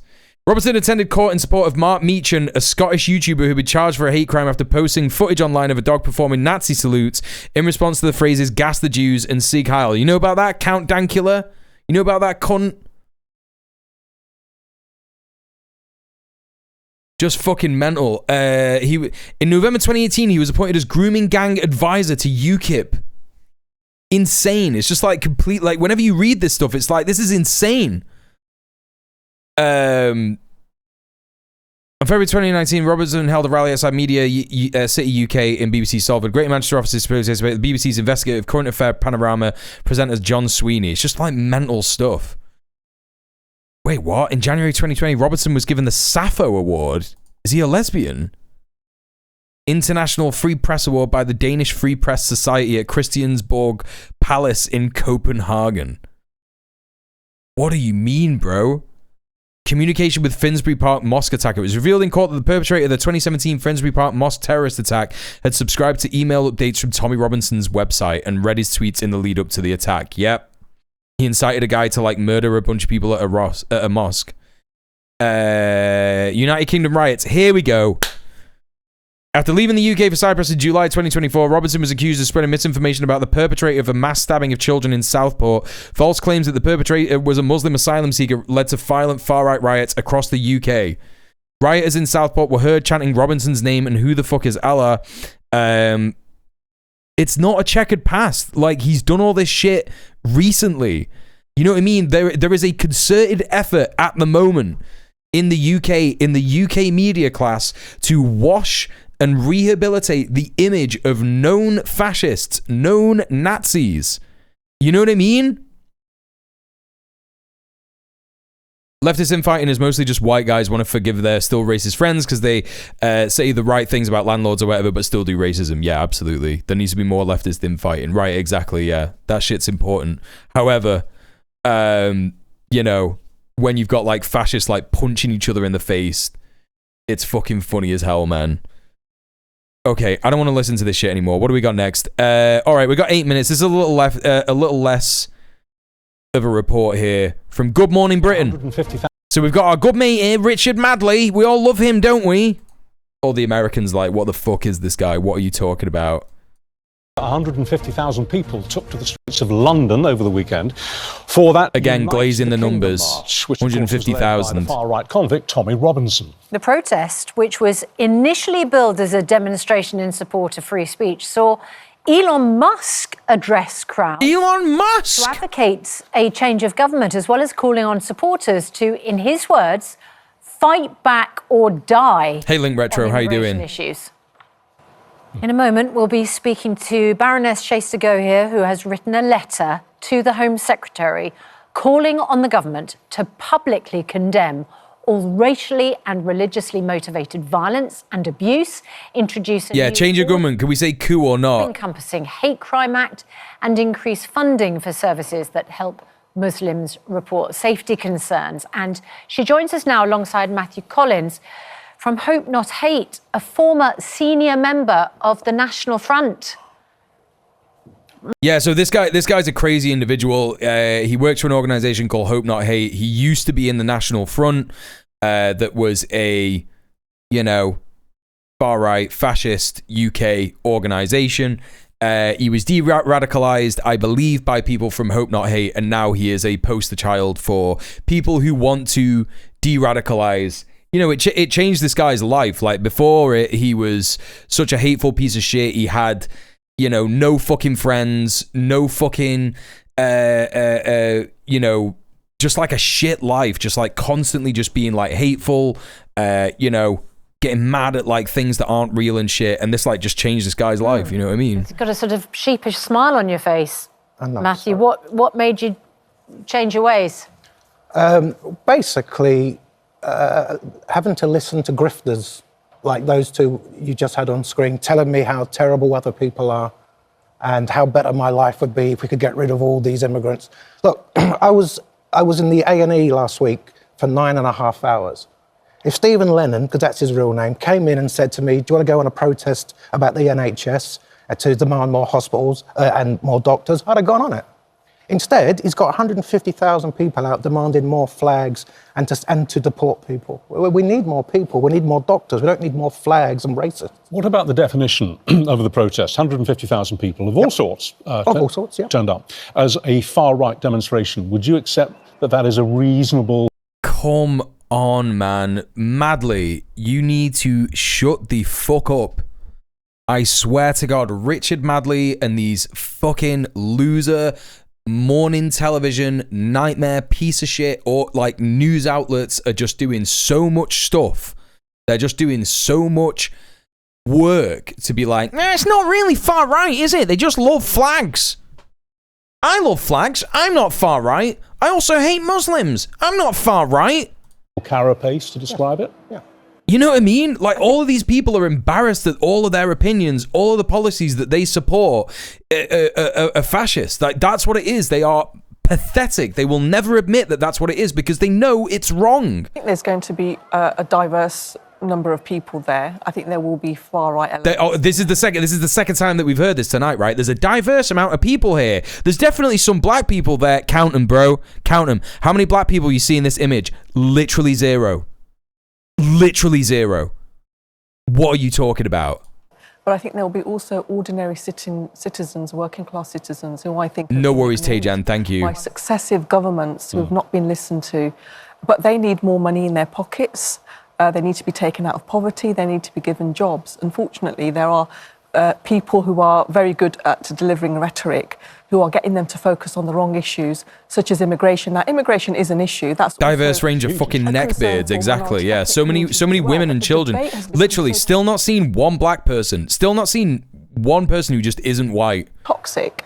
That you should be able to have an informed and constructive debate without making people feel unsafe, whether they've been here for a few minutes, still not one. There are long-established diaspora communities. Not one racialized person. What you seem to be saying is that you get this kind of demonstration with all its mixed elements when people feel they're not being listened to.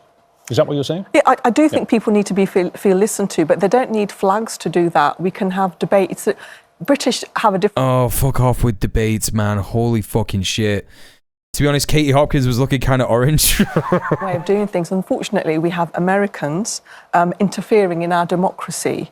And when they sort of make, comments like that, which are inappropriate, they're trying to just cause division. This is just talking about Elon Musk. Exactly. Fight back or die. Yeah. Exactly. So you've got to think, what is the coded message there?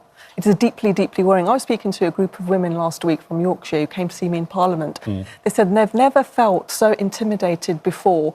They go out now, they are regularly harassed by passers-by, by people driving by, on transport, not just verbally being abused, photographed and being filmed without permission. And people are worried about the elderly parents going out, children going to school. Even my children, adults, they check upon me saying, Mum, have you got to where you're supposed to go? It's such anxiety. Okay, I find that a little bit hard to believe. I think this woman is a baroness. But, I do understand that her kids might be concerned about her as a racialized woman. There's 4 million... Yeah, we definitely need like a navel-gazing baroness. That's really important representation. It's the largest minority community, and we are deeply, deeply worried about our safety. Like she's talking sense about how she feels as a racialized person in the face of all of this, and she's talking sense about how people in the community are feeling. You know what I mean? But government, and the reason why I wrote the letter is the deafening and dangerous silence from government. Now, I know Keir Starmer said something yesterday about time. To be fair to Shabana Mahmood, she's just got into the role, but she can now set a tone that public safety matters regardless of who you are. Why did you chuckle when she made her comment about rallying around the flag? Do you know, I love during the World Cup and the European Championships, and we had the Olympics, the flags were fantastic. And it did brighten up the place. But they'll just get wet, they'll get rained on, they'll get tatty, and we'll just go back. We'll go back to how it is. The country's in, I would say, a kind of very deep, dark despair. And if you want to make your neighbourhood better, buy a stranger a cup of tea. Go to the library and help there. Putting up flags isn't going to deal with the issues. And some of these people don't actually know what is wrong. They just feel there's something wrong. They're detached from the political process. Since Brexit, this all started at Brexit, when people said things about this country, what it could be and what it was. And it's been none of them. And so now we're at the point, and understand. The only good Brexit would have been a Corbyn Brexit chat. A telling you now. Country where people don't feel they have worth or meaning. And people are saying, we'll put up a flag, it'll all be better. We don't want the government to wave flags in return and say, we too like flags. They're delivering good stuff. I love this guy. Excuse me. Which some people... No, yeah, you're right. We don't want the government to be like, we also love flags. Like an insane... It is insane. I'm so glad that this guy was on Good Morning Britain. Holy shit. I'm so glad that this guy was on. I'm glad that Baroness What's-Her-Face is on as well. But like, yeah, no, it is good to just have like a real fucking take. You know what I mean? Like, what are you talking about? Flags. Like, shut up, dude. Give better rights to workers. But people like Reform, Tommy Robinson, they're not in favour of better rights for workers. If we have better rights in the workplace for men and women, people of colour, it will be better. These people don't campaign for the NHS. Yeah. We've never had a march that big and angry for the NHS. Why not, if they care? Also, I think we're being a bit schneid on Baroness What's-Her-Face, because I think she is one of them like few baronesses in the House of Lords that like advocates for workers' rights and shit like that. But, you've only got to look at you've only got to look at like someone's voting record and like something will pop up on Palestine. You know what I mean? I wonder what she said about Palestine. Why not? Instead we have marches waving. I think she's got the right message, kind of thing, but and they'll never it is a bit wonky. Can't come here. Let's go here. The Prime Minister seems at a loss to know how to deal with the issue of immigration. This is the realest Good Morning Britain bit I've ever seen in my life. On the hand, he came to power saying he was going to smash the gangs. She's right. And yet the rate of illegal immigration, certainly in the boats, has in no way stopped.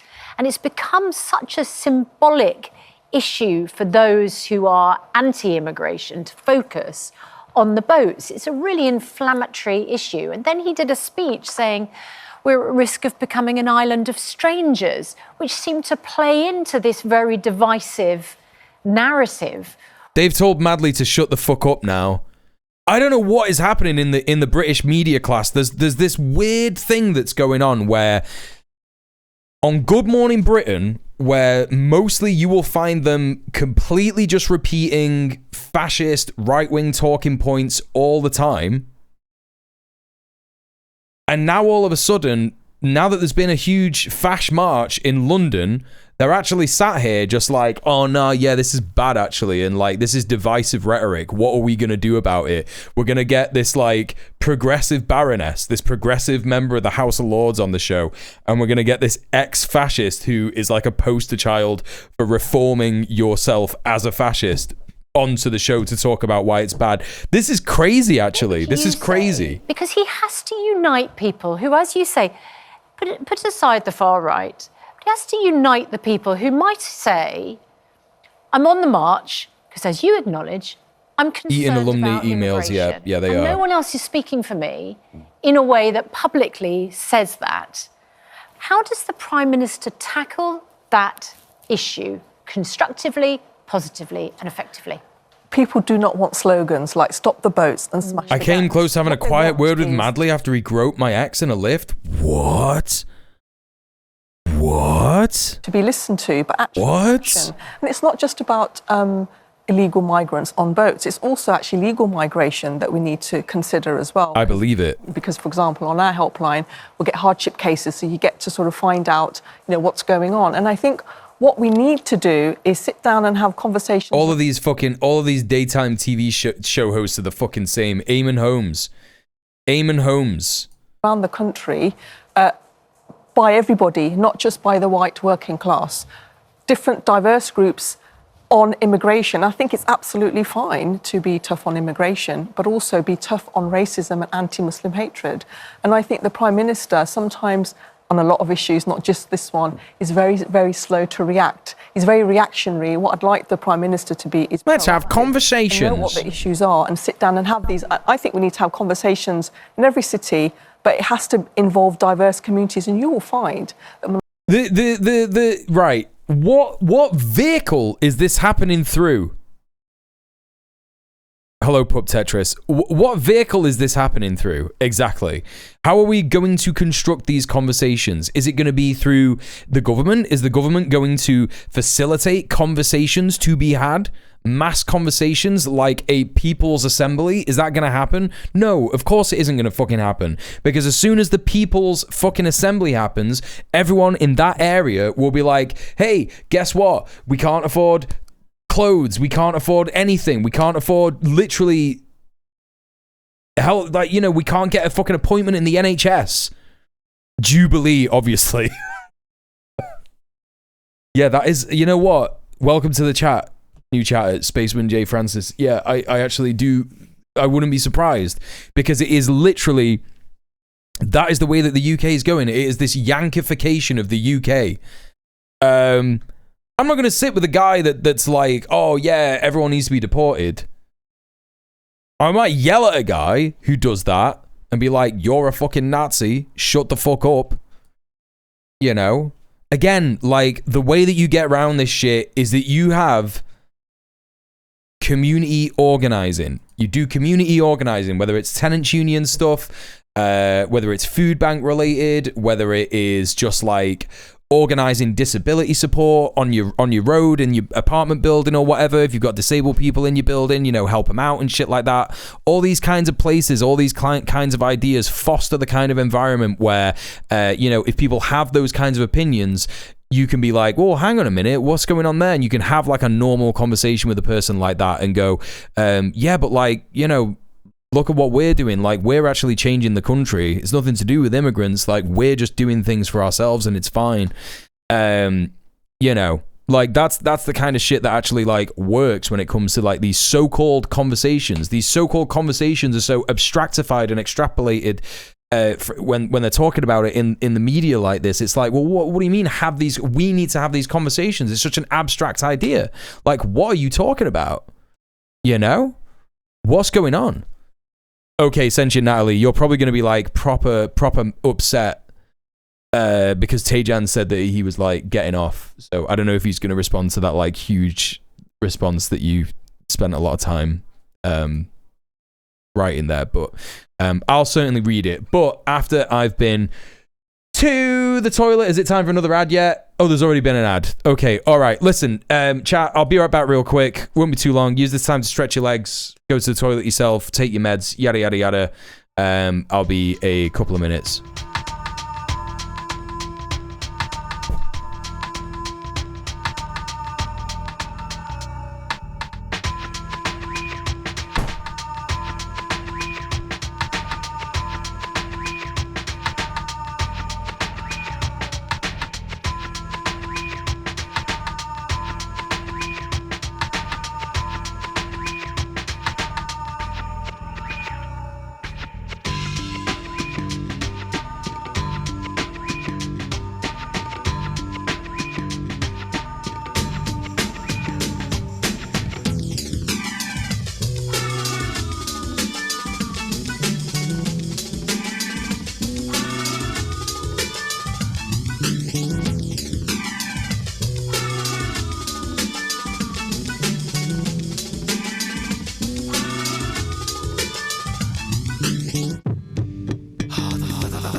All right.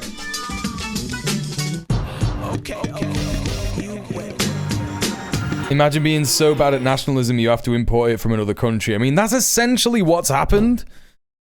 That's essentially what's happened. Okay, let me read what you said. Hey, Technomancy as well. Welcome to the stream. How you doing? For sure, in the set of colonial places, US, Israel, overcoming the colonial contradiction would be the hardest thing. I'm not sure how you get a mass movement not made up of indigenous people to support decolonization. The average Aussie is also pretty stupid. Not US levels are stupid, but xenophobia has long been ingrained into the masses here. White supremacy more generally. People still think monarchy and US hegemony are based. Yankification, as djmuel said. Oh, you're talking about like...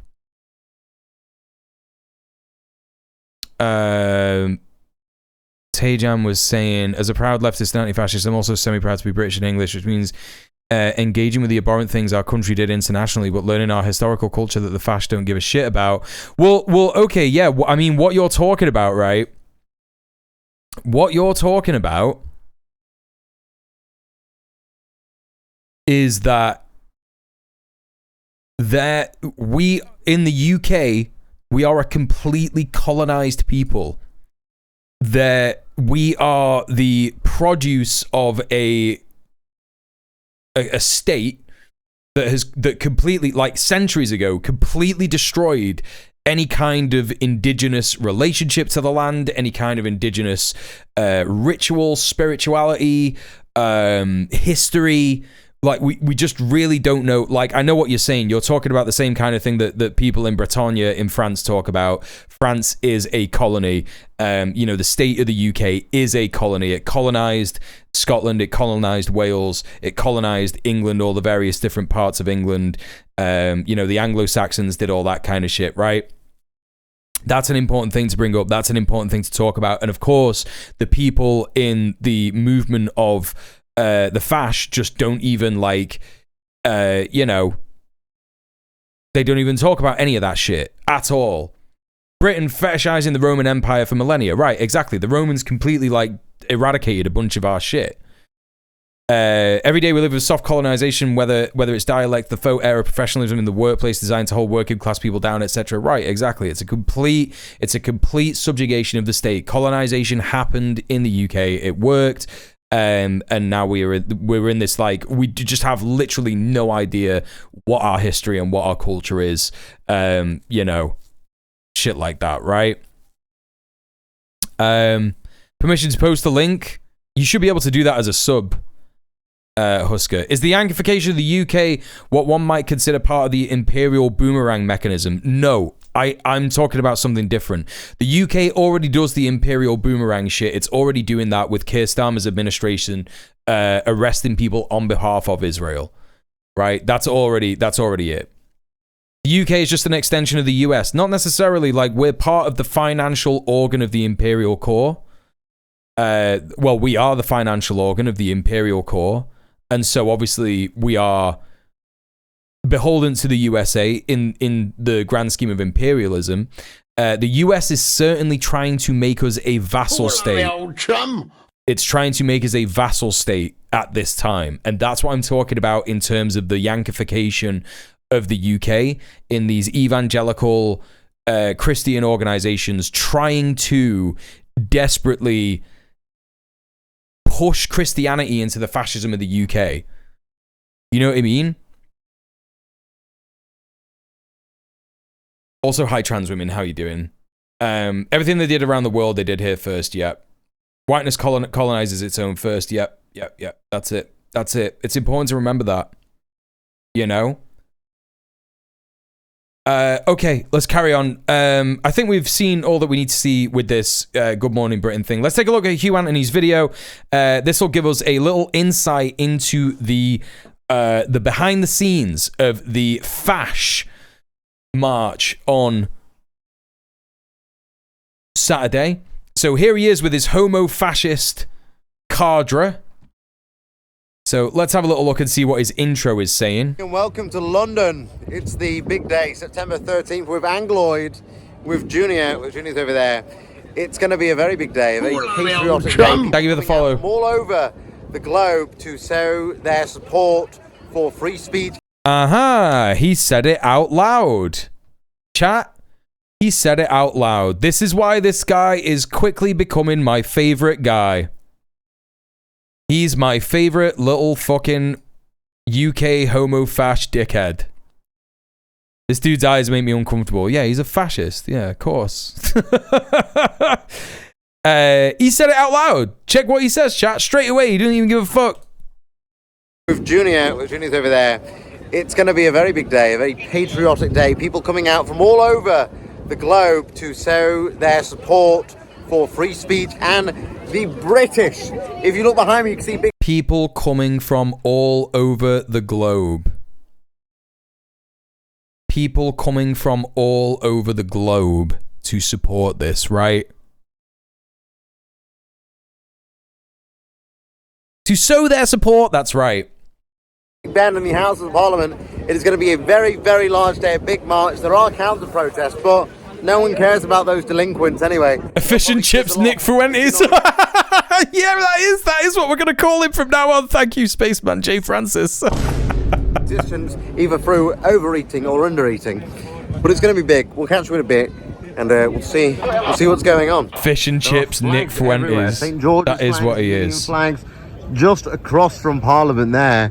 But very patriotic day. Look at everyone flying their wonderful flag. Yeah, that's so patriotic. Have a flag with just like text written all over it. Of our great nation. This is the day that people finally stand up and say, hey, I actually do love my country. And if you don't like it, you can go fuck yourself. Because frankly... Oh. This is our land and our country. As we should. So it would appear the march has started and they're moving towards us. The patriots are coming to us. So we're going to see maybe... No, this is just because you're a mank and you don't know how to get around London, you fucking idiot. It's not going to be as much as opposition because the police have created very strict Do you think the accent is forced, or do you think he's that Can and cannot be. But we will. No, I think the accent is forced. I think he lives somewhere like Wilmslow, but I think he does have a bit of a Manc accent, and I think he tries to hide it. We'll see if we. Because I try and hide my Manc accent sometimes, but not through a shame of working class. Of a history of being working class, from a working class family, but like, just because I think that people are not going to understand what I'm saying. You know what I mean? Some of the patriots ask why they're out here, what they are here to believe in, here to defend, and here to protect this nation. Here we go, look at this, you got the big flags. You alright guys, good morning. The big flags flying already. England flags. All of these flags, if you actually care about flags, are so offensive. You know what I mean? They're all just like so offensive. They've got random bits of shit just like drawn on them. Horse on it as well. Look at the police swarms as well.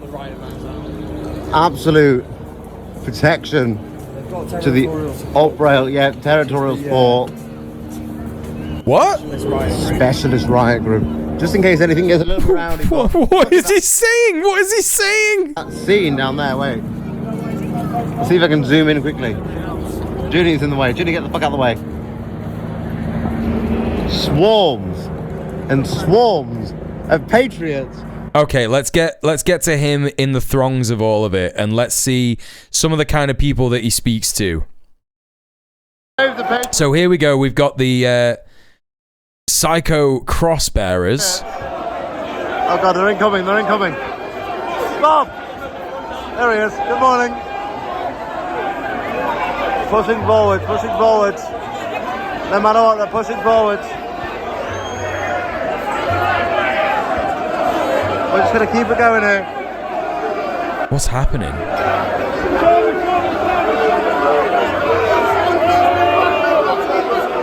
They're moving through. What is happening? What do you mean? I don't understand. There's that Wesley guy. What do you mean there's that Wesley guy? What are you on about? It's absolute carnage right now. What's fucking happening? I'm just going to keep it going. Everyone's pushing through. Yeah, no, that's what I'm talking about, Spaceman J. Francis. That's when speaking about the yankification of British politics, that's what I mean. No fascists in our country have ever been excited about religion. It's never been a thing. They've always been extremely hardline, Hitler-aligned fascists, in the same way that Hitler despised religion.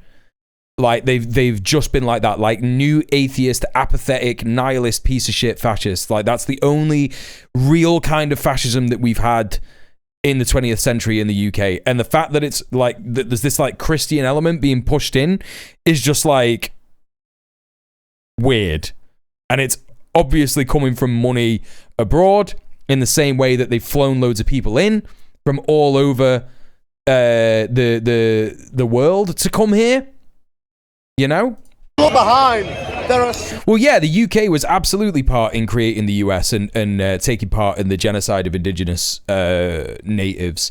It's why so many indigenous people got mad at Abby Thorne for that latest video, because she's a British woman, like, using slurs for indigenous people, right?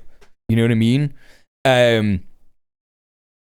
Like, you know, our colonial piece of shit genociders went over there with the French colonial genociders and the Dutch and the German genociders. They were all over there genociding American natives, you know, to extract resources, steal more land, increase power, etc., etc.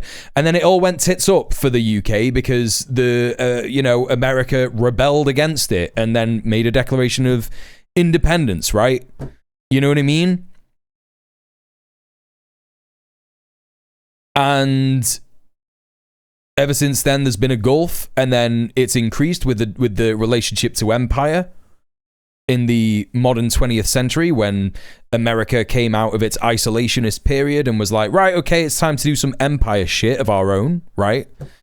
And now the US is like, you have to be more of a vassal state, right? True, and ironically, one of the main contentious points, Americans didn't think the British were hateful enough of indigenous people. Right, exactly. Used to be they would more often dabble in esoteric and pagan type shit without knowing or even understanding those things. They can't even do that, right? Correct. Huskadoo, thank you so much for gifting us up to Spaceman J. Francis. Enjoy your ad-free viewing. Enjoy your emotes. My new chatter friend. Thank you so much. Appreciate that. God giveth, God taketh. UK now has to help bully the US into compliance. Right, yeah. Exactly.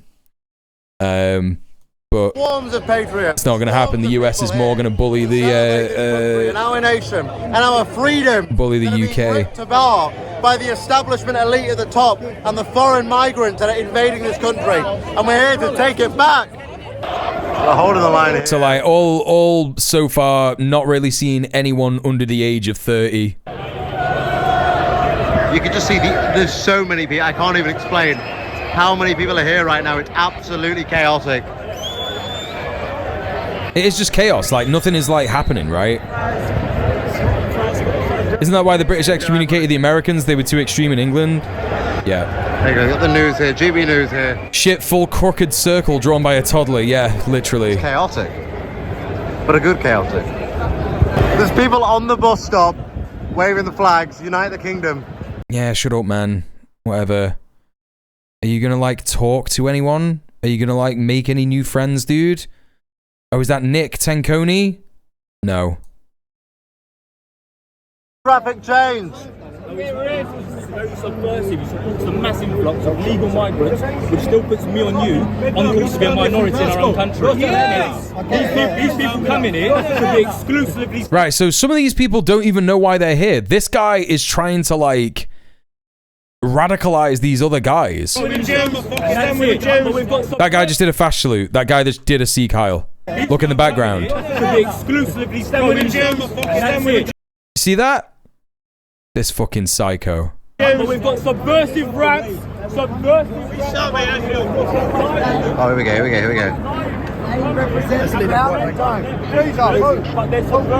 That's the leader of White Vanguard. Oh, is that Avi Yemeni? That's Avi Yemeni. So this guy is an absolute psycho piece of shit white supremacist. Yeah? This guy that's going around, this fucking bald guy, he's like a proper fucking card-carrying fascist, like, you know, white genocide is real, etc., etc. And he is trying to have a go at Avi Yemeni because literally he's Jewish, right? And I know that he's a Zionist. I'm not saying, oh, you know, yada, yada, yada. This guy is trying to interrupt Avi Yemeni's broadcast because he's Jewish. So, like, even though this guy's a Zionist, like a psycho fucking Zionist, yeah? It doesn't matter. That's not good enough. He's Jewish. And so he's calling him like an infiltrator and shit.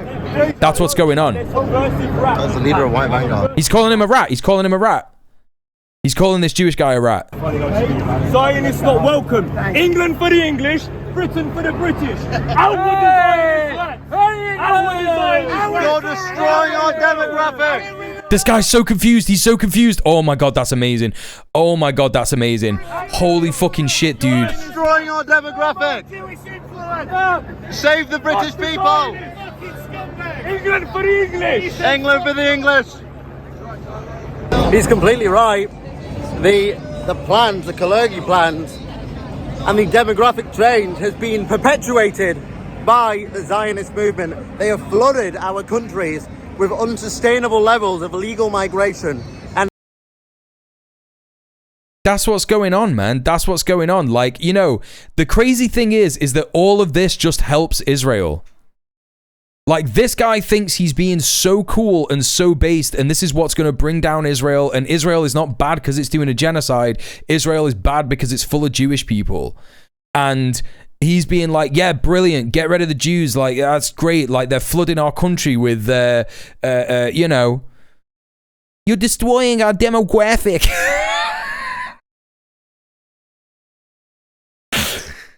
Yeah, No, I hate everything about this guy as well. Like, this is the thing. He thinks that by saying all this stuff, he's going to destroy Israel, and Israel's bad because they're just Jewish.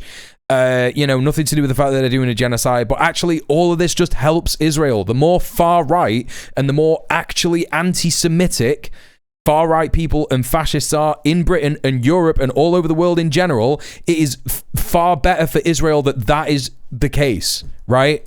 Now you can see it even in England.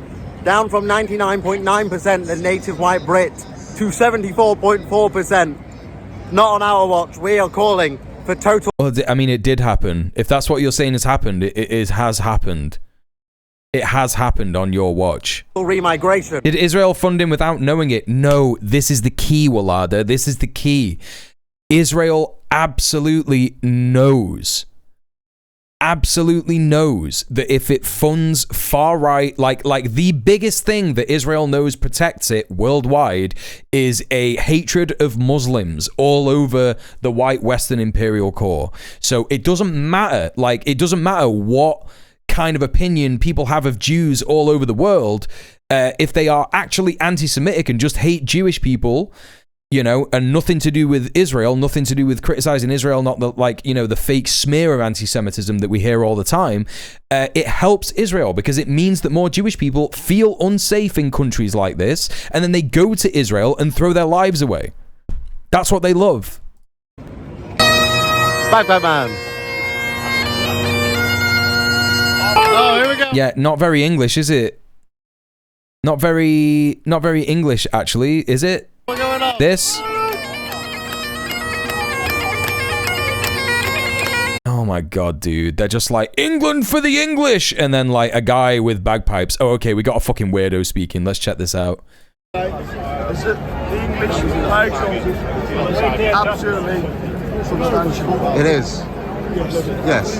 But like, I would like to say, I would all hands on my knees now. The English has got a right to say that.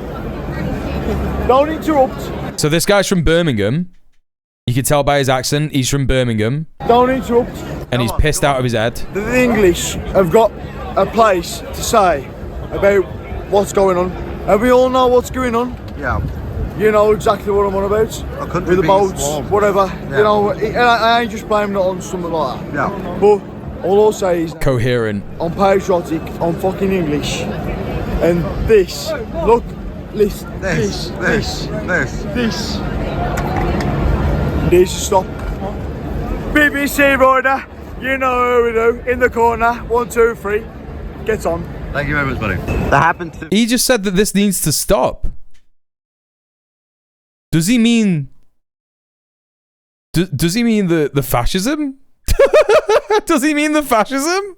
Be one lone person with a Palestine flag over there on our day for our So you're gonna go and harass this person with a Palestine flag? Is that what's gonna happen? No? New plan. Hats come off.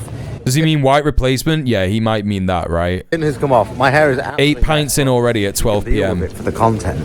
We're going to see if we can get behind where the counter protesters are. Apparently, Narinder Kaur, you know that. Dude, I don't want to see counter protesters on your fucking stream. I want to see the weird Fash. Oh, here's this mate from Manchester. So again, another guy from Manchester. They've done it. They've bussed in people from all over the fucking country. It's so obvious. What was it? Is that police? Was it? So just tell us what happened there, Ben. So basically, the police's tactics then, they've just literally ran into that crowd, like all of these, just for one guy. Grab one guy. And then they've basically said that it was like, oh, it's for safety, so a stampede doesn't happen. Yeah, they do. They do that all the time, man. Come on, get over it. Like you did it. You went to a protest. You went to a big protest, and guess what? You will have got much better treatment than people protesting for Palestine. So shut the fuck up. All right, we got another shot of him here in the throng of all of it. So let's have a look and have a look at the makeup of this crowd. Already looking old as fuck. If Nick Tanconi wants to walk away from me every time I say total remigration, too bad. We're going to send them all back, and it will be total remigration. Wait, what? He's mad at Nick Tanconi? Why?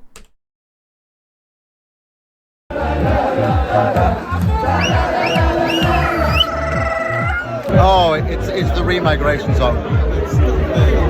We're going to send them all back. What is he on about? Well, if Nick Tanconi wants to walk away from me every time I say total remigration, too bad. We're going to send them all back, and it will be. He's got beef with Nick Tanconi? Hell yeah, dude. Let's fucking go. Has he done any videos about Nick Tanconi?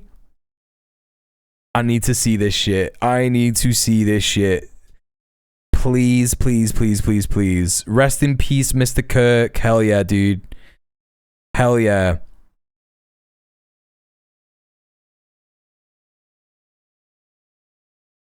Oh, wait, he was at Pride? Manchester, Christians versus the gays behind enemy lines. So what, these guys bought tickets to Pride? And we're like, ha ha ha, owned. What are you talking about, bro? I need to see what his beef with Nick Tanconi is. I have to see it. I need to fucking see it, honestly. We gotta find out, chat. We gotta find out what beef he's got with Nick Tanconi. Total remigration. It has literally just turned into a music festival. The American does not know what. Their protests seem so fucking pointless. They're not doing anything. They're just getting drunk and being vaguely threatening and highly racist. Yeah. Well, look, you know, it makes sense, right? Because they don't do community organizing. So for them, this is community organizing, right? This is a music festival. On Canal Street in Manchester, he's braver than he looks. Listen, Elron, Canal Street is my ends. It's basically where I live. There are probably people on Canal Street who love him. Because there are a bunch of fucking racists on Canal Street. Canal Street has a huge racism problem, so he's not getting beaten up, you know, by anyone on fucking Canal Street. Unless he's homophobic. Even if he's transphobic, he'll get away with it on Canal Street. It's shit. It's a fucking shit. It literally, most of the bars are owned by conservative queers, like Tory voting queers and shit, you know? Yeah, go for it, Monkey Sputum. All right, third 1, 2, 3, 4. See you in a bit. Oh yeah, let's have a look. Krill with the gift. Sleuthing. Hell yeah. Nice one, dude. All right, Monkey Sputum with the link. Nick Tanconi doesn't want total remigration. He is weak. With total remigration. With total remigration, right? What is this? Bro, he doesn't know. Bro, he doesn't even know who you are.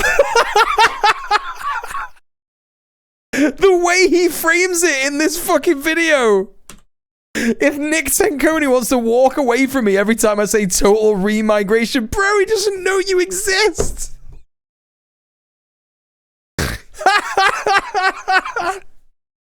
This is so good. We're going to send them all back, and it will be total remigration. It's so good, dude. Like, what is this?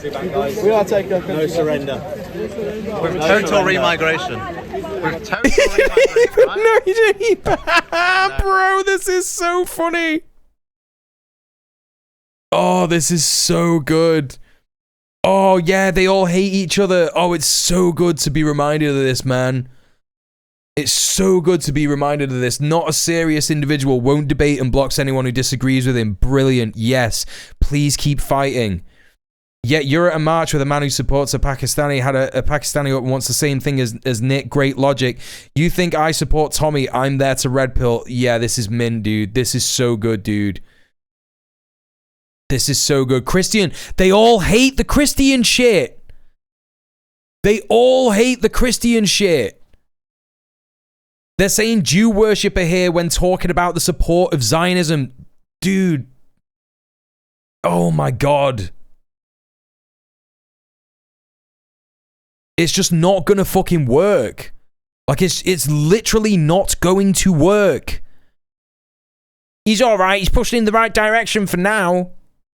Rat-faced weasel of a man. Oh, just fucking brilliant, dude. So good. So good. No, these comments are fucking wild. Jewish cocksucker. Like, this, you know, this is the benefit of being on Twitter, chat. I'm being real. Like, when you see these, none of these are blue check wankers. These are all just like regular people. They're not bots. They're just like regular people, regular fascists. You get to see what they're talking about. You get to see what they're saying to each other. And it literally makes you go, brilliant. I'm so glad that they feel this way, dude. I'm so glad that actually it's all shaky as hell. And none of them actually support each other in any meaningful way whatsoever. You know what I mean? You know what I mean? Wait, what's this?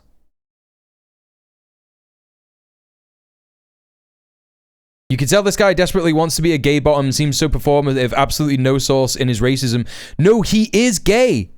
He is gay. This guy is gay.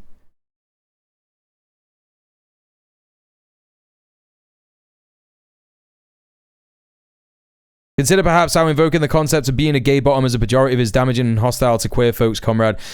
I'm queer and it's fine. I think it's fine to say that. He is that. He is doing that, and he is also queer. All right, so there you go. There's that. Just turn it into a music festival.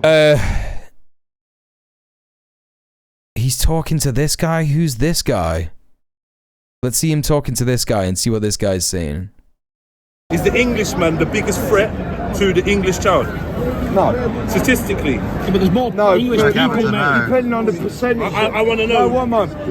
So you can throw numbers out there on percentage-wise, right? So if you, at one moment, it's like, listen, it's like in America, right? So think about this. So in America, yeah, 1 moment, if you've got 13% of people in America are black, yeah, and 60% of violent crimes are done by black males. Yeah. Right. They love to do this shit all the time. Fascists love to do this shit all the time. These two are clearly having a conversation about who is more likely to prey on women and girls in the UK. Right? So this guy is in good faith being like, who is more likely to prey on women and girls in the UK? Is it white people or who is it? And he's obviously given him some statistics and he's gone, yeah, you can throw that all out nowadays. Anyway, let's talk about racism in the US. Why? What's that got to do with us here? What's that got to do with what you're talking about? You know? And it's just always pivot, pivot, pivot, pivot. Then you can make your own conclusions out of that. Yeah. You can make your own conclusions. Yeah, you can think whatever you want. But in America has similar... of the UK. No. Well, I'm going to agree with you, but I would say that... But it's obviously an issue America has and similar I'm not statistics. blaming... No, but I'm not blaming... The criminal justice system has... Well, man, I'm not blaming them people in America. Don't let him speak, dude. This is the thing. Like, you just can't let them speak because that's all it is. It's just about like them just like speaking and speaking and speaking and speaking and speaking. No, shut them the fuck up. Just shut them the fuck up. Rich, powerful white men with political connections. Those are the most likely people to do harm. Right, exactly. Circumstance where they haven't been allowed to be in a good environment and they have to, and they got in that bad mix. You ever seen nonces? So I'm not saying... Have you ever seen a nonce swing? You know what a nonce swing is? Yeah, majority are probably white. Have you seen a nonce swing? No, I have not. I have. And if I did, I've torched it to the ground. I have. I've served them, served them mashed potatoes and phlegmed in their fucking spaghetti. Right, good. I'm saying, do you know if paedophilia had a colour, what colour would it be? Probably white. Right. Probably white. He admits it. That's funny as hell, dude. What the fuck?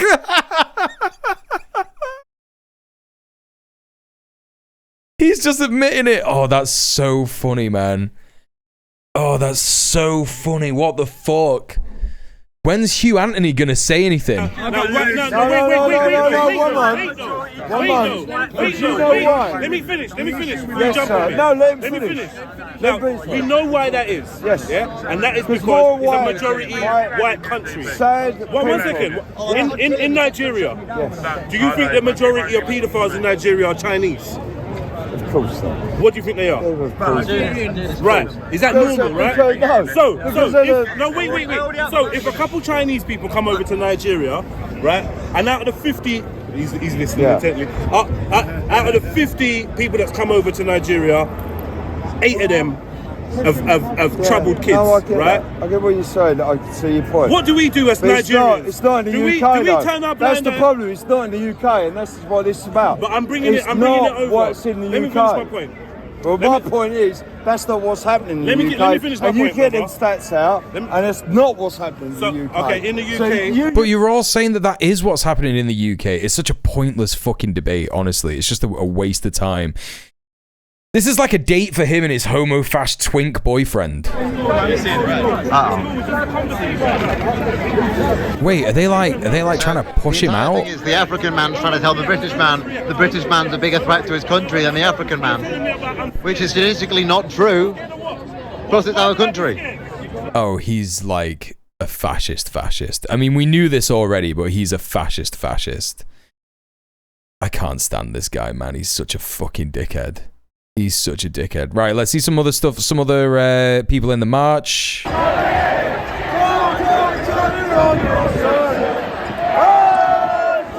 Who are all these fucking like... Who are all these like Calvin Klein model fucking like... Looks like fucking Rocky from Rocky Horror Picture Show. What is happening, man? This guy like made... What's going on? He's a YouTuber. Do you know that guy? He was on Jubilee with Mehdi?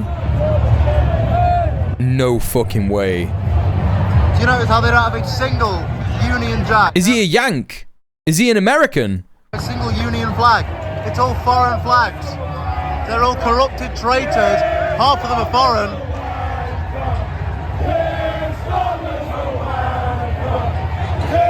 Like, you know, everyone on that side of the thing agrees with you all saying that, right? These are the people who donated to Stephen Waxy Lemon's legal defense right before he entered a guilty plea and pocketed their money. Yeah. Exactly. Suddenly I remember protesting as clowns. It was like a Red Planet episode, but can't remember. Yeah. He's the one who was edited out of the video. He tweeted he didn't debate Mehdi because Mehdi smelled like shit. Yes, a Yank. They're all fucking... They've all been bussed in. They've all been flown in. It's crazy. I'm not endorsing that. So he's saying, let's do some hunting tonight. He's saying, let's hunt some racialized people to attack. Tonight then, let's get Fred, let's do some hunting. I don't believe that guy has ever done anything like that in his fucking life. And I don't believe he'd ever do that. Ever. I'm not endorsing that. Ew. Look at that post. Right. All right. Let's get some more makeup of who these people are. What's wrong with lesbian?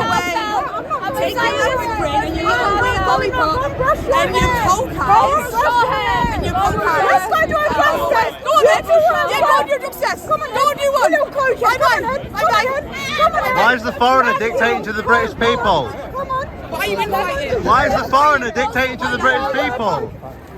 This is fucking sick, man. This is so sick. I think that this is another example of like Zionists not gelling with this like extremely anti-Semitic crowd. You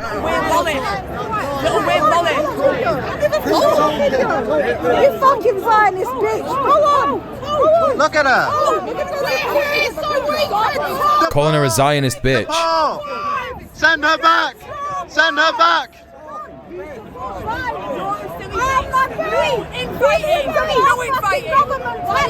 No infighting. She's yelling at her. No infighting! Chat, this is so good. Raping our fucking kids! Stop raping our fucking kids! That's why we're here! That's why we're here! How much money cost Palestine? None of them know. None of them know why they're there. None of them know why they're there. This is the thing. There's no cohesion. None of them know why they are there. How much money's gone to Palestine? You're so stupid. You're thick. How much money's gone to Israel? Google it on your phone. Google. You need to know. How much money's gone to Palestine? You're the one asking the question. You're the one asking the question. You're the one asking the question. Israel. Tell me how much has gone to Palestine. Go on. I need to go to more protests. Go on. You fucking dumb bitch. Shaking. Crickets, exactly, crickets. Because you're fucking wrong. You can Google it all you want. You can Google it all you want. So we're at the point of insult based, yeah? You're fucking stupid, you're this, you're Are that. they not stupid? You're backing people. I am talking. Yeah, but you look at how many you're pushing. This is this is so good. You've grabbed Thank you for the follow. 2014 to 2020, 4.5 billion in Gaza has come from us and the United States. Zero money. Sorry, crickets! Crickets! Leave it! She don't want to hear it! My love, go on. 4.5 billion. Where? From the United States to Gaza. Are you with the United States, you dumb fucking bitch? You dumb fucking bitch. When have we sent money to Palestine? From 2014 to 2020. Lol. 6 years then. Talk about the last 2 years, you dumb bitch. Talk about 2 years. Now. Talk about now. Where's that? No, fuck off! No, crackhead, dick. Crackhead! What is happening, bro? What is happening? I can't even really like figure out what they're arguing about. It's like one of them is a Zionist, but one of them isn't. Like, what is happening? This fucking, oh my god, white woman with dreads. What is going on? What is happening, man? Can you tell, guys? The crack does good. Yeah, you're a stupid bitch. Go and fucking educate yourself. What even was that all about, dude? What was that all about? I actually need Hugh's breakdown. To figure out what was going on there. Your attention. She's aggravated a fight between the cartel. She's come over, tried to insult them for being lesbians, started an argument, then ran off to the police like a crybaby little bitch that needs to be sent home on the first flight. We cannot allow these people to dictate to us what happens in our country. Fuck them and go home. Wait, hang on a minute. So you're like... That's the crazy thing, man. This guy is such a fascist, and he's like, nah, lesbians are fine, though. Those two lesbians, because they're fascists, they're absolutely fine, mate. You don't agree with that? Anyone agree with that? Because I saw an Israel flag here somewhere. All right, cool. So if I stand on there, I'm making my point. I'm just saying. This guy just turns his shit. Look at these two fighting. Oh my god. Bro, what is happening over there, man? You're telling me not to talk. Oh, we'll go around it. These fucking, like, black guys have tried to come in and, like, debate these guys. They're brave as fucking hell. Like, it looks like one of them is about to start a fight with one of them. Or, like, I don't know. Maybe these black guys are, like, going to support Tommy Robinson, but what's going on? Again, it's just more evidence that like nobody knows why they're there, man. He is a gossip queen, yeah, 1000%.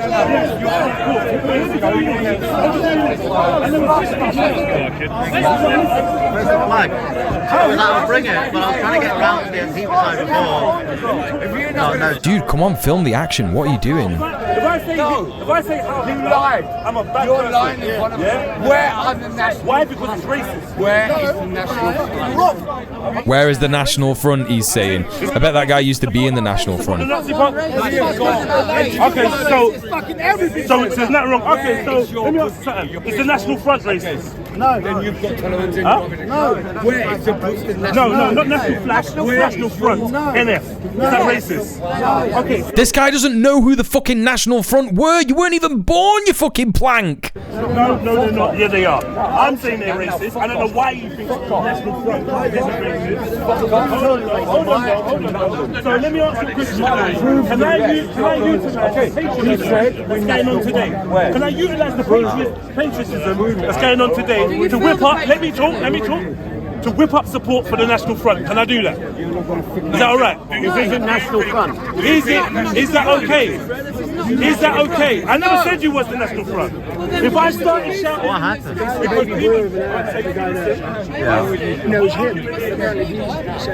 Oh, this is just like completely incoherent. I can't even figure out what's going on. I've literally... All I've learned I mean, I guess we figured out a bunch of stuff, right? We figured out a bunch of stuff. We figured out that he said it straight away. It's an international event. They flew people in from all over the globe. He said that out loud at the start of his video, right? And wait, what? Is it fucking 11 o'clock? How have I been streaming for 5 hours? Chat, I've not even gotten to like where I want to be. I've not even got through all the fucking news. How is it only just this stuff? Oh my God. I started early and everything. Oh my God, I started early and everything to try and like get through all the news. I've still got to talk about Starmer. I've still got to talk about Palestine. And yet here I am just like watching this incoherent babble. Oh, fucking hell, man. Okay, all right. Well, listen, we did learn some shit from that.